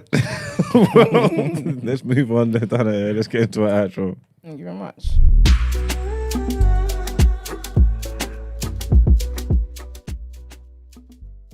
Same one. The same one. Yeah, I was in correspondent. Okay, good morning, caller. Hi, sorry. Just like what Mark said, I think that her parents definitely paid for her because that's very common, especially in Zimbabwe. Yeah. When example, if a kid does something wrong in class or in school or whatever, instead of expulsion, the mom would just come to some big check and be like, yeah, I'm going to contribute for you, and I contribute for you in your school education, and then you guys can, forget about my child's problems. Boom, the child doesn't get suspended. So I feel like therefore the mom and dad's got some good connections there. Boy, nepotism. If she wins, are you taking it as a win for Zimbabwe? As in for the world? No. Miss World? No. And Miss World should be, for me, Miss World is going to be her because Miss World would definitely be someone that looks racially ambiguous, knowing the freaking world and how society is. She probably got a chance, you know? she's. I don't think so. I think the racially ambiguous girl is going to have a chance when it comes to these competitions anyways. The ones that she doesn't even look any type of way that, oh, is she Jamaican or is she African? Is she whatever? Those are the girls that always end up winning these type of competitions. So. If you're gonna win Miss World, look a little like the world. Well, one of the pictures looks like she got something in her. Yeah. If you look closely, See, looks I like have to look there could be a claim for something in She there. has to get a microscope out. Yeah. Germany. That's what she has in her. That's what she's got in her. No, and that's true. I'm being serious. Like the people that did the apartheid back is Dutch and German people. So yeah, that's exactly what she has in her. That's her ancestors. That's funny. Right. Well, all right. Anyway, have a good day. Thank you very much, man. Thank you. All right, cheers, man. Let's get into our outro. I think we're already here. Yeah. Oh, you done it already? Thank God. All right, people. Thank you for tuning in. We appreciate it. Appreciate you guys. Please like the video, subscribe to the channel. It will be nice to get to 5K before the end of the year. I think that's doable. How do we feel about that? I think we can do it. Then again, I thought. Sorry. Let me let you finish. it's fine. Because, I thought we could definitely do that. I'll be honest with you. My target was like probably double that by the end of the year. What's your now, sir? 4.5. Yeah, 4.45. Okay. Yeah, by the end of the year, that should be easy. You say that, but it should They're be. little even getting comment likes is even a problem. This is what I'm relating to. The So- same button that you click like and subscribe, they're very close. Anyway. And no one is clicking subscribe. Before they say you're forcing people to do things they don't want to do Yeah, now. exactly. Let me relax. Sorry, guys. Bring the shades over to myself upside down. Anyways, please like the video. Please subscribe to the channel. If you want to send your dilemmas in, the number is 07564841073. I'm so sorry, Brent. All right, so Can I do the social media first? yeah, go on. I'm just giving you time. So follow us on social media platforms the day after TNB, Instagram, Twitter, and TikTok. You want to inquire about the show or feature on the show? The day after at thenewblack.com. Breathe. All right, Brent, over to you. We know that we have loyal listeners. We know that we have loyal viewers. We also know that some people forget to like the video. This Absolutely. is why I ask for the mods to keep spamming the chat so it becomes an inconvenience. I don't want to have to put up a screen and block you guys viewing this particular content in order to remind you. I don't even want to have to force you, to be honest. If it is you don't want to support us, you don't have to support us. But it's nice if it is that you do. What I don't like is nonsense typed into the chat. I only want Narratives. positivity in the chat. I don't want negatives in the chat, because we know we live in an era, we live in a society where people pile on, where people lead into negativity and have this particular hive mindset. I understand that on Friday we had some of the highest likes and views ever, and it was just pure nonsense that we were addressing. I'm aware that you guys know how to like a video. To suggest as though people only would come to here thinking they want black excellence and they're not seeing it and they don't like it is mute, because on Friday we had the nastiest commentary and it was the highest likes. So it doesn't make any sense. Don't make that comment. It doesn't make any sense. It's invalid. It is the opposite of facts. It's invalid. So to suggest now that people are misinterpreting your negativity is bollocks. It's nonsense. I only want positivity in this flipping chat. Please, moderators, if you see any negativity from people who are flipping locals, people who are constantly in the chat. Can you imagine? I've opened my house and I willfully let in people who look to disrupt the peace in my abode. Am I mad? I must be mad. I must be mad. The people who come into the flipping chat claiming they're all about black progression and constantly looking to just denigrate. Spend your time doing something else, please. It's nonsense.